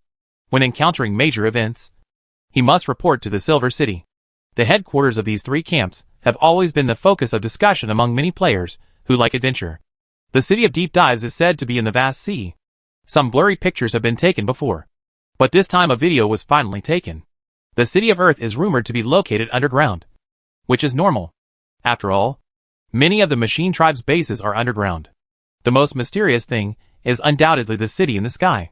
Logically speaking, if it were floating in the sky, players would be able to see it just by looking up. However, players in the eastern continent have not found any trace of this city so far. Some people speculate that the city may not be in the sky in the popular sense, but floating in distant space. This is the city of Deep Dive? Su Xiao watched the video several times, with deep eyes, firmly remembering the appearance of that city.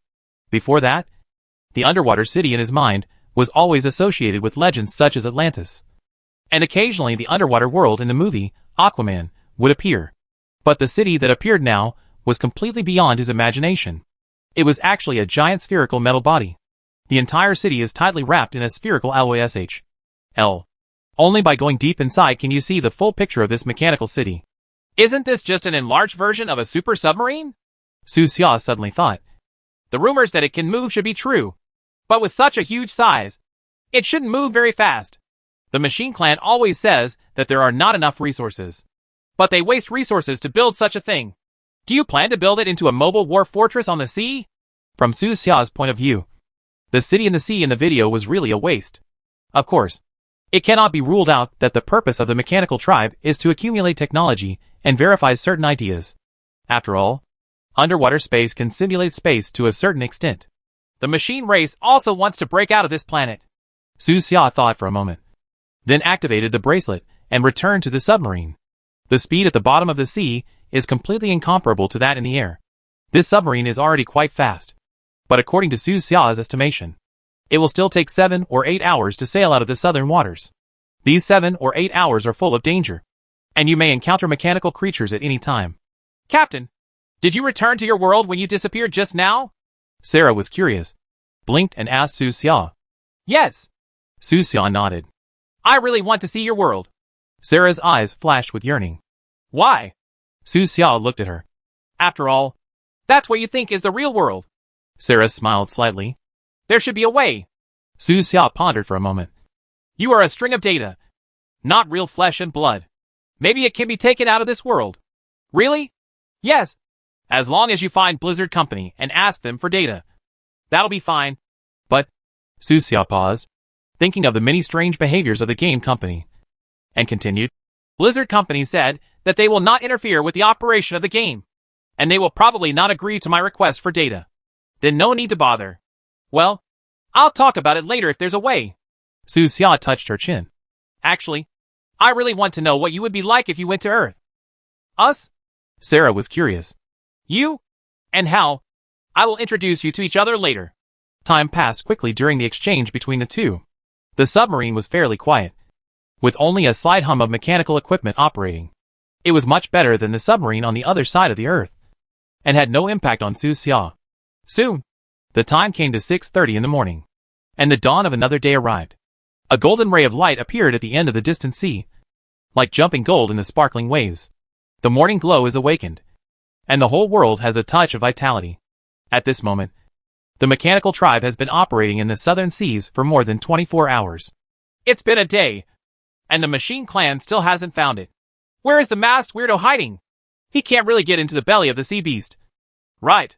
In the outside world, countless people questioned, puzzled, and pondered, wondering how Su Xia escaped this day. If you can escape the first day, you can escape the second day. That's not certain. There should be some areas that the Machine Clan has not yet searched. Right. I think he can last up to 72 hours. People were talking a lot, and countless eyes were focused on the undulating sea. Chapter 417 Crack. New discovery. Under the sea, cold and silent, a huge black submarine sailed past at an extremely fast speed, like an ancient monster, disturbing the calm water. Time passed quickly. It was already 12 o'clock noon. Su Xia looked solemn, and stood in front of the console with her hands behind her hands. She didn't know what she was thinking about. She remained motionless for several hours. At this moment, they have escaped from the southern sea. According to the map information, the current Nautilus is very far away from the land. According to Su Xia's request, the distance between the submarine and the land is still increasing, striving to enter the central area of the ocean as soon as possible. This ocean is in the middle of 2 continents. Its total area is close to the sum of the 2 continents.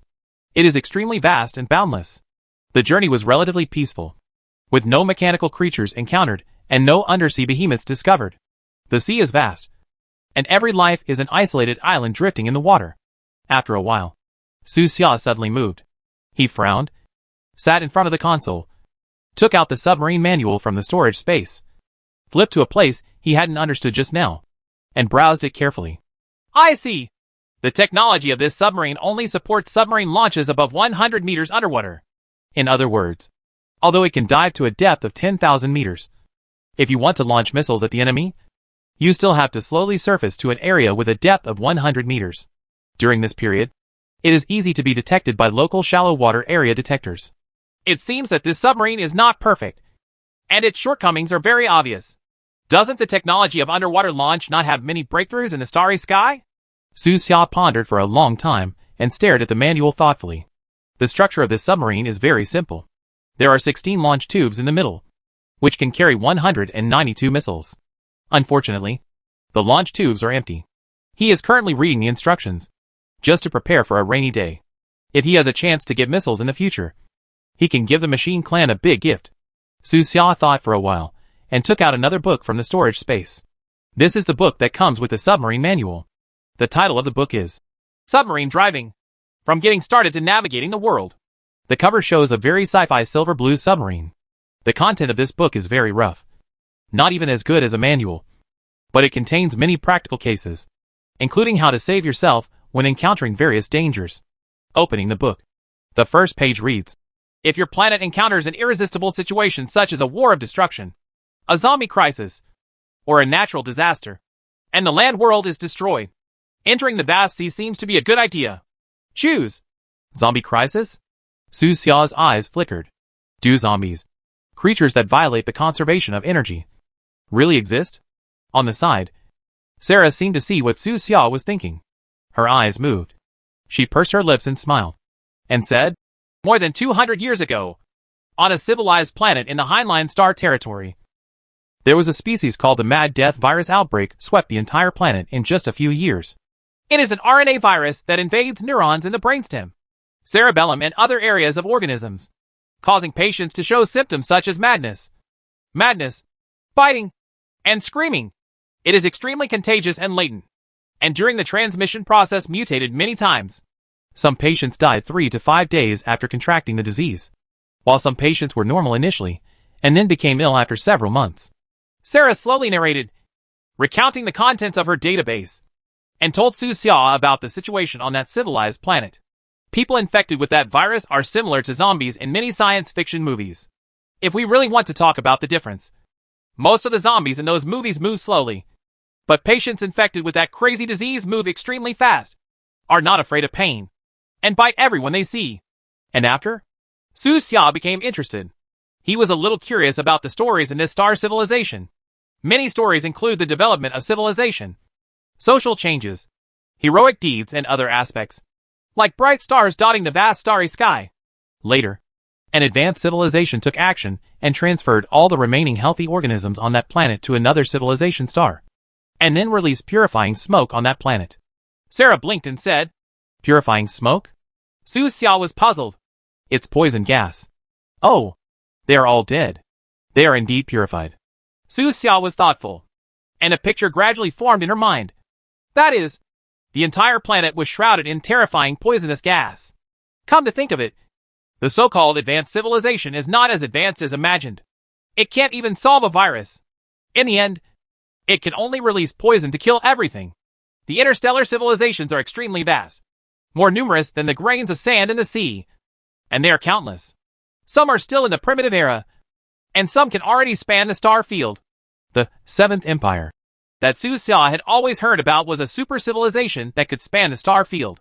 It was so dazzling that it was one of the most dazzling civilizations even in the vast sea of stars. Hal often described the appearance of the interstellar empire to Su Xia.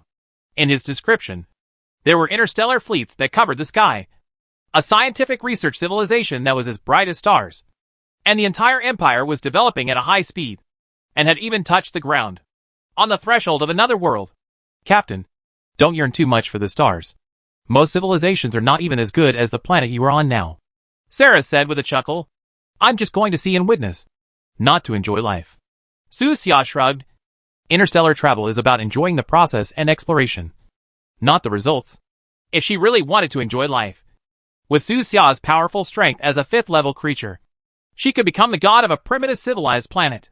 On that kind of planet, as long as he shows the ability to control metal to kill people, he will become the god of steel or war. Captain, your view is similar to that of Dr. Agar when he was young, Sarah said with a smile. Is that doctor still alive? Su Xia's heart moved. I don't know. There is no information about his situation in the past few years in my factory information. He seems to have disappeared. He probably went to hide on a certain planet. Sarah said that the Empire's law enforcement fleet can span the Star Sea and is so powerful that no individual can resist it. As an interstellar criminal, the best choice is to find a remote planet to hide. This kind of planet should preferably be one that has no records in the Imperial Star territory. Captain, the contents of the book you are holding are all in my database. Sarah returned to the topic and chuckled. If you don't understand anything, just ask me directly. That's fine. Su Xia put aside other thoughts and began to read the book in her hand. It is a very long process to learn submarine operation skills from scratch. With Su Xia's current learning ability, it is normal for it to take 3 to 5 years. Slowly, the submarine became quiet again, leaving only the dull sounds of various instruments and equipment. The time soon came to 6:30 in the evening, and the sun's shadow slanted westward and gradually sank into the sea. Another day is coming to an end. Su Xia had been at the bottom of the sea for nearly 40 hours, and she didn't feel any discomfort at all. Instead, she liked this closed environment. When he was reading in the submarine, he didn't have to worry about anything else. As long as he concentrated on studying, everything in the outside world seemed to have nothing to do with him. This kind of quietness is really rare. Su Xia remembered that in the school library, after 10 o'clock in the evening, when everyone had left, he would have this feeling of calm and contentment. Unconsciously, time came to the early morning of another day. Captain, reading for a long time is very harmful to your eyes. At 3 o'clock in the morning, Sarah suddenly reminded her. It's not a long time, is it? Su Xia raised her head, her eyes a little dry. It has exceeded the upper limit of your eye fatigue. If this continues for a long time, it will easily develop into myopia, Sarah said. It doesn't matter. Wearing glasses after myopia can add an elegant temperament. Sarah opened her small mouth with a complicated expression. She looked at Su Xia and hesitated to speak. She just didn't know that as a student who had gone through the college entrance examination, Su Xia had long been immune to this kind of high-intensity study, and it was no problem even if she stayed up all night reading. In this world, Su Xia's body has a very prominent advantage. He doesn't need sleep. Moreover, as a psychic creature, he can maintain concentration for a long time and be in a state of high-intensity learning every minute. Su Xia didn't realize the power of this advantage in the past, but she felt it today. Time waits for no one. He shook his head and continued to browse the contents of the book. After a while, Su Xia frowned slightly, always feeling that the current state was not perfect enough. After thinking for a while, he took out a bottle of precious 6th-level medicinal wine, Xingkong Liuxiang, from the storage space, and opened the lid of the bottle with a snap. In an instant, a strong aroma of wine mixed with fruity aroma escaped and filled the entire command cabin. Su Xia took a deep breath, feeling her mouth and tongue full of fluids, her belly full of fragrance, her whole body light and airy, and her whole body felt like she was about to soar. It is indeed a 6th-level medicinal wine, he sighed with emotion. This wine cannot strengthen the body, strengthen the 5 senses, and has no amplification effect on spiritual energy. Its only function is to concentrate, making people enter a very mysterious state. Su Xia stared at the wine bottle and thought for a moment. Then, he took out a small wine glass and poured out a glass. The aroma in the command cabin became a little stronger again. The wine is a soft light blue with dots of silver light inside, like swaying stars. Just looking at it gives people a sense of calm. Su Xia didn't think too much, picked up the wine glass, and swallowed the wine in 2 gulps. Gula gula. He licked his mouth, but there was no taste, only a very faint sweetness. The woman pharmacist who made this medicinal wine once warned Su Xia that she did not need to drink too much at one time, otherwise it would be a waste. Su Xia kept the woman's words in mind, did not drink too much, put the lid on the medicinal wine, and waited quietly for the effect of the medicine to take effect. More than 10 minutes later, Su Xia suddenly felt in a trance. His heart moved and he pressed his forehead. In this moment of trance, his brain suddenly felt a cool feeling, as if all the trivial matters were flying away and gradually disappeared into the depths of his memory. The entire mind suddenly became blank, as if it had become a blank sheet of paper. Su Xia took a few deep breaths, and even her heartbeat became much more stable. This is a very strange state. He didn't know how to describe it. His whole person became peaceful and calm. The bloody killings not long ago were swept away, and the past events were shattered, making him feel like he was leaving the world. In the world in front of him, only he and the book he needed to read were left, and everything else disappeared without a trace. I see. At this moment, Su Xia understood the value of this 6th level medicinal wine. His learning ability can be increased by at least 40% in this strange state. If he takes this medicinal wine before deducing the potion formula, he might be able to create an extremely precious new potion in a strange state. No wonder Lingtian Tavern regards it as a priceless treasure that cannot be exchanged for money.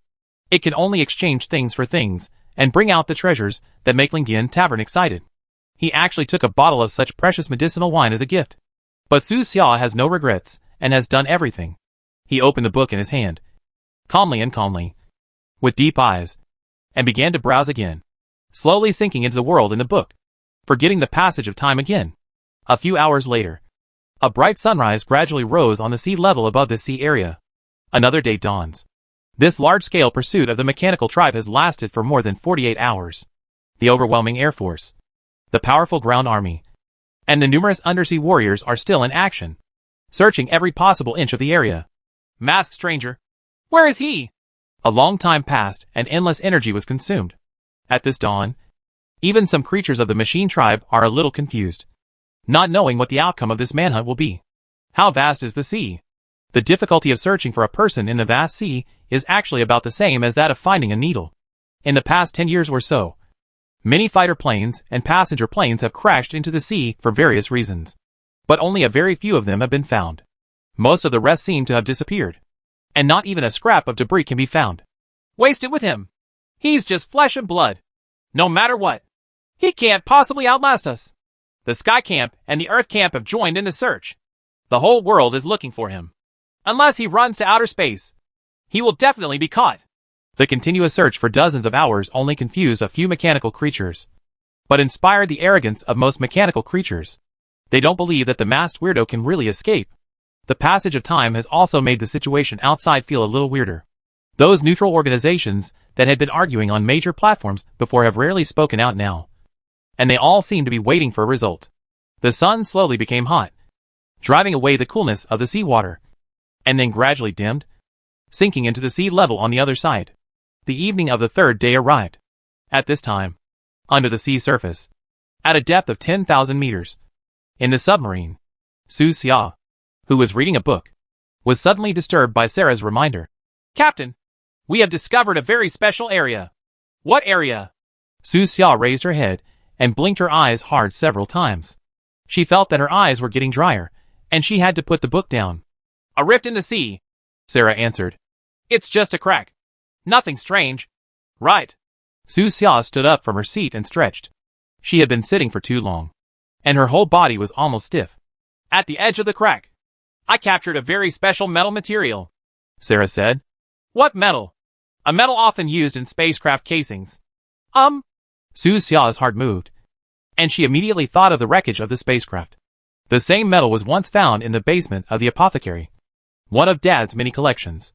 Later, when the machine tribe searched the store, they found it and believed it to be fragments of the wreckage of the spacecraft. So they took the metal away. In the forest in the southwest mountains, there were similar metal fragments in the area where the wreckage crashed.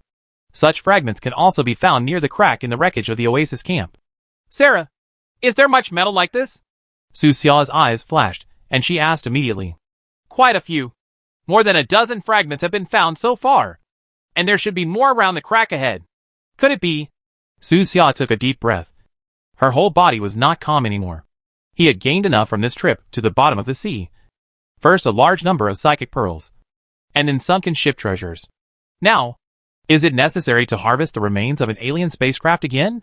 When did his luck become so good? Chapter 418 Behemoth. Su Xia pondered. He seemed to have some signs of change recently. Although my own strength has not increased, I somehow feel comfortable doing many things. After being hunted by the mechanical tribe for such a long time in the past few days, I didn't even encounter a single mechanical creature. Instead, I harvested a lot of treasures at the bottom of the sea. Maybe he does more good things, Su Xia thought. The legendary saying that good people are rewarded is not unreasonable. Now, before Su Xia's eyes was another possible treasure. The bottom of the sea is cold. Under the large submarine, there is a dark crack that is unknown how many meters long it is. It is deep and weird, bottomless, as if it is a strange door to a different world. In order to achieve effective invisibility, Sarah did not use active sonar to detect the inside of the crack. Under her control, The deep-sea exploration robot on the lower level of the submarine was dispatched. More than a dozen robots dived into the water, giving Su Xia an underwater view, allowing him to observe the metal fragments among the corals at close range. The lights turned on by the robot looked a little pale on the seabed, with some fine dust and debris floating in the light. Everywhere is gray and gray. There are some cold corals on both sides of the fissure, which have been dead for an unknown number of years. Among the messy corals, some fine metal fragments can occasionally be seen. The surface of the fragments is covered with a layer of flock, making it difficult to see clearly. There's a lot of debris in the submarine. Su Xia stood in front of the console, and many button symbols on the console were flashing. His eyes were deep, and there was a clear screen in front of him. There were more than 10 pictures on the screen, which were transmitted by different robots. 6 of them had metal fragments on them. At this moment, Su Xia's eyes were focused on the picture in the lower right corner. In the picture, under the light of the small robot, there is an irregular metal fragment of an inverted triangle lying on the bottom of the water, lying quietly in the dead coral reef. Wipe that piece of debris, Su Xia said. Okay. Sarah smiled slightly and gave the order. The little robot immediately stretched out its mechanical arm, gently pressed on the metal fragment, and wiped it a few times to wipe away the gray and white flocculent sediment on the surface. As the little robot moved, the seawater surged, and suddenly there were many suspended particles in the water, all of which were wiped off the surface of the metal fragment, making the picture a lot turbid. However, through the screen, a black mark can be vaguely seen. Black gold rose. Su Xia's eyes narrowed, and she recognized the symbol on the fragment. The rose is in full bloom, with a deep black background and bright gold tattoos on the edges, with a hint of elegance in its calmness. Su Xia's former skeleton sword had such a symbol. There is also this symbol in the wreckage of the spaceship in the Oasis camp. Su Xia is quite familiar with this symbol. It is the symbol of a family named Hastings.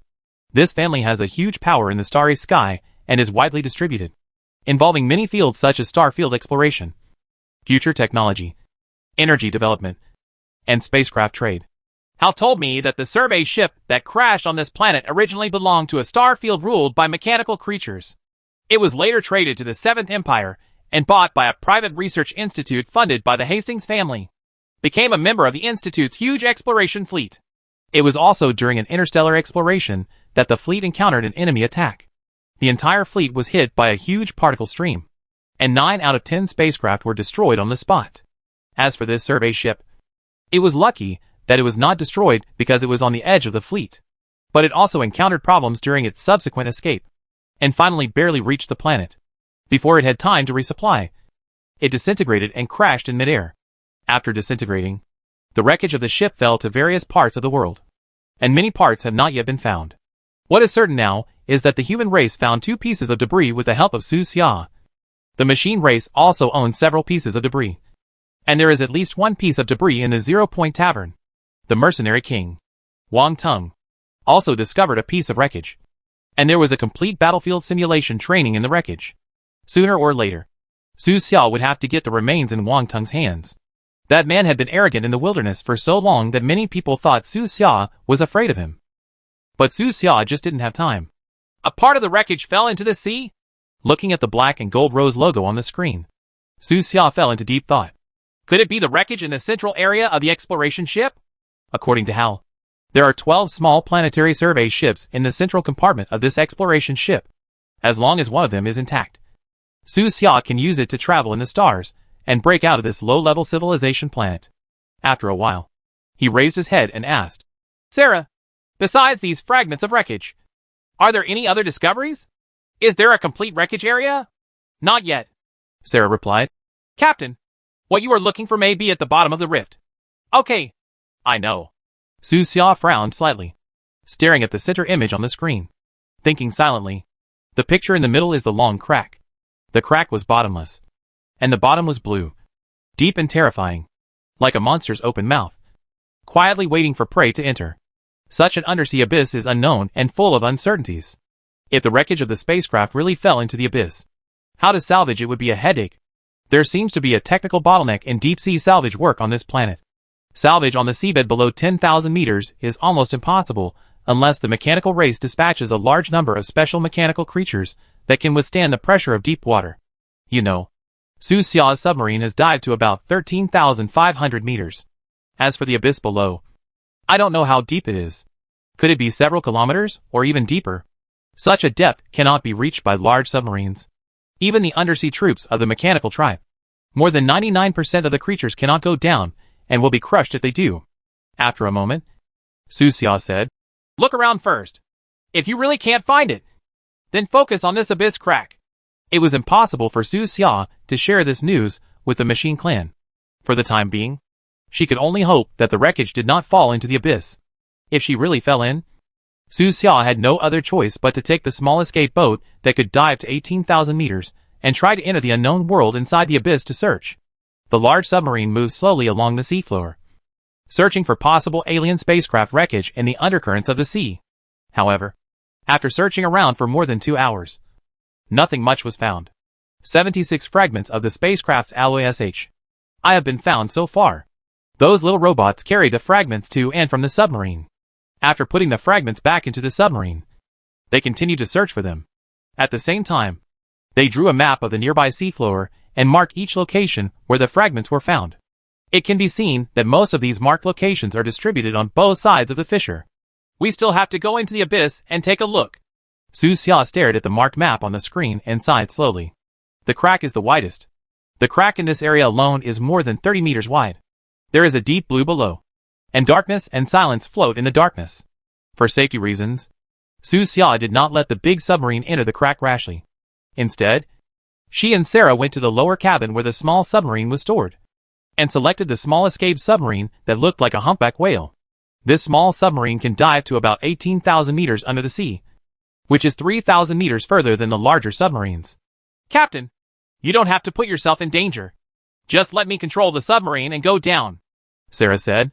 "That's fine." Su Xia thought for a while. For a patient with mild deep-sea phobia like him, going down really wouldn't be of any help. In this way, Sarah allocated part of her computing power and connected it to the operating system of the small submarine, turning the escape boat into an unmanned submarine. Su Xia and Sarah returned to the command cabin, stood in front of the console, and observed everything in the abyss through the small submarine. Not long after, the small submarine sailed out of the channel and successfully entered the underwater world. In the center of the screen in the command module, a view of the small submarine appeared. Sarah controlled the small submarine to gradually sink. Under the surging undercurrent, it slowly sank into the bottomless dark crevice. The small submarine's own lights have been turned on, but they can only illuminate a few tens of meters around it. The deeper and further areas are blocked by the dark seawater and are full of unknowns. "Already dived 30 meters into the abyss," Sarah said, always paying attention to the situation around the submarine. Su Xia remained silent, just looking at the picture sent back by the small submarine with a serious expression. If nothing else goes wrong, there are only two final outcomes. Either the small submarine descends to the bottom of the abyss, or it reaches the design maximum dive limit and cannot continue downward, unless the depth of this fissure exceeds 4,500 meters. The small submarine should be able to dive to the deepest point. However, surprises always come. Boom! There was a sudden loud noise in the abyss. There was a violent earthquake under the sea, as if an undersea volcano was erupting. Even Su Xia, who was in the large submarine, felt the vibration and her whole body shook twice. The sudden change exceeded Su Xia's expectation. "What happened?" Su Xia's eyes narrowed and she stared at the picture on the screen, trying to figure out something. The next moment, his expression suddenly changed and his body trembled, as if he had seen something incredible and terrifying. That is, Su Xia's eyes widened.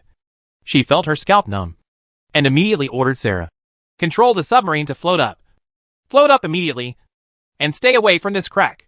He had put on life-sensing glasses on the sightseeing submarine before, but he did not take them off after returning to the large submarine. At this moment, through the layers of structure and alloy L of the large submarine, in the world of life-sensing glasses in front of Su Xia, a huge organism actually appeared. The biological body was extremely blurry. It was in the abyss below. It was so huge that it was difficult to see its specific appearance.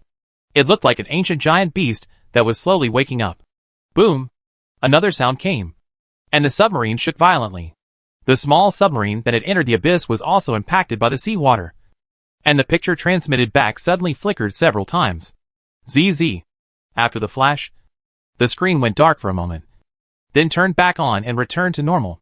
However, The scene that reappeared made Su Xia take a breath. Above the screen, in the deep and cold seafloor fissure, a huge and terrifying tentacle loomed. Extremely weird, twisted and abominable, like the tentacles of an evil god or a deformed giant snake, waving in the deep dark seawater, combined with the picture displayed by the life-sensing glasses. That demonic tentacle is at least several hundred meters long. As it waved, countless seawaters surged, seeming to set off a terrifying undercurrent at the bottom of the sea.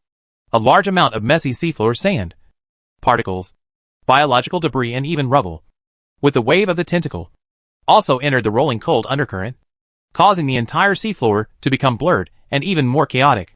Woo! A strange sound came, vague and depressing, like the whisper of an ancient god waking up. Su Xia felt her head sink, and she was in a daze for a moment. She almost fell down, took several steps back, and stopped when her back hit the metal wall of the cabin. His mind was shaken. That weird and huge creature was simply not something he could fight against now. What's even more terrifying is that in the world displayed by the life-sensing glasses, the deformed and weird tentacle hundreds of meters long is actually only a tiny part of the huge organism. Woo! The strange sound sounded for the second time, and layers of violent ripples appeared in the seawater. At the same time, in the chaotic and fuzzy undersea turbulence, a second huge tentacle slowly appeared, twisted and abominable, indescribable, and beyond the imagination of humans.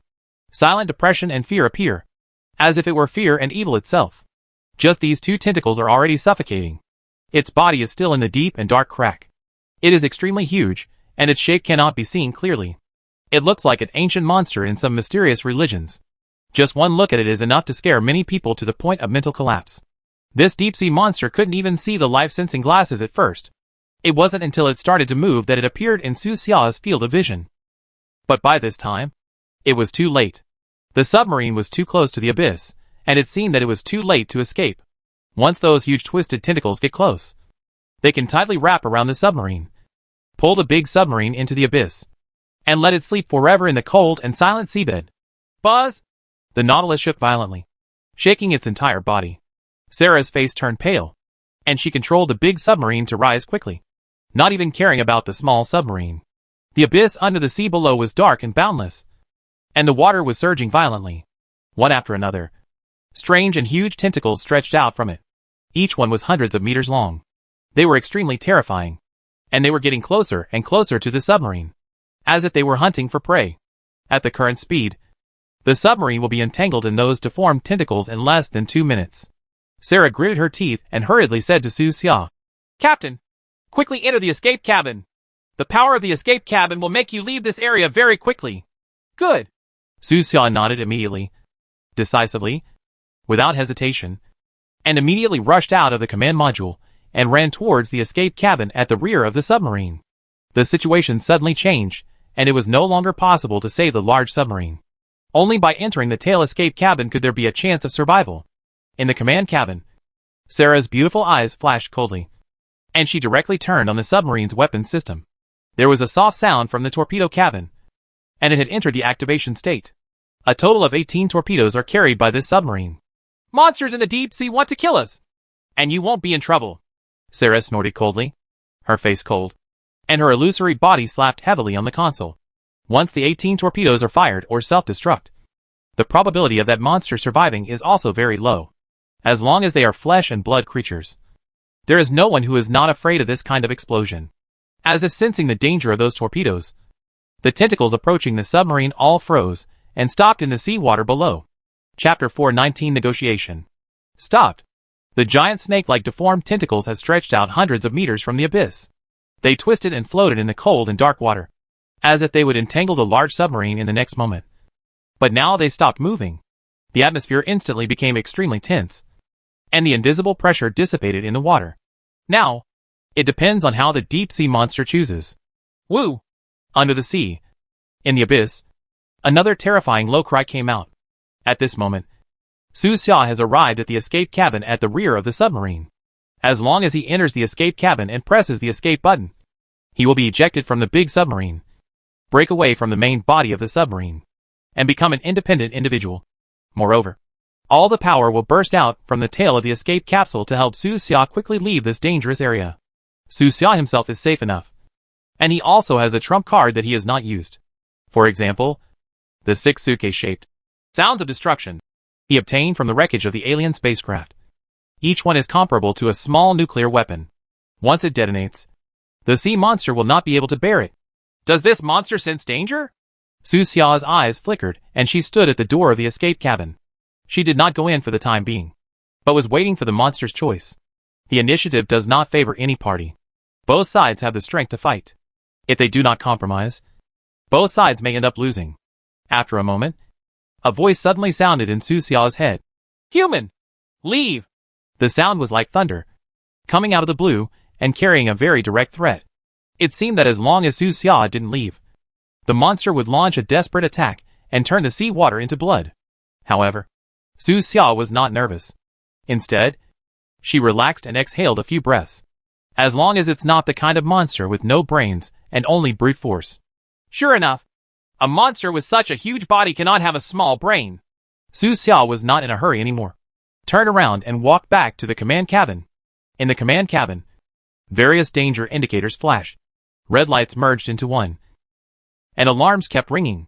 Seeing Su Xia's return, Sarah put away the coldness on her face, smiled slightly, and said, Captain, that monster doesn't dare to attack anymore. Don't say that. It can hear it. Su Xia also smiled and pointed to the display screen in front of the podium. The monster's mental power was countless times stronger than that of a sea clam, and it could actually convey emotional words directly into Su Xia's mind. Moreover, when the submarine first arrived at this fissure abyss, Su Xia's life-sensing glasses did not detect the monster. This shows that the monster has some ability to hide signs of its own life. What kind of ability can evade life-sensing glasses? Although Su Xia relaxed a lot, she still had doubts in her heart. This was the first time that the glasses failed. Fortunately, this time it failed. Although it caused a life threat, it was not fatal. If it fails against enemies in the future, especially against machines, it will be a big trouble. Su Xia stood in front of the console with a focused look on her face. She kept staring at the sea monster and blinked several times to see if the monster would invalidate her glasses again. He stared intently for half a minute, when several prompts suddenly popped up in front of him. Deep sea behemoth, an unknown creature with high intelligence. In order to avoid the pursuit of the deep diver camp of the mechanical race, it has evolved the ability to hide signs of life, making itself look like a reef on the seabed, and has been hiding in extremely deep seafloor crevices for a long time. Perhaps because it was not directly observed. The system prompts were very crude and did not even provide the monster's psychic level. But it can be seen that this monster is extremely powerful and intelligent, and it was very likely that it was one of the dominant creatures in a certain sea area. For such intelligent creatures, the threat of force is only secondary. Su Xia wants to try negotiation. Human! Leave! At this time, the voice appeared in Su Xia's mind again, with inexplicable anger. Outside the large submarine, more than a dozen weird, deformed and huge tentacles were waving, disrupting the seawater and stirring up surging undercurrents, making the entire area chaotic.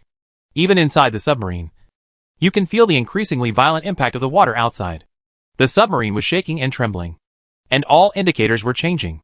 The monster tried to urge Su Xia to leave the sea in this way. Maybe we can cooperate.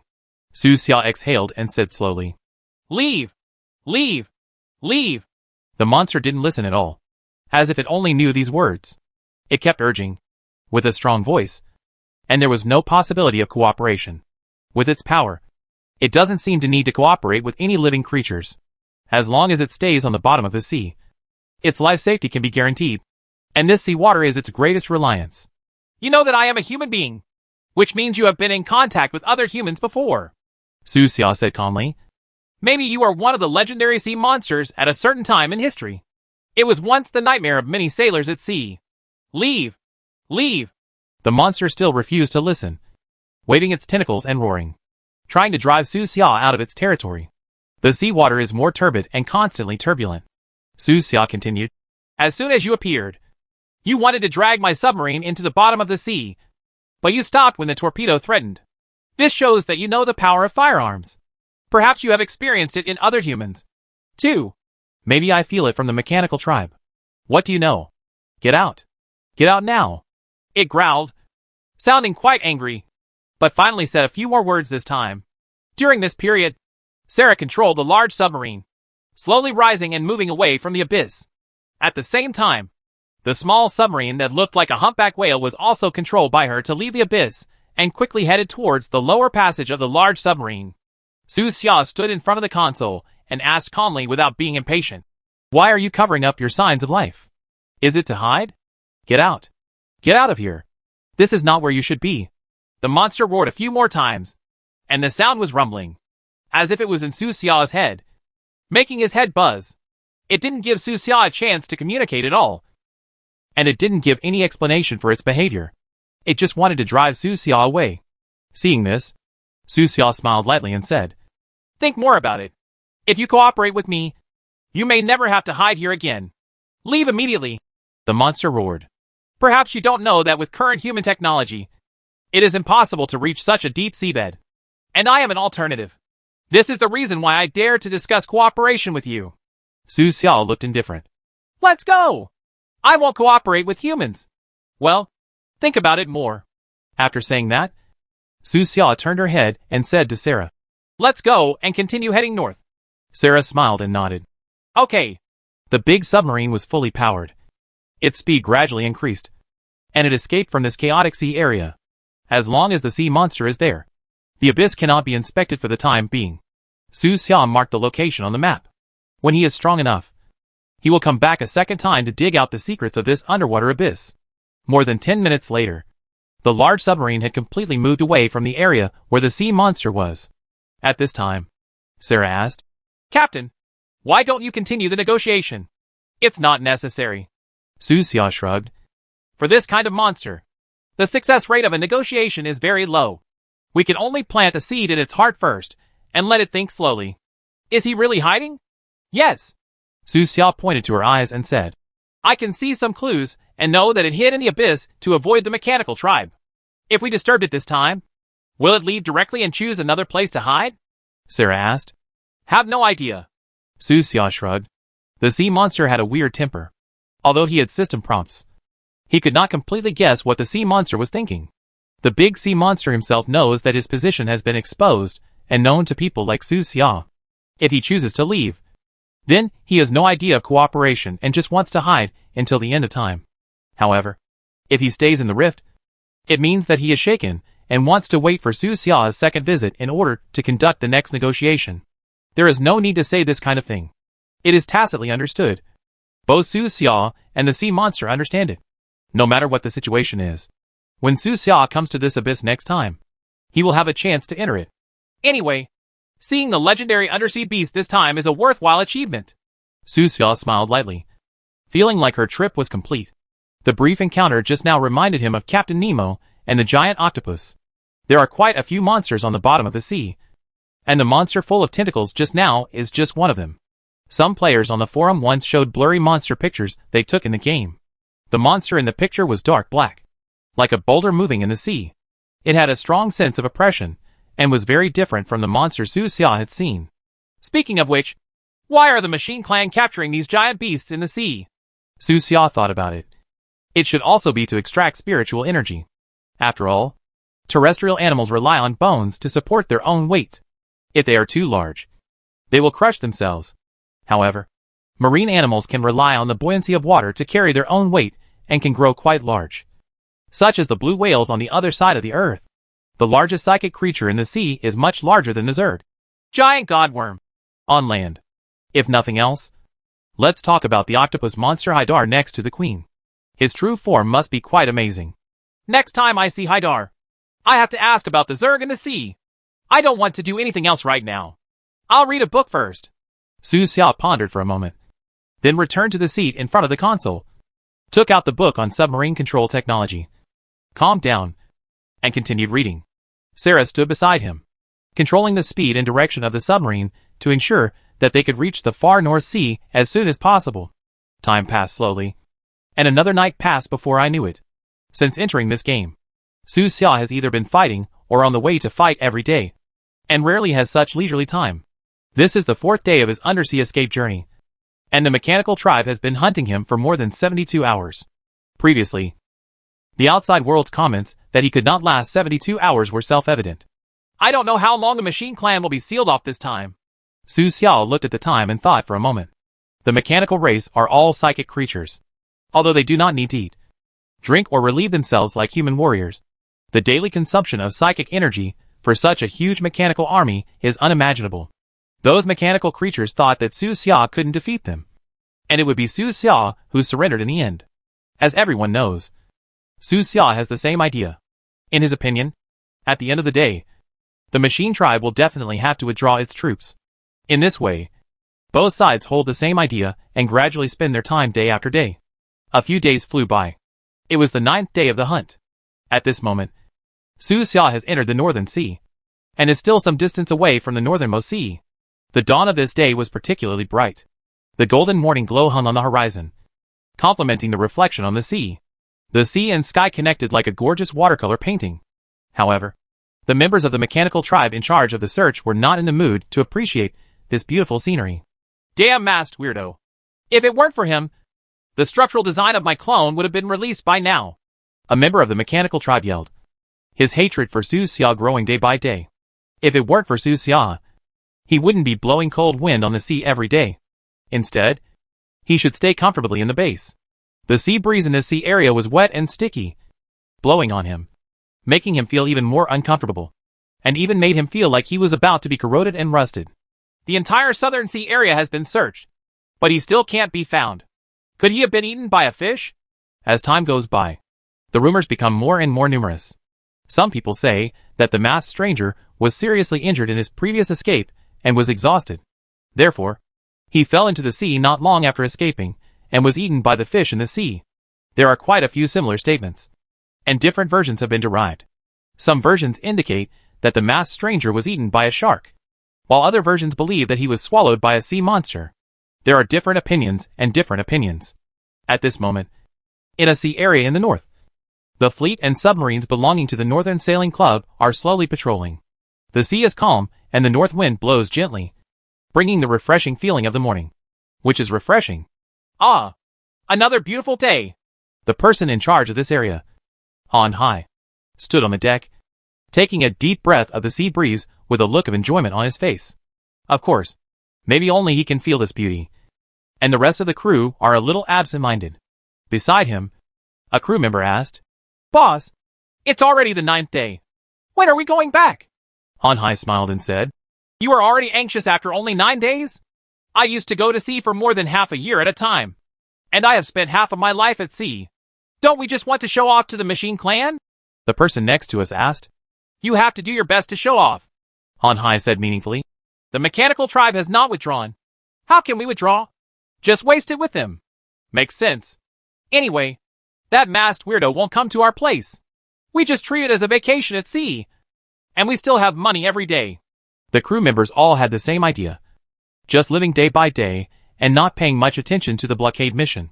Moreover, the Han Hai boss said that if the masked stranger really appeared, he would be the first to attack and would not put the lives of the crew members in danger. Boss, the more than 10 top scientific research submarines of the Deep Blue Research Institute have dived to a depth of 9,000 meters and are currently patrolling that area. The other submarines of other specifications are scattered in the water layers of different depths. A subordinate reported. 9,000 meters? Han Hai thought for a moment. Can I still dive? The Institute said that the design depth of those top-level submarines is 11,000 meters, and they should be able to dive about 2,000 meters. The subordinate replied. Then let's dive. What if the masked stranger is 10,000 meters underwater? Boss, this is the specific data of the more than 10 top scientific research submarines. The subordinate sent a document to Han Hai and said, The Research Institute said that their technology is the top of the planet. Even the mechanical race, it's not much better than them. 10,000 meters and 1,000 meters underwater should be the limit. Very good. Well done. Let's allocate the funds for the next phase of the Institute. Han Hai nodded, very satisfied. At this moment, the Northern Sea area is not as blockaded as the Southern Sea area, but with the addition of the Northern Sailing Club, this area can barely be called an iron wall. As long as nothing unexpected happens, the club will definitely be able to complete the work ordered by the mechanical clan. Chapter 420, Encounter on a Narrow Road. As the seasons change, there is warmth in the south, but the sky and earth in the north are still pale. Hanai City is a medium-sized city in the north. In the past, the weather in this city was mostly gloomy, but today the sunshine was warm and lazy, making the cold white snow on the ground a little more gentle. The north wind blows, carrying the breath of spring. The headquarters of the Northern Sailing Club is here, in the center of the city, next to the office buildings in the city center. At this moment, in a secret room underground in the headquarters, several persons in charge were having a secret conversation. "The masked weirdo is going to die eventually," one of the old men said. His hair was gray. His eyes were cloudy. His skin was withered and yellow, like a dying old tree, and his face was covered with scary brown spots. "He alone cannot fight against the entire mechanical race," another person said, a middle-aged woman. "The arrival of the undead has added a lot of variables to the world. The machine race will not tolerate these variables. They will wipe out all the resistance forces before everything gets completely out of control, including those so-called large gathering places of the human race. Dragon City, Lion City, Eagle City, Bear City, etc. Otherwise, they will all be destroyed." In the secret room, voices echoed, and everyone's voice was low and a bit hoarse. Their decision represents the entire sailing club. "The emergence of variables has pushed the wheel of history. A new round of war is about to begin. But some people are still asking for ridiculous peace. They call us wimps, but they don't know that in this change, wimps have a chance to survive. So what if we make them laugh a few times now? In the end, they will find that their current hesitation is the most ridiculous. The mechanical tribe only wants the most loyal dog. Once the war starts, their current neutral attitude will become a knife that cuts off their heads, leaving them regretful." This time, the masked stranger incident made many people smell something was wrong. The quarrels between various neutral organizations on major platforms may be accidental, or it may be because someone is fueling the fire behind the scenes and wants to see what these organizations really think. A few keen people have realized that the next all-out war is not far away. In this vigorous era, protecting yourself wisely is a joke.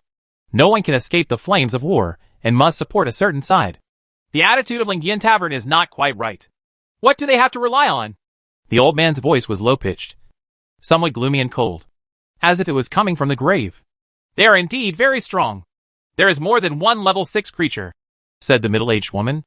"Level 6 creatures?" The young man next to him frowned. "The so-called level 6 creatures are just cannon fodder that can last longer before the sky is filled with artillery fire. In this world, there is a common understanding. Individual strength can never turn the tide. No matter how powerful a creature is, if it wants to conquer the world, it must form an equally powerful team." There was silence in the secret room for a moment. The 4 words, "0 Point Tavern," are always one of the topics that large organizations are unwilling to mention. It is also a neutral organization, but 0 Point Tavern is aloof from above, suppressing all organizations, making them breathless. In the past, there were no organizations that opposed Lingyan Tavern, but in the end, they all disappeared. Their industry and wealth finally became part of Lingyan Tavern. After the advent of psychic energy, there is still no trace of the first-generation characters who rebuilt the 0 Point Tavern. I suspect that they may be someone's clones. Just a few false code names. Not real people at all. Could the 0 Point Tavern be a bait deliberately supported by the Machine Clan? The middle-aged woman frowned, tapped the table, and raised an opinion. "It seems I'm not the only one who thinks so," said the young man next to him. "I have contacted the Sun Foundation," another person said, a middle-aged man with an ordinary face. "Who did you contact? The mysterious president? How did he say? He can't figure out the bottom of Lingyan Tavern, so we can take care of ourselves. Humph. What does Sun Foundation mean?" The old man snorted coldly, his eyes gloomy. "That piece of grass on the wall is probably going to fall to the other side. We don't need to worry about him. We can just do our own thing and follow the mechanical tribe. We are making the right move. If we can catch the masked stranger." Then, in the secret room, it suddenly became quiet again, and no one spoke. There is a very real problem before everyone. What should they do if they do catch the masked geek? Just hand over the masked monster to the machine race? Or should we figure out the mysterious thing on the masked stranger first, and then hand it over to the Machine Clan? Since they have decided to turn to the mechanical tribe, they should choose the former option and hand it over directly. But everyone in the secret room looked at each other, and they could see the unwillingness and a little entanglement in each other's eyes. This time, things have caused such a big fuss. In the final analysis, there is only one reason: can the mysterious items on the masked stranger really be able to fight against the machine race? Oh, forget it. It's useless to think so much. The matter is over. Let's move on. The middle-aged woman sighed, breaking the silence in the secret room. The masked monster is in the southern seas, and we can't interfere. As soon as she said this, the rest of the people in the secret room also sighed, with very complicated expressions. In the face of reality, all kinds of fantasies seemed so unrealistic. At this moment, there was a knock on the door of the secret room. Dong, dong, dong. The voice was urgent, as if you could see an anxious face through the voice. The secret room is absolutely confidential and safe. In order to prevent the mechanical clan from eavesdropping, no one in the room carries electronic devices. Therefore, people outside have no choice but to knock on the door in case of emergency. Dong, dong, dong. The knock on the door rang again. A short interval from the last time. Everyone in the room looked at each other. And finally the young man stood up, went to the door, frowned slightly, and opened the complicated door lock. He looked at the door and asked dissatisfiedly, "Didn't I tell you not to disturb us if there is nothing important?" Outside the door, a man wearing a club employee uniform looked anxious, sweating profusely, out of breath, and his chest was heaving. "Minister." His lips turned white. He was breathing heavily, and said urgently, "It's the masked weirdo. We found him." "What?" The young man was startled for a moment, and then his eyes flashed with light. The rest of the people in the room stood up together, with either a look of joy or a bit of disbelief on their faces, and they all walked towards the door. They never expected that they would encounter a masked stranger in their own defense zone. The probability is as small as winning a 50 million grand prize. "God help me! He is really here! Quick! We must catch him at all costs! He is just one person. No matter how strong he is, he can't escape from our defense zone. Even if we can't catch him, as long as we hold on for a little longer, we can hold on until the mechanical tribe arrives." This was a real surprise, as if a pie fell from the sky and hit everyone directly on the head. They are the overlords of this area, almost like the warlords of the old times. And the entire sailing club is here to speak, with all the strength gathered. Can't we still deal with a masked stranger? Come on! Where did you find him? The old man who looked like a dead tree was the first to ask. He seemed a little excited. He grabbed the employee's shoulders with his withered and terrifying hands. He was so strong that he almost crushed the employee's shoulders. "His minister to me." The employee's face turned pale in pain, as if a pair of metal pliers were tightly clamping his shoulders. And even his voice trembled. Seeing this, the middle-aged woman next to her showed no surprise, stretched out her hand and waved hard, and slapped the old man's arm away with a snap. "Old guy, do you want to crush him to death?" The middle-aged woman snorted coldly. "Go directly to the headquarters upstairs to get the news. Why are you embarrassing the employees of this affairs department?" The middle-aged man also said in a bad tone. "You're right. Let's go upstairs immediately. This is God's will. A surprise given to us by God. We can't miss it like this." Everyone in the room took action and headed upstairs. Of course, whether it is a surprise or a shock, nothing is known yet. Time goes back to half an hour ago. Su Xia was having breakfast in the officers' mess hall of the submarine. She usually read while eating. After wandering on the seabed for 9 days, reading became Su Xia's greatest pleasure. It could not only learn knowledge but also kill time, which made him feel like he was back in school. It turns out that the working principle of the torpedo cabin is so simple. I thought it was so mysterious before. Su Xia had a smile on her face. Although there was no specific increase in strength in the past few days, the knowledge in her mind had indeed increased a lot. He sometimes wonders, can the knowledge learned in this world be applied on the other side of the earth? Anyway, this trip was very fruitful. When he returns to Coral City, he will have to digest it for a while. It's almost time. We are already in the middle of the Northern Sea. We will reach the far North Sea in a day or two. Su Xia clicked on the map and checked it carefully. I heard that there are many secrets in the far north and unknown treasures buried there. The octopus monster Haidar told me before that there are some large insect nests in the far north.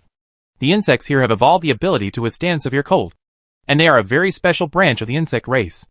The alien plant jungle discovered at 0 Point Tavern is also close to the far north. There are rumors circulating that the machine tribe has some mysterious bases in the far north, and seems to be doing unknown research. From the map, the entire far north is shrouded in white. It is windy and cold all year round, and the temperature is always below zero. The ground is covered with rough white ice crystals, and there is almost no sign of life. Therefore, on this planet, the far north has always been a symbol of mystery and remoteness. Now, Su Xia is preparing to look for opportunities to go ashore in this special area. But plans never keep up with changes. Su Xia had just finished breakfast and was about to return to the command cabin when the entire submarine suddenly shook violently. Buzz? To be precise, it was not the submarine that was shaking, but the seawater that was shaking violently. A huge and unknown force surged in, causing a turbidity and setting off a terrifying undercurrent on the 10,000-meter deep seabed. The large submarine did not have time to dodge and hit the undercurrent head-on. It tilted about 10 degrees on the spot and almost lost its balance. Dip dip dip dash. The command lights throughout the submarine turned dangerous red again, and sirens sounded. Su Xia was shocked and asked hurriedly, "Sarah, what's going on?" "Captain, I don't know either." Sarah frowned. The undercurrent came so quickly that she had no time to react. Outside the submarine, there were clearly no enemies, just turbid water. At this moment, an earth-shattering roar sounded from the distant depths of the ocean floor. Roar. This sound is extremely terrifying, shocking, and a bit ancient and vicissitudes of life. Hearing this voice, Su Xia's heart suddenly skipped a beat. It's a sea monster! At the bottom of the ocean at a depth of 10,000 meters. Apart from the huge and terrifying giant monster, no other creature can make such a sound. It's not the monster with tentacles. It's another sea monster. Su Xia immediately made a judgment, and he heard the difference in the voice. The roar just now was full of extreme anger, as if it was stimulated by an indescribable force and wanted to destroy everything. The place where the sound came from was still some distance from the large submarine where Su Xia was. Obviously, it was not Su Xia who stimulated the big sea monster, but someone else. "Sarah, let's avoid it immediately," Su Xia ordered on the spot. An angry and crazy sea monster is enough to cause a headache. What can make him so angry is either another sea monster, or underwater working equipment of humans or mechanical creatures. No matter which one it is, Su Xia doesn't want to encounter it. The seabed in this northern sea is not deep, basically about 12,000 meters, which is shallower than the southern sea. At this moment, the large submarine was driving almost close to the seabed, with full power, speeding away from the area in the other direction, trying to escape from the chaos. Roar! In the distance, another terrifying roar sounded, like a volcano about to erupt. As soon as she heard this voice, Su Xia had a bad premonition, because this time the sound came from a location that seemed closer than last time. It's not good. That big sea monster is approaching us. Su Xia's heart tightened. Sarah, change direction again. Okay. Sarah had a serious face and immediately carried out Su Xia's order. Through analysis and speculation, she chose the direction with the highest safety factor and used full afterburner to try to get the big submarine away from the monster. But not long after, the third roar came. Not only did the distance between the two parties not widen, but it actually became closer. In the turbid and turbulent undercurrents of the seabed, the sea monster is behind and the submarine is in front. Both sides are extremely fast, as if they are in a pursuit race. What happened to the sea monster? Why is it chasing us? Su Xia frowned and thought. I had nothing to do with it. It shouldn't be chasing me. Could it be the submarine? Su Xia's heart sank, and she suddenly figured out something. In the animal kingdom, many animals have the habit of marking special objects. For example, dogs will urinate on their territory. Previously, the tentacle-covered sea monster must have left its unique pheromones on the submarine. The sea monster behind was not chasing the submarine, but the pheromones left by the tentacle monster. Do the two sea monsters have a grudge? Su Xia thought of this and was about to speak and negotiate with the big sea monster behind. But at this moment, he frowned and suddenly felt more than 10 different composite metal structures behind the sea monster behind him. Terran submarine! The dozen or so metal structures that Su Xia felt were all special submarines that could operate thousands of meters underwater. At this moment, behind, on one of the more than 10 submarines, a young man looked excited and murmured in a low voice. What a good luck this time! Although I didn't catch the masked monster, I found this deep-sea beast. This kind of deep-sea monster has extremely high scientific research value. It can be said that it is full of treasures. No matter who can catch one of these giant beasts, they will surely become famous in a very short period of time and become the darling of the spotlight. Don't be anxious. Follow slowly until this giant beast is exhausted. The young man licked his mouth. In addition to being excited, there was also a bit of greed in his eyes. Looking at the giant beast fleeing in front of him, he seemed to have seen his bright future. My ancestors were brave whaler captains. He suppressed his excitement and whispered to himself, "As long as I can kill this giant beast, I can regain the glory of my ancestors." In the development of human civilization, the history of hunting giant deep-sea beasts is quite long. As early as hundreds or even thousands of years ago, there were records of hunting giant deep-sea whales. Of course, there are many examples of being killed by giant beasts. The novelist Melville's novel, Moby Dick, tells such a story. Chapter 421 Whale. The bottom of the sea was turbid. The undercurrent was surging, and everything was unclear. There were floating debris everywhere, and the entire seabed seemed to be about to be lifted up. A giant sea monster hundreds of meters in size was swimming wildly in the chaos, and was constantly stirring up more seabed sediments. In front of this underwater behemoth is a large submarine that is moving rapidly. Behind the sea monster were more than a dozen small submarines in hot pursuit. "Ha ha! You can't escape!" Confident and excited laughter came from one of the small submarines. The young man's eyes were burning, and he was extremely happy. He stared at the escaping sea beasts in front of him, as if he were looking at a moving golden mountain, and his eyes almost gleamed. "I didn't expect that my luck would be so good. When I accepted the mission this time, I thought it would be okay, just to show off. After all, the masked weirdo is in the southern sea. Even if he is mentally ill, he cannot come to us. But I actually found this monster." He was not in a hurry. He was quite confident, and he had already taken the sea monster in front of him as his treasure. This process may take a long time, perhaps several hours, or several days, and it can only be consumed slowly. Whether you are fishing for big fish or hunting whales, it takes a while to exhaust the prey, and then you can harvest it slowly. Contact the Institute. We need more submarines. Follow them alternately, and don't give that monster the slightest chance. Don't worry about the masked weirdo for now. The harvest in front of you is real. Who knows where the masked weirdo is? Not only this man, but also the other members on the submarine were very excited. At this moment, they didn't know that the masked stranger they had been talking about all this time was actually in front of the big sea monster, just far away from them. No one could have imagined that things would turn out to be such a coincidence. This weird coincidence caused Su Xia a lot of trouble. He originally planned to go quietly along the way, without disturbing any forces, quietly heading to the far North Sea, and then return to Coral City.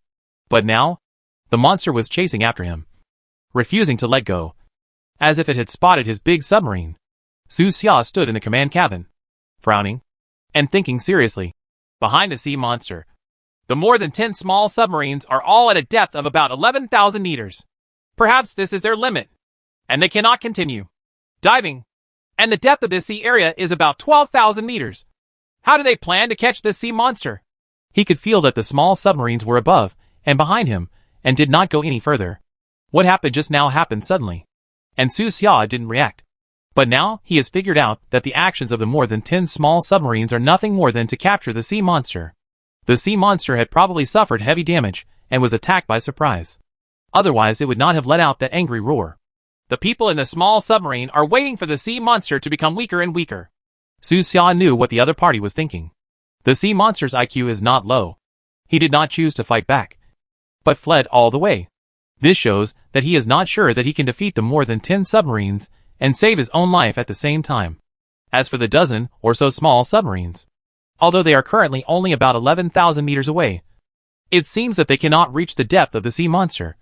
But no one can tell their limits. Maybe those people stayed at 11,000 meters just to give hope to the sea monster?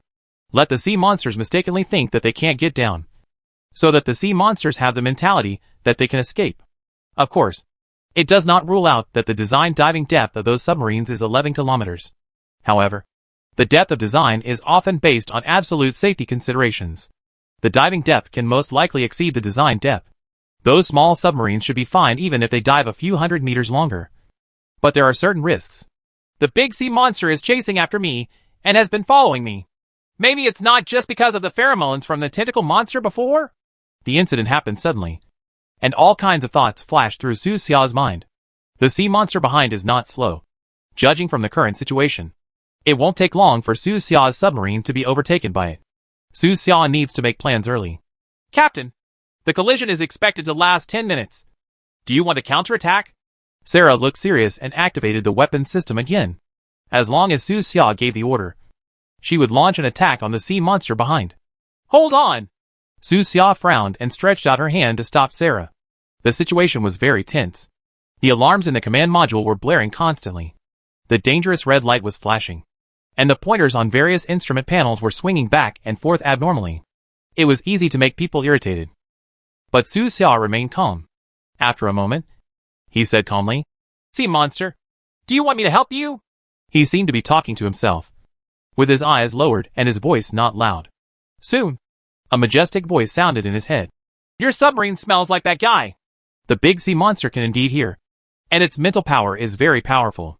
Like the tentacle monster, it can directly talk to Su Xia in her mind. This ability is very strange, and Su Xia cannot do it. It seems to be unique to many marine creatures.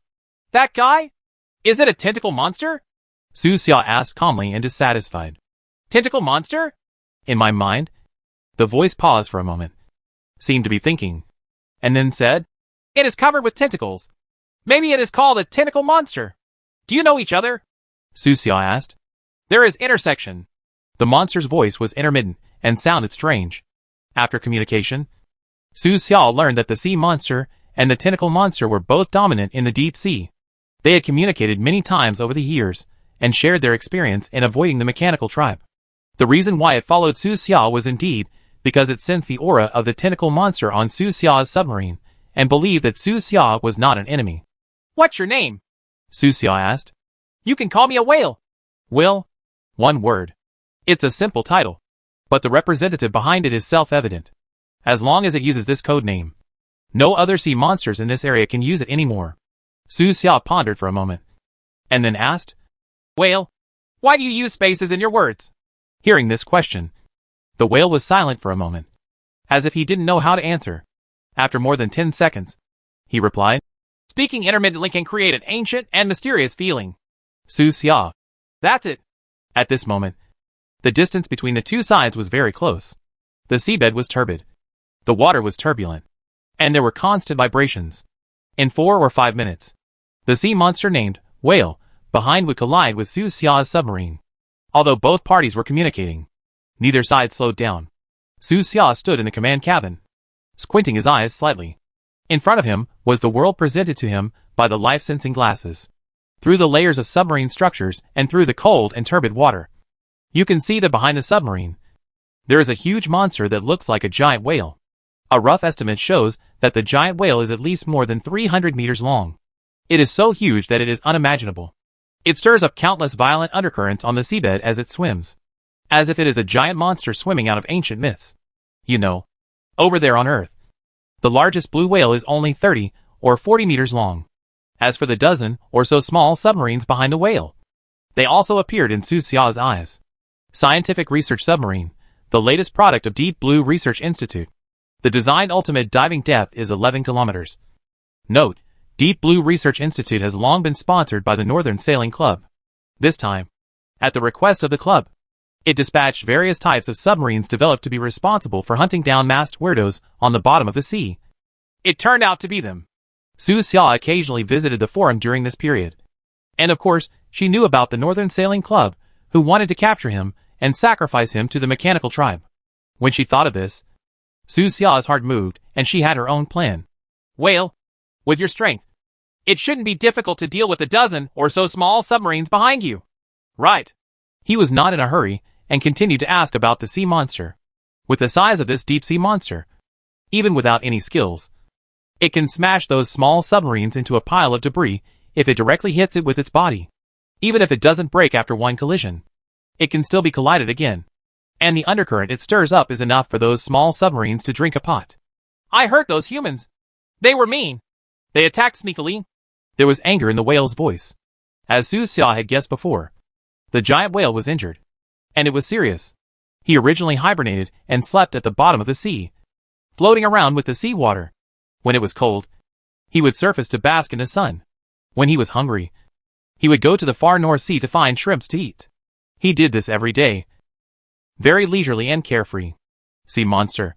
But today, suddenly more than 10 human submarines discovered him. Those human submarines were very strange. They made almost no sound when traveling, with only slight fluctuations in the water. Although the sleeping sea monster felt those small fluctuations, he didn't take it seriously.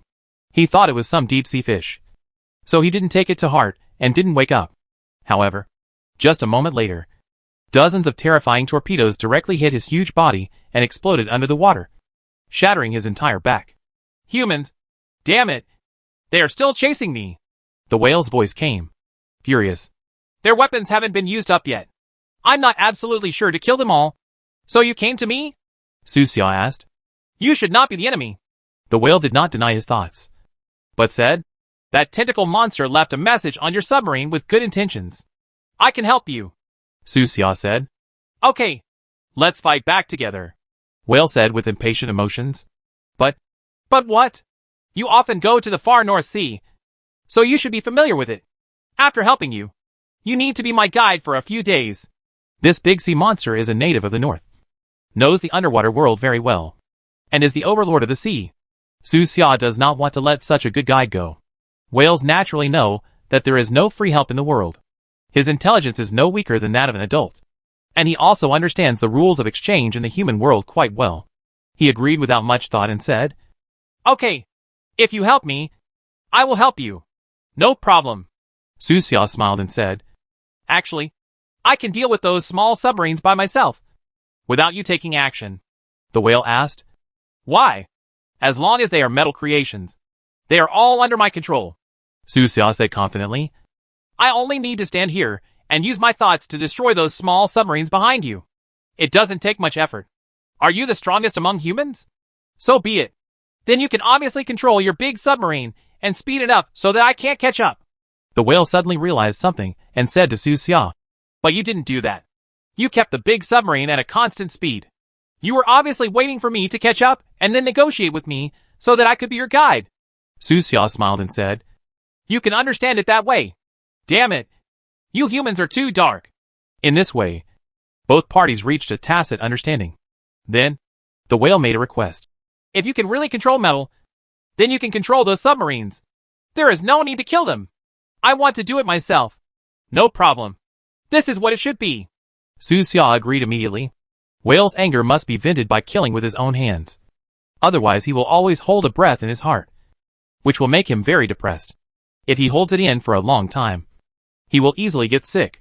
After reaching an agreement, both sides stopped escaping, waiting for the small submarines to approach. Soon, the small submarines at the rear discovered a problem. On the submarine in the middle, the young man looked startled and asked doubtfully, Why didn't this monster run away? According to calculations, its physical strength has not been exhausted yet, and it will take at least 2 or 3 days to escape. Could it be that it was too seriously injured? Did I estimate wrongly? The same doubt also appeared in the minds of other submarine members.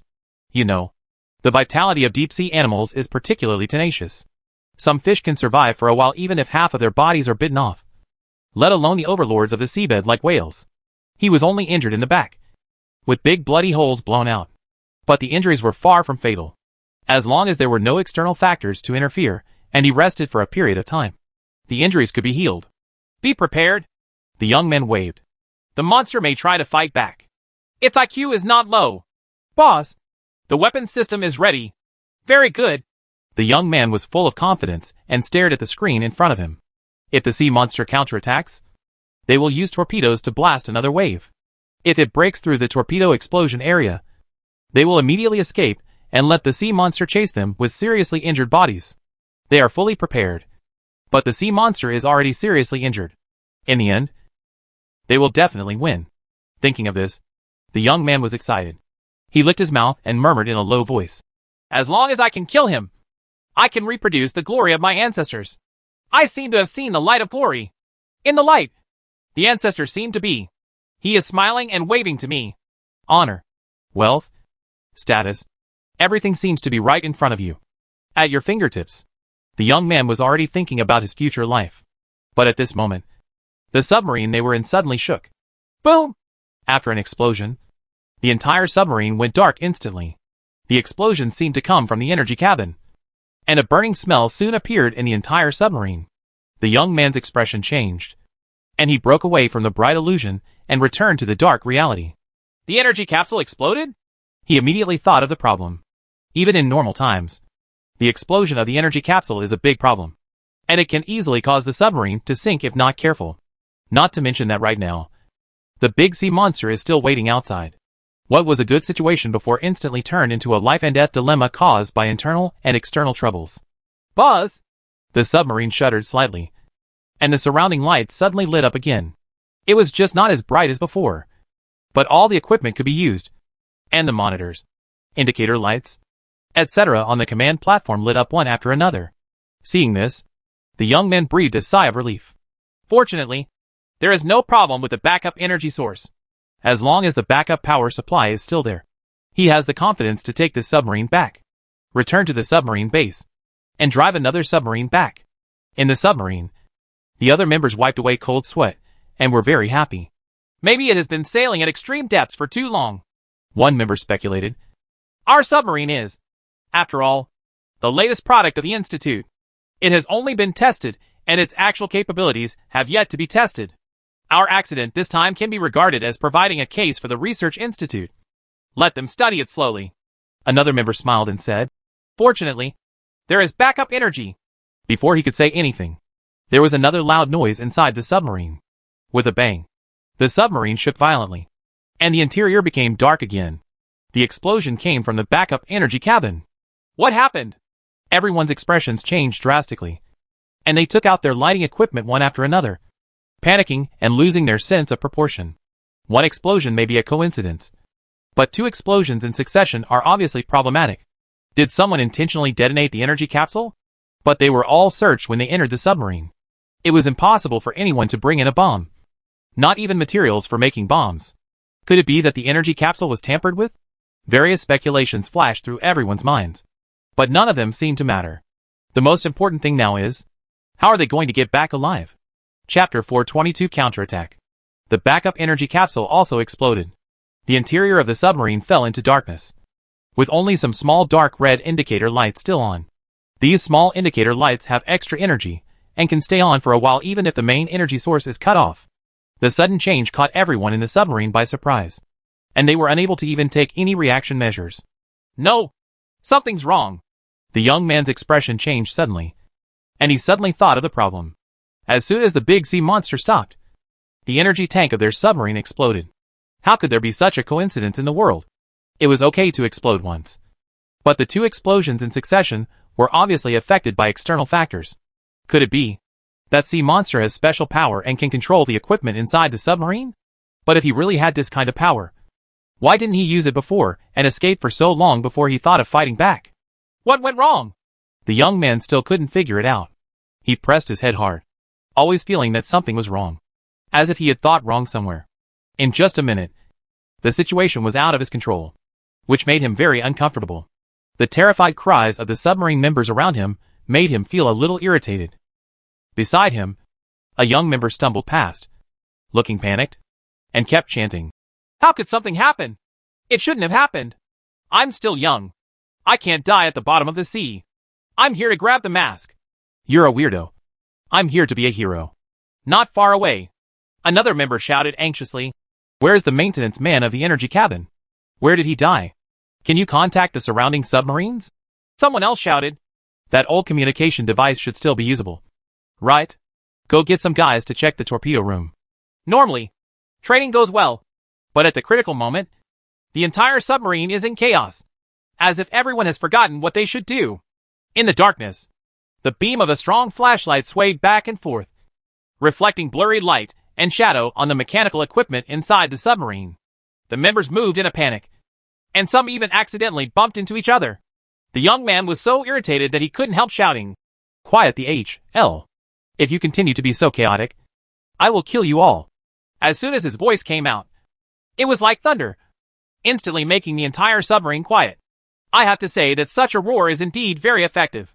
The members inside the submarine stopped one after another, turned their heads, and looked at the young man. Their anxious hearts were full of expectations, hoping that the boss could lead them out of danger. However, before the young man could speak again, there was a roar outside the submarine. Roar. This sound was extremely terrifying and breathtaking, with a bit of vicissitudes and wildness, as if it came from a distant ancient civilization, traveled through many years and sea water, and exploded in everyone's ears. Everyone turned pale instantly, and the sound made their eardrums hurt and their minds were buzzing. The sound was so close, as if it was outside the submarine. You don't need to think about it to know that the one who made the sound is naturally the huge deep-sea monster. They all heard it. Heard the extreme anger of the monster. That monster. Is it swimming up? Is it outside the submarine? One member's teeth were trembling. He was sweating. And there was unspeakable fear in his voice. The monster's body was so huge that it was almost invisible. In the deep and cold seabed. It was a symbol of fear and death. Before, everyone had the opportunity to launch a sneak attack and had the opportunity to hunt down the monster. But now, everything has changed. When they thought of the terrifying scene of the huge thing floating outside the submarine, everyone felt suffocated, and they were so overwhelmed by fear that they could hardly breathe. Is it going to eat us? Someone said desperately. Why would we mess with such a horrible creature? Do we still have a chance to escape? Where are the other submarines around? Could something happen to them? If nothing happened to them, they should launch torpedoes to stop this monster. Right? Many people in the submarine regretted that they should not have been so confident before. If they had not chased this undersea overlord, but simply patrolled the seabed as required, they would not have faced the current life and death crisis. Their target was just the masked geek, and they all came with the mentality of paddling in the beginning. Just now, everyone was caught up in excitement and excitement. They never thought about what would be the consequences waiting for them if the pursuit failed. I'm afraid the other submarines around have also already. The sound of a torpedo explosion has not yet been heard, which is enough to explain a lot of problems. With just a brief thought, they could understand that not only the submarine they were on, but also the dozen or so submarines around them, might all be in the same difficult situation as them. In other words, this energy cabin crisis is not an accident. It was caused by that big sea monster. Since it has this ability, why didn't it come out before, and why is it fighting back now? At this moment, the panicked people in the submarine all thought of similar questions. It was this question that confused the young man. He always felt that something was missing, as if there was something he had not considered. That big sea monster couldn't have been acting in his previous escape. Right. At this time, a member suddenly screamed. His face turned pale, and he seemed to have thought of something. The masked stranger. It's the masked stranger. There are rumors from the outside world that he was either eaten by a sea monster, or that he was hiding in a sea monster's cave. In the stomach. That's why no one has ever discovered it. What? Masked monster? In an instant, everyone's faces turned paler, as if they had been coated with a layer of white wax. And the atmosphere in the submarine was oppressive and suffocating. Just a big sea monster is enough to make people despair. Now there's another masked geek. Rumor has it that the masked monster kills people like crazy. He is a terrifying creature crawling out of H.L. His name can stop babies from crying at night. Wherever he passes, even dogs on the roadside will be kicked. It is very difficult to deal with the masked monster alone or the sea monster alone. But now, the two seem to have joined forces. Yes, masked stranger. This is what I didn't expect before. The young man looked bleak, took 2 steps back, and sat slumped on the console behind him. At this moment, he had it all figured out. The reason why the hunt was so successful before was definitely because the sea monster did not reach an agreement with the masked monster. But now, the agreement is reached, and the masked weirdo takes action. With the ability of the masked weirdo, as long as he thinks about it, the entire submarine, let alone the energy cabin, will be turned into powder in an instant. Boss, what should we do? Can we negotiate with the masked weirdo? Everyone looked panicked and didn't want to die. But the thought of the horrific scene of being buried at the bottom of the sea made them shiver and almost despair. It's better to die on the seabed. Maybe in a few months, members of the Institute will come down, look for their skeletons, and bring them back to land for burial. However, the most likely fate waiting for everyone is to be swallowed directly by the sea monster. They no longer dare to think about that tragic future. At this time, another heart-shaking monster roar sounded outside the submarine. Woo! It was full of depressing sounds, so eerie that it made people feel uncomfortable all over, and their hearts seemed to be pressed by endless sea water. In an instant, the terrifying words of the sea monster exploded in the minds of all submarine members. You guys make me so angry. These words were like a thunderbolt from the blue, roaring directly in everyone's minds. They were so frightened that many people fell to the ground on the spot, trembling all over, and their limbs were limp.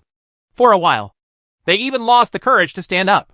How powerful a creature must be to speak directly into human minds with spiritual power. This is the first time for most of the members here to encounter this frightening situation. Of course, It should also be the last time. Can't escape. The young man looked gloomy, and his heart was full of pain. Masked stranger. Why did he come to the north? This was something he didn't expect at all. He shouldn't have come to the north. The machine tribe has placed a heavy blockade in the southern sea area. Doesn't it mean that even a mosquito can't escape? Why? Did the masked weirdo escape?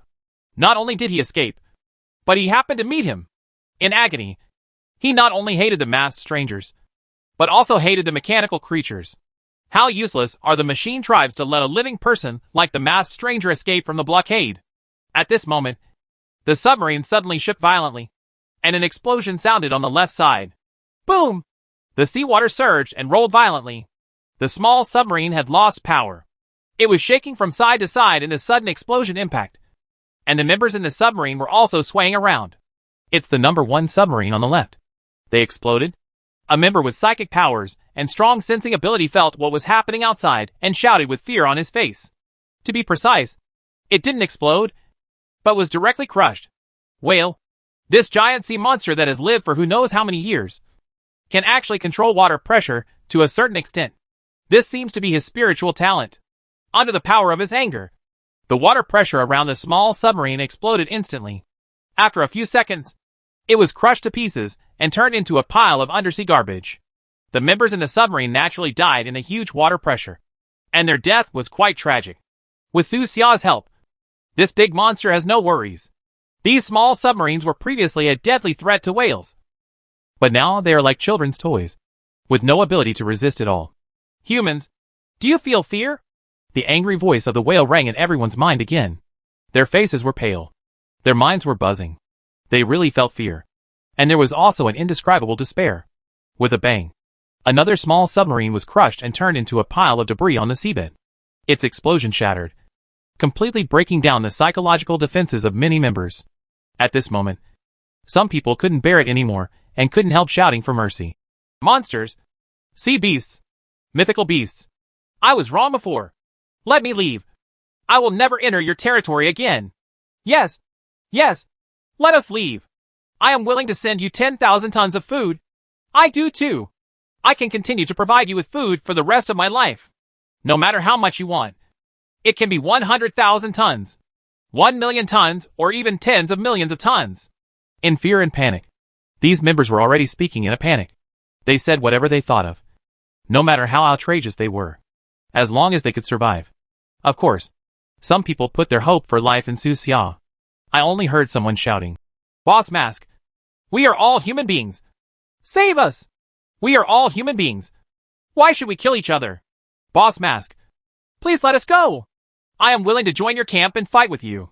I will follow you to fight those hateful robots for the rest of my life. There are many smart people on these submarines.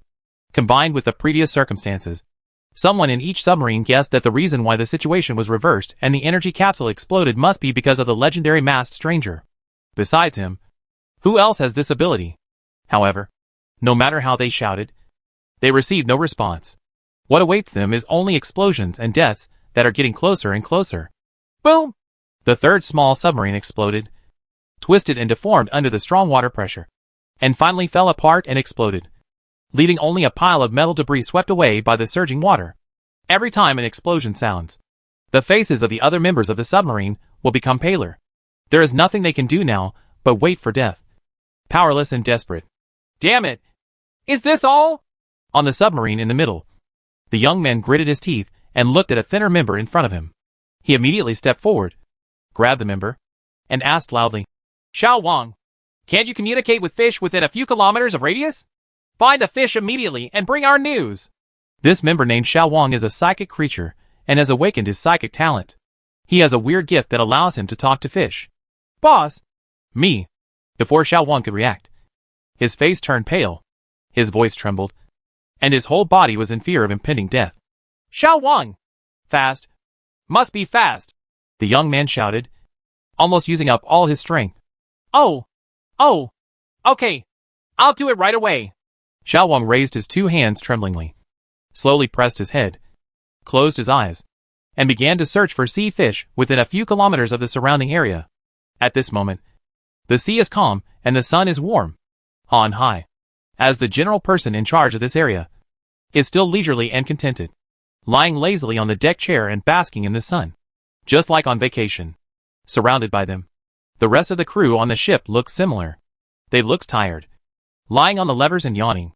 They didn't look like they were here to contain the masked stranger. As long as the Machine Clan does not lift the blockade, their vacation-like life can continue. Boss Hanhai said it right. This is what life is. One crew member sighed, looking at the sea level in the distance. But at this moment, there was a sudden splash in the water. The water rippled, and a small silver-white fish jumped out of the water and landed on the deck of the small boat with a snap. This sudden scene made many crew members stunned for a moment. They had seen fish jumping onto the boat before and could understand it. But soon, several more fish jumped up. Snapped! Snapped! Several fish landed on the deck, splashing water stains. This is not over yet. The jumping of these fish seems to have started a chain reaction. In just half a minute, more than 10 fish jumped up, as if guided by some mysterious force. How is this going?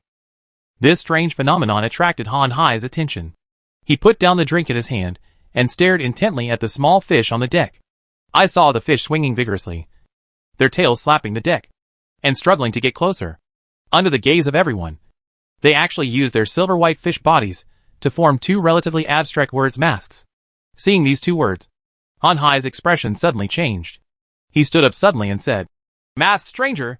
The masked man is underwater?" When he thought of this, Han Hai's scalp instantly went numb.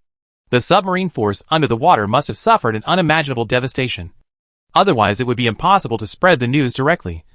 And we can only use this difficult method of letting fish pass the message. Even based on the best-case scenario, there may not be many people alive underwater now. No! After the masked monster destroyed the submarine force, he will definitely come up and kill us all in order to silence him. Han Hai took a breath, and a silent fear filled his heart. He doesn't want to die. Now how to do? Han Hai's expression changed wildly, and he broke into a cold sweat. He glanced at the other ships on the sea, and immediately said to the people around him, "Let's leave the sea area immediately." Huh? Are you leaving now? The others were startled and asked hurriedly, "Boss, if we leave like this, what will happen to the other brothers?" "What do you mean?" Han Hai looked serious and said righteously, "We are not shrinking and running away. We just want to personally bring this news back to the headquarters. Those brothers can understand." Chapter 423 Discharge. At the moment of life and death, your own life is more important than anything else. If something goes wrong, run away immediately. This is always the first rule of survival in this era. It was calm above the sea, but there were waves of blood under the sea, and the breath of death was temporarily isolated by the thick seawater 10,000 meters deep. But Han Hai knows very well that the current tranquility is just a facade, and that madman, the masked weirdo, will come and kill him at any time. Let's go! Let's go now! Han Hai didn't want to stay in this sea area for even a second longer. His face was extremely ugly, and he was getting more and more anxious. Waves of sea breeze blew by, and the waves on the sea undulated. The sun is still shining brightly, but the soft and warm sea breeze before now blows on my body like a knife cutting me. The crew members on the ship also felt this anxiety, and took action one after another, performing their duties. Under the urging of the life and death crisis, they broke out with higher operational efficiency than before. Han Hai stood on the deck, holding the railing in front of him tightly with both hands.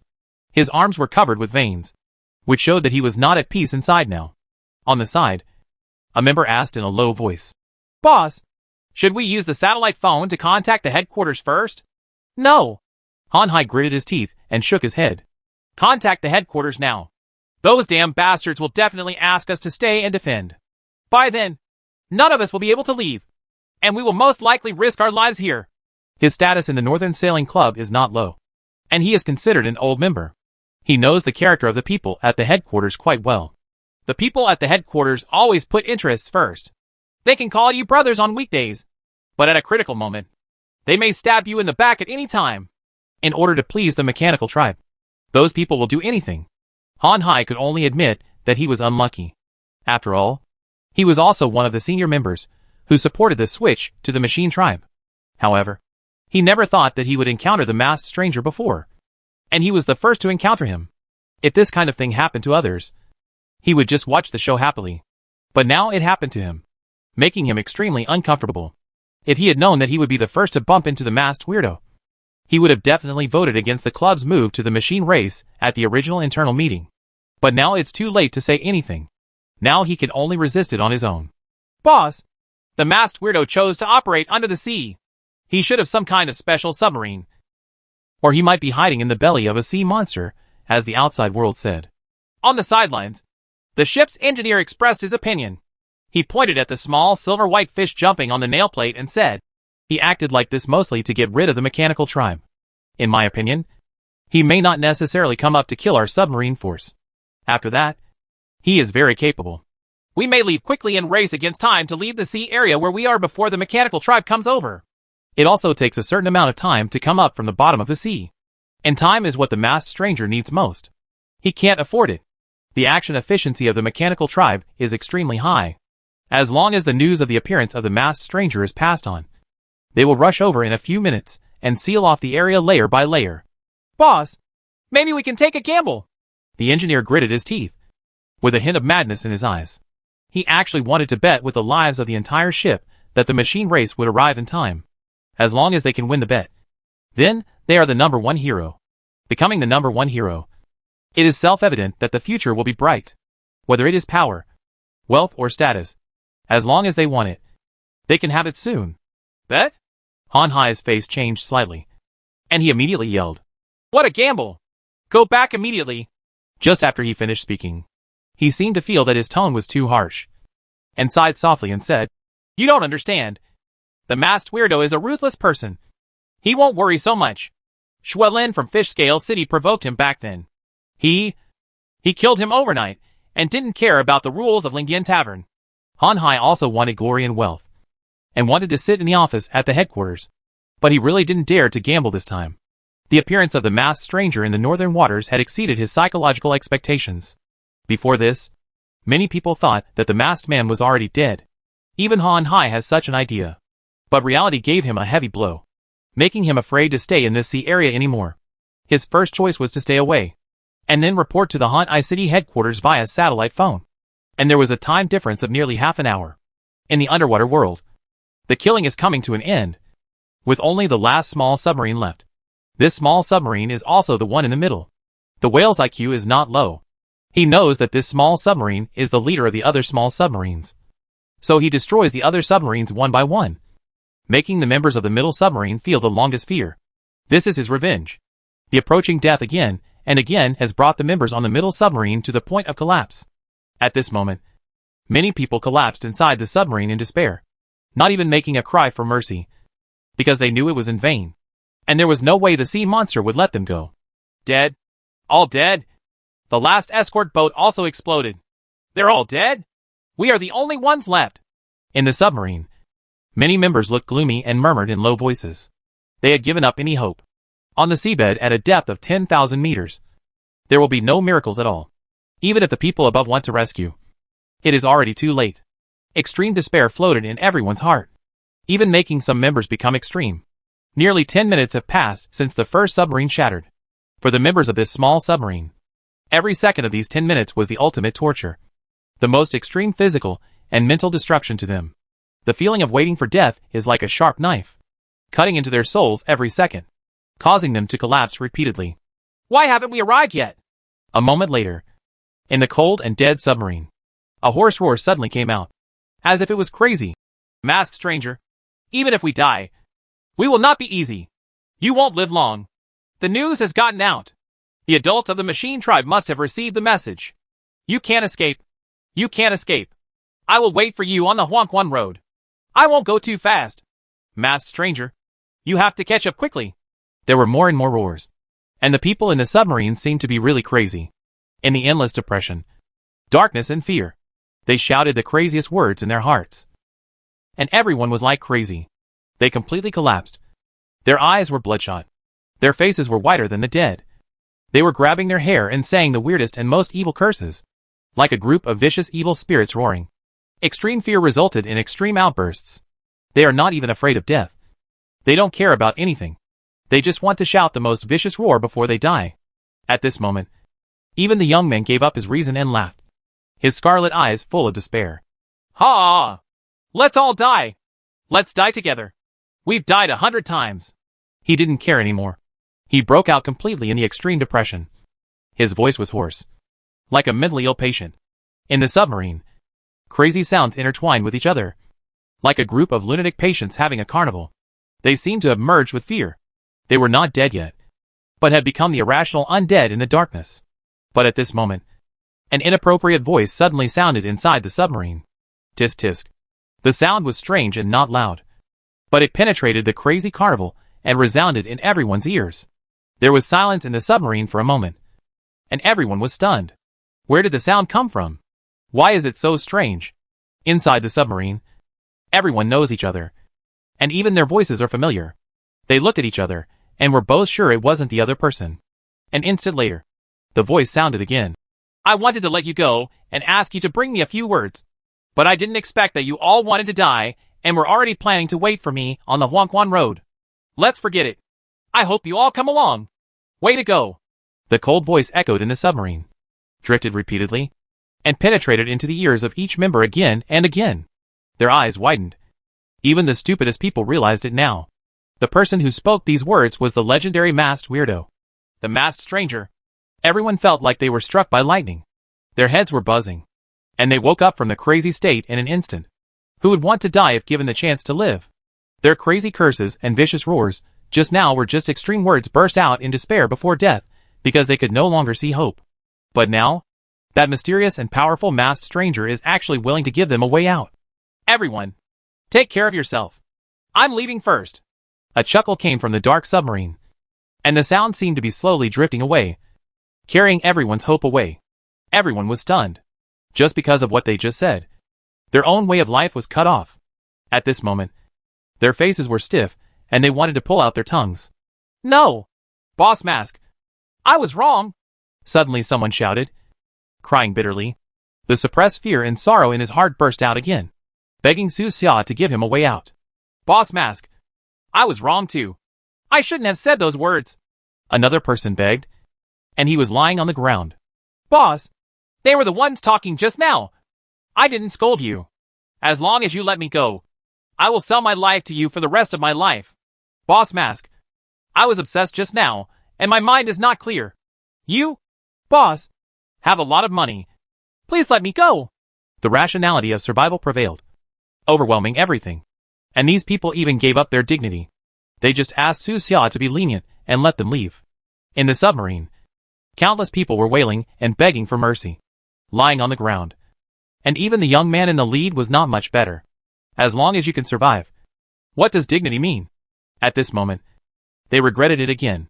They regretted it twice today. The first time was that they regretted chasing the big sea monster. And the second time, they regretted that they should not scold the masked monster in the submarine. If they had not done these two things, they would probably be fine now, exploring the sea leisurely without any fear of their lives. Even if they do one of these things, they will not necessarily die. They will just be frightened and suffer greater losses. But they did both. This is simply asking for death. Boss Mask, I was wrong. The pleading voice echoed in the submarine, even louder than the crazy curses before. However, no matter how they shouted for mercy, they could not hear any voice from Su Xia. What awaited them was the terrible sound of the submarine breaking into pieces. Crack! The submarine trembled, and the twisted SHL finally cracked, and the entire submarine was like a broken egg. The expressions of everyone inside changed drastically. They were panicked, and were once again completely swallowed up by fear. No! They only had time to let out one last scream of terror. An instant later, the entire submarine shattered into pieces and turned into a pile of debris on the seabed. 10,000 meters under the sea. The terrifying pressure is indescribable, and the human body cannot bear it at all. Everyone in the submarine was crushed instantly and died, leaving only a pool of blood on the spot. Their deaths represent the whale's revenge. The moment the submarine exploded, Su Xia received a wave of joyful emotions, which was transmitted by the whale. The big sea monster feels comfortable now, and his whole body feels numb. Humph! You damn human! If you dare to mess with me, this is what will happen! The sea monster grunted, feeling much better than before, and its anger was gradually dissipating. Su Xia had no intention of participating in the previous actions, and he never thought of letting the last person in the submarine go back. After all, the Northern Navigation Club had defected to the Machine Clan, And now the two sides were hostile to each other. They were already fighting to the death. Letting them go back was tantamount to siding with the enemy. However, the sea monster heard the curses in the submarine. This made him very unhappy. He wanted those people to die in despair and fear, rather than in a state of madness, because madness would suppress the pain before death. Therefore, he invited Su Xia to help, and asked Su Xia to disrupt the madness of those people and return the members of the submarine to a state of panic. This was the scene where Su Xia made a sound in the submarine. He dispatched some nanorobots, which did not enter the interior of the submarine, but directly attached to the surface of the submarine, transmitting his voice into the submarine through solid sound transmission. "How are you? Are you comfortable now?" Su Xia asked with a smile. "Comfortable." The whale shook its huge body, setting off a soft underwater undercurrent, as if to convey his mood, causing the entire submarine to sway slightly. The big submarine is more than 200 meters long, but this giant whale is more than 300 meters long, which is bigger than the big submarine.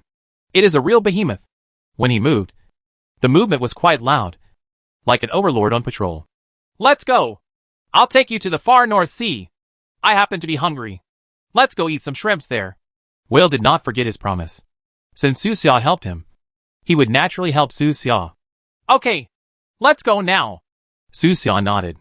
"Come, let me introduce you." The whale was now in a comfortable mood and actually acted as a guide for Su Xia and began to introduce him to the situation on the seabed. He first introduced some creatures to Su Xia, which were all monsters that could be called giant beasts in the sea like him. More than 100 miles ahead, there is a large rift valley under the sea, where a very wealthy sea dragon lives. More than 300 miles further, there is an undersea cave. There is a very annoying electric eel in it. It discharges electricity all day long and speaks with an electric sound. They drifted away, slowly leaving this deep sea area while communicating. Not long after, the news that the masked stranger appeared again after 9 days caused an uproar in the outside world. Chapter 424 Ordinary Security Personnel. "He ran away?" Angry voices floated across the sea. This is an old man with a skinny face, wrinkled skin, and a little bit of brown, like an old tree that is about to die. He looks like half of his feet have already stepped into the cemetery. But his furious voice was like the roar of a lion, causing birds to fly all over the sky. The ears of countless club members around him were really buzzing, like a thunderstorm on a sunny day. This old man's name is Wang Dahong. He is one of the leaders of the Northern Sailing Club headquarters, and the most senior person within the club. In the previous internal meeting, he was the first to vote in favor of the decision to switch to the machine race. "Why did it take so long for the news to come?" Wang Dahong was furious, his thin body trembling with anger, his eyes like lightning, scanning every member around him. "The signal at Wan Lao Hai is not good." Han Hai looked ugly and reluctantly came up with a lame reason. He also knew that this reason would not convince everyone at the headquarters. The next punishment for him was inevitable, and it would probably be very severe, and would even cause him to lose his current position. However, life is more important than status, and he does not regret his previous decision. "Poor signal at sea?" The old man laughed angrily, pointed at the cold sea angrily, and shouted, "Is the satellite phone on the ship fake? As a branch director, you have more than 10 years of sailing experience. Don't you know anything? Are you from the very beginning? It was done by a low-level sailor on duty. But others don't understand it. So how could you not understand it? I haven't been feeling well recently. I was exposed to the cold wind at sea. I have a fever and feel dizzy. I can't think of anything." Han Hai thought of another reason, but it was still lame. He didn't believe it himself. A dignified psychic creature whose physical fitness is more than 1.5 points better than that of ordinary people. How could he catch a cold even if he blows a bit of cold wind? "Do you know how much damage you have caused to the club?" The old man was so angry that his voice became unstable. His chest heaved, and his old eyes almost stood up. His eyes were not as cloudy as before, but revealed a bit of fierceness, as if he wanted to cut Han Hai alive with his eyes. Beside him, there were several members from the headquarters, including the middle-aged women and young men who had attended the previous secret room meeting. At this moment, several people's faces were not very good-looking. Hoo-hoo. The sea breeze was blowing. Not cold at all. Not a cold wind, but a touch of warmth. The waves on the sea were undulating, and the water lapped at the hull of the ship, making a roaring sound. In this area alone, more than 100 of the club ships can be seen at sea. It can be said that they have many troops and great strength, making them a well-deserved hegemon on the sea. The number of ships in the remaining areas is unbelievable. And even forming a few fleets to destroy the country is more than enough.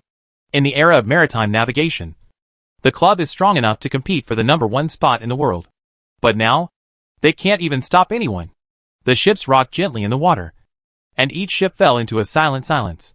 In the silence, unimaginable anger and uneasiness brewed. The anger was naturally directed at Han Hai. However, that uneasiness comes from the coming machine race.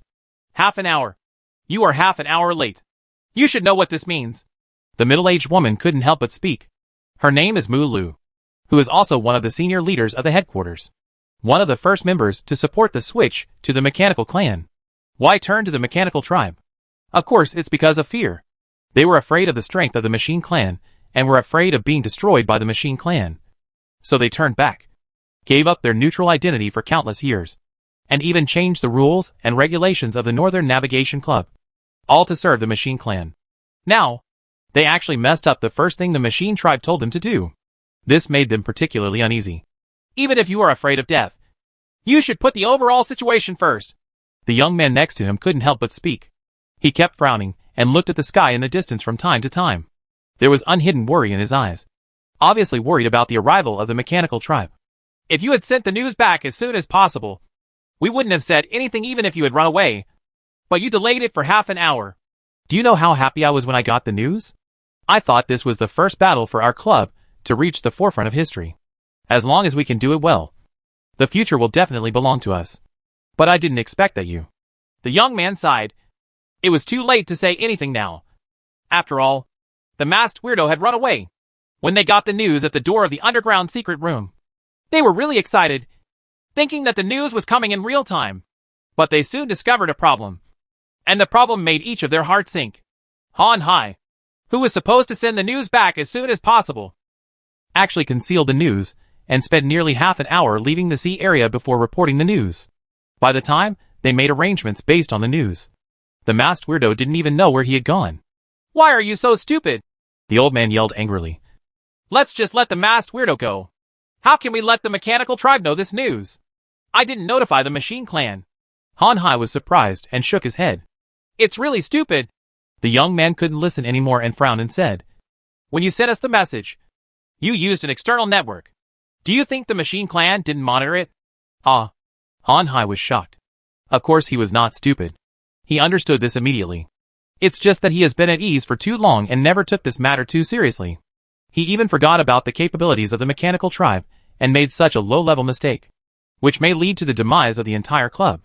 The Northern Sailing Club's previous loyal performance allowed them to obtain a defense zone of their own from the hands of the machine tribe. The requirements of the machine tribe for them are actually not high, even if they can't stop the masked weirdo. It doesn't matter, as long as they report him in time when they find him. That's all. But now, they even failed to fulfill the simple requirement of reporting in time. Oh, it's troublesome.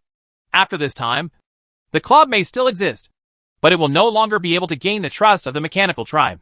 The young man turned around, looked into the distance, and sighed heavily. There was a loud rumble on the sea in the distance, which was the roar of the engine. More than a dozen blue-white mechanical bodies streaked across the sky, leaving more than a dozen white tail lines behind them.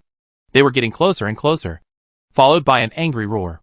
Northern Sailing Club, do you also want to be a 0-point tavern? Hearing this furious roar, everyone on the deck trembled. The young man and the middle-aged woman looked at each other with unspeakable bitterness on their faces. They naturally understood what the mechanical tribe meant. 9 days ago, in the early morning, the 0-point tavern in Conch City clearly discovered traces of the masked stranger, but did not report it to the machine clan. Instead, it led the masked stranger to the tavern branch, and even had a fight with the masked stranger. Naturally, this kind of thing could not be hidden from the nautical club. After all, there were many powerful members in that small town at that time. Because of that incident, the machine tribe showed extreme anger towards 0-point tavern, and even terminated all cooperation with 0-point tavern. If it were any other force, it might have been destroyed by the wrath of the machine clan. But the background of 0-point tavern is very mysterious, and it is still alive and well. However, the Northern Sailing Club does not have the background of the 0-point tavern. On the deck, Mulu raised his head with difficulty and begged bitterly. Masters of the mechanical clan, please listen to our explanation. In this era of advanced information, no small thing can be hidden from the eyes of the internet. Naturally, it's not just the mechanical race that monitors the Northern Sailing Club. Many big forces are paying attention to their movements. It is useless even if the sailing club deliberately conceals what happened at sea. Soon, the news about the masked stranger came out and spread throughout the world in a very short period of time. Shock! The masked stranger appears again, breaks through the nautical club's multiple layers of defense. As soon as this news was reported, it shocked everyone's attention and quickly occupied the top of the hot search lists on major platforms. The masked stranger? He's not dead yet. Didn't you say that he fell into the sea to feed the fish? Then the Northern Sailing Club is in the northern seas. How did the masked stranger get there? The mechanical tribe's blockade in the southern seas is said to be such that not even a mosquito can fly out. 9 days are enough for many things to be forgotten in this fast-paced era. Even the sensational masked stranger. After so many days, the heat gradually dissipated. And if he never showed up, the heat would eventually die out completely. The residents of many coastal cities have become accustomed to the life blocked by the mechanical tribe. And even the mechanical creatures flying in the sky from time to time are no longer strange. But the emergence of new news once again reminded countless people of the name masked stranger. The word, shock, is no longer enough to describe the mood of most people. There has never been a person who, after provoking the machine tribe one after another, can still live well, and even be on trending searches from time to time, as if he is building his own reputation based on the machine tribe's fame. He is truly a masked geek. In the southwest of the mainland, in Yulin City, in an office of the Jiang Group building, Jiang Ji, the current lord of Fish Scale City, the head of the Jiang family, and the actual controller of the entire group, had a complicated look on his face after seeing this news. He sighed, shook his head, and glanced at the person across the desk. Fisherman, how are the sales of purification potion recently? It's selling very well. The fisherman handed over a data sheet for the current quarter and said with a smile. From the Chinese New Year to now, the sales volume has been increasing day by day. The supply of medicines is almost outstripping the demand. We need to build several more processing plants. Okay, I will arrange it as soon as possible. Jiangji looked at the data table and said, in Yulin City, the position of city lord has always been taken by turns between the Jiang family and the Wei family. But after Su Xiaolai made a big fuss last time, the strength of both companies was seriously damaged. Senior staff were killed and injured, and only Jiangji was left at the core of the group. Therefore, Su Xia arranged for Jiangji to occupy the highest position of power in the city. Regarding Su Xia, Jiangji's heart has always been quite complicated. Without Su Xia, he would not be able to take the position of city lord. And it is also impossible for him to monopolize the power of the two groups. But after all, Su Xia chopped off all the relatives and elders in his family. With one sword, he almost wiped out his entire family. Well, if he dies, I will be free. Jiangji sighed. Now the total value of the purification pharmaceutical industry in his hands has far exceeded that of previous pharmaceutical products. If you really want to calculate it, Su Xia is definitely his great benefactor. After all, even the formula and refining method of the purification potion were provided by Su Xia. Moreover, he also relied on purification potions to clean up all the business of the two families, completely putting them on the right track. Mr. Jiang, is it Mr. Mask's business? The fisherman asked. It's him. Jiangji nodded. Master Mask has given me a chance to be reborn, so that I can walk in the sunshine again, the fisherman said with a smile. No matter what happens to him in the future, as long as he needs it, I will definitely follow in his footsteps. I thought you did things for him because you were afraid of him. Fear is one thing, gratitude is another. The fisherman chuckled and felt a little emotional when he thought of his birth. If it weren't for Su Xia, he might still be in the slums of Coral City, reselling addictive sugar water drugs that are harmful to others and himself for Shuelin's Sugar Water Group. Now, the purification agent industry has spread across dozens of cities in the southwest region, and it can be said to be blooming everywhere. And he is the general person in charge of this industry. He had never dared to imagine such power, wealth and status before. In the past, when he was reselling sugar water, he could only see greedy, sick, and twisted looks on the faces of those buyers. But now, he can see sincere gratitude in the eyes of countless buyers. We are treating more and more people. The fisherman suddenly spoke without beginning or end. With an incomprehensible expression, he glanced at Jiangji as if he wanted to remind him of something, but then fell into silence again. Hearing this, Jiangji frowned and did not speak immediately, as if he was thinking about something. After a moment, he glanced at the sales data table and said in a low voice, "Those people want to join in?" The fisherman nodded. "Yes. How many people are there in total?" "It hasn't been calculated yet." The fisherman lowered his voice. "There are at least more than 100,000 people now, and they are all willing to work for us. And there will be more in the future. There are so many." Jiangji pondered. He still underestimated the power of the purification potion. Purification potions, sold on the sales side in various cities, are called redemption potions and are a kind of medicine that can relieve people from addictive drugs. After using the potion, those people felt like they were reborn and had a chance to start their lives over again. Words cannot express the gratitude in their hearts. Many of them expressed the idea of joining this industry. Many people even begged to meet the creator of the potion formula, as if they regarded the mysterious creator as their reborn parent. The gratitude and enthusiasm in some people's eyes made even fishermen find it incredible. Once these people know that the creator is a masked monster, they will probably raise a banner against the machine race on the spot. These more than 100,000 people, as long as they are simply armed, will become a huge force. The fisherman's voice became deeper. He did not make any demands, but simply stated, "You might die if you do this." Jiangji's eyelids twitched. Of course, he understood what the fisherman was thinking. "Everyone dies. Okay, since you dare to do it." Jiangji took a deep breath, without hesitation, and made an immediate decision. Absorb these people in batches, provide them with equipment and training, and then reorganize them, trying to avoid the eyes of the mechanical tribe and those big forces. In the dark development, their apparent identities are ordinary pharmaceutical security personnel. Chapter 425. Bear the humiliation and bear the burden. The masked stranger is still alive. For many who have followed the story for a long time, this news is enough. Just stay alive. In Coral City, many members of the North Wind Story Club breathed a sigh of relief, and their hearts that had been hanging around were relieved. Ever since they learned that Su Xia had gone to the south, they had not relaxed for a moment, and were searching for the latest news about him almost every day. During this period, everyone's emotions fluctuated several times because of him. Humph. When the mask comes back and gets the potion, I will kill that damn pharmacist.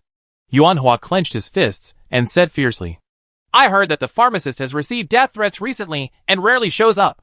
Yang Liang said, "Ha ha. The moment he betrayed his master to seek glory, he should have thought of the current situation." Coral City has been relatively calm lately, and nothing major has happened. There are a few small things.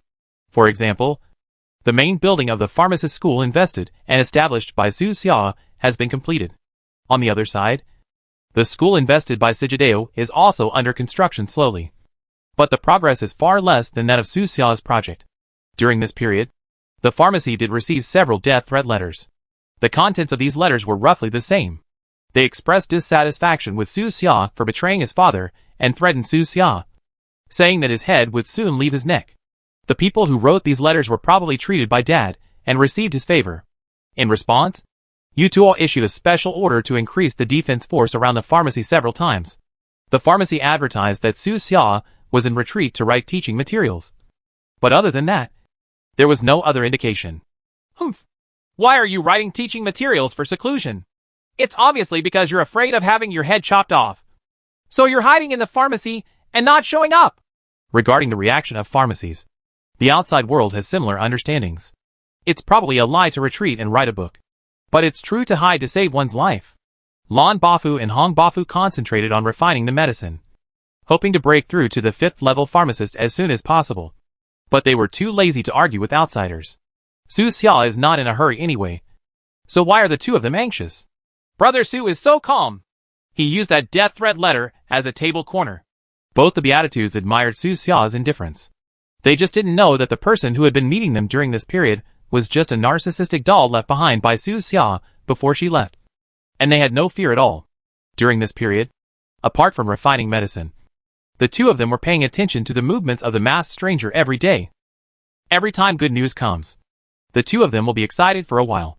We broke out of the encirclement again, as expected of him. The two of them had already regarded the mysterious masked stranger as their idol, and they wanted to follow him personally, fight all the way from the south to the north, and become famous. Even the two of them knew this news. And naturally the rest of the ordinary residents in the city also knew about it. After all, the masked stranger first appeared in Coral City. The residents of this city paid more attention to him than the people in other cities. Some people regard him as a city hero, while others think he is destroying the existing peace. The latter was very dissatisfied with the performance of the Northern Sailing Club this time. The Sailing Club really let the masked geek run away? What were they thinking in their heads? What do you mean by letting go? Someone immediately retorted. The masked monster was killed with strength. That's wrong. I heard that they didn't take action at all. The sea was calm and the waves were calm. When the masked stranger passed by, the Northern Sailing Club knew clearly, but there was no reaction at all. In each dissemination, the truth of the matter will always be distorted, and a lot of false information will be artificially added. At first, people thought that the masked stranger had fought his way out, forced his way through the encirclement of the Northern Sailing Club, and cut his way through the sea. This kind of forced killing is very consistent with the character of the masked weirdo. But as time passed, true and false news from all parties began to gather, and people discovered that things did not seem to be what they thought. After comparing information from multiple sources, many people were surprised to find that the masked weirdos seemed to have been let go on purpose. Why does the Northern Sailing Club do this?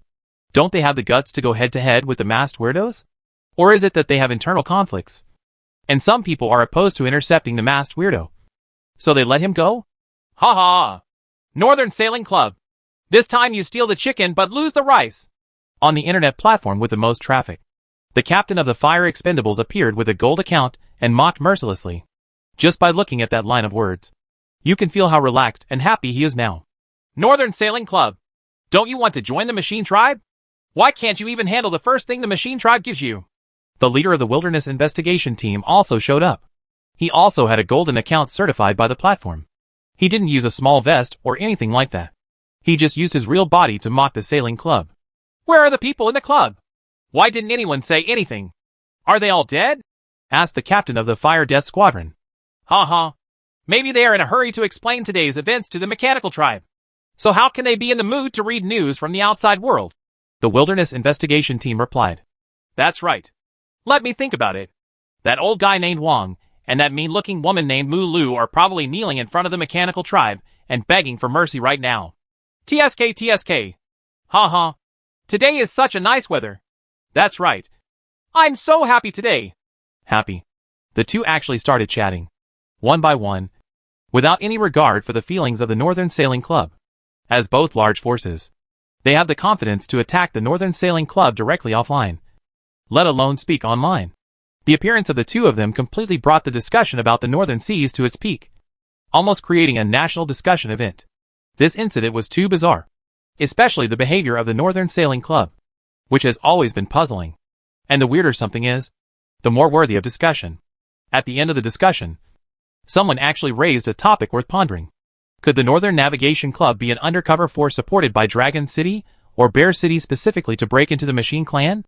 As soon as this topic came up, many people's eyes lit up, as if they had discovered a new world. I see.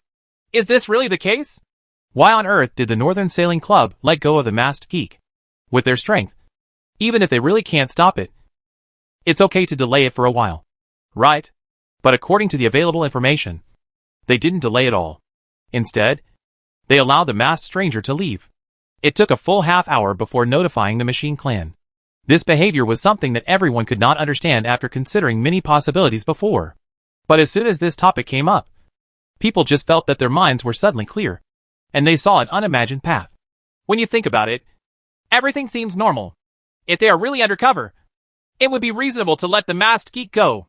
No wonder. This weird speculation once again ignited the topic, and more people discussed it. The title of Undercover appeared again and again, and spread to the world through various gossips. I wrongly blamed them before. Alas, I even scolded them a few days ago. I never thought they were undercover agents. Someone lamented. Since ancient times, undercover agents have had to endure a lot of infamy. I wrongly blamed them too.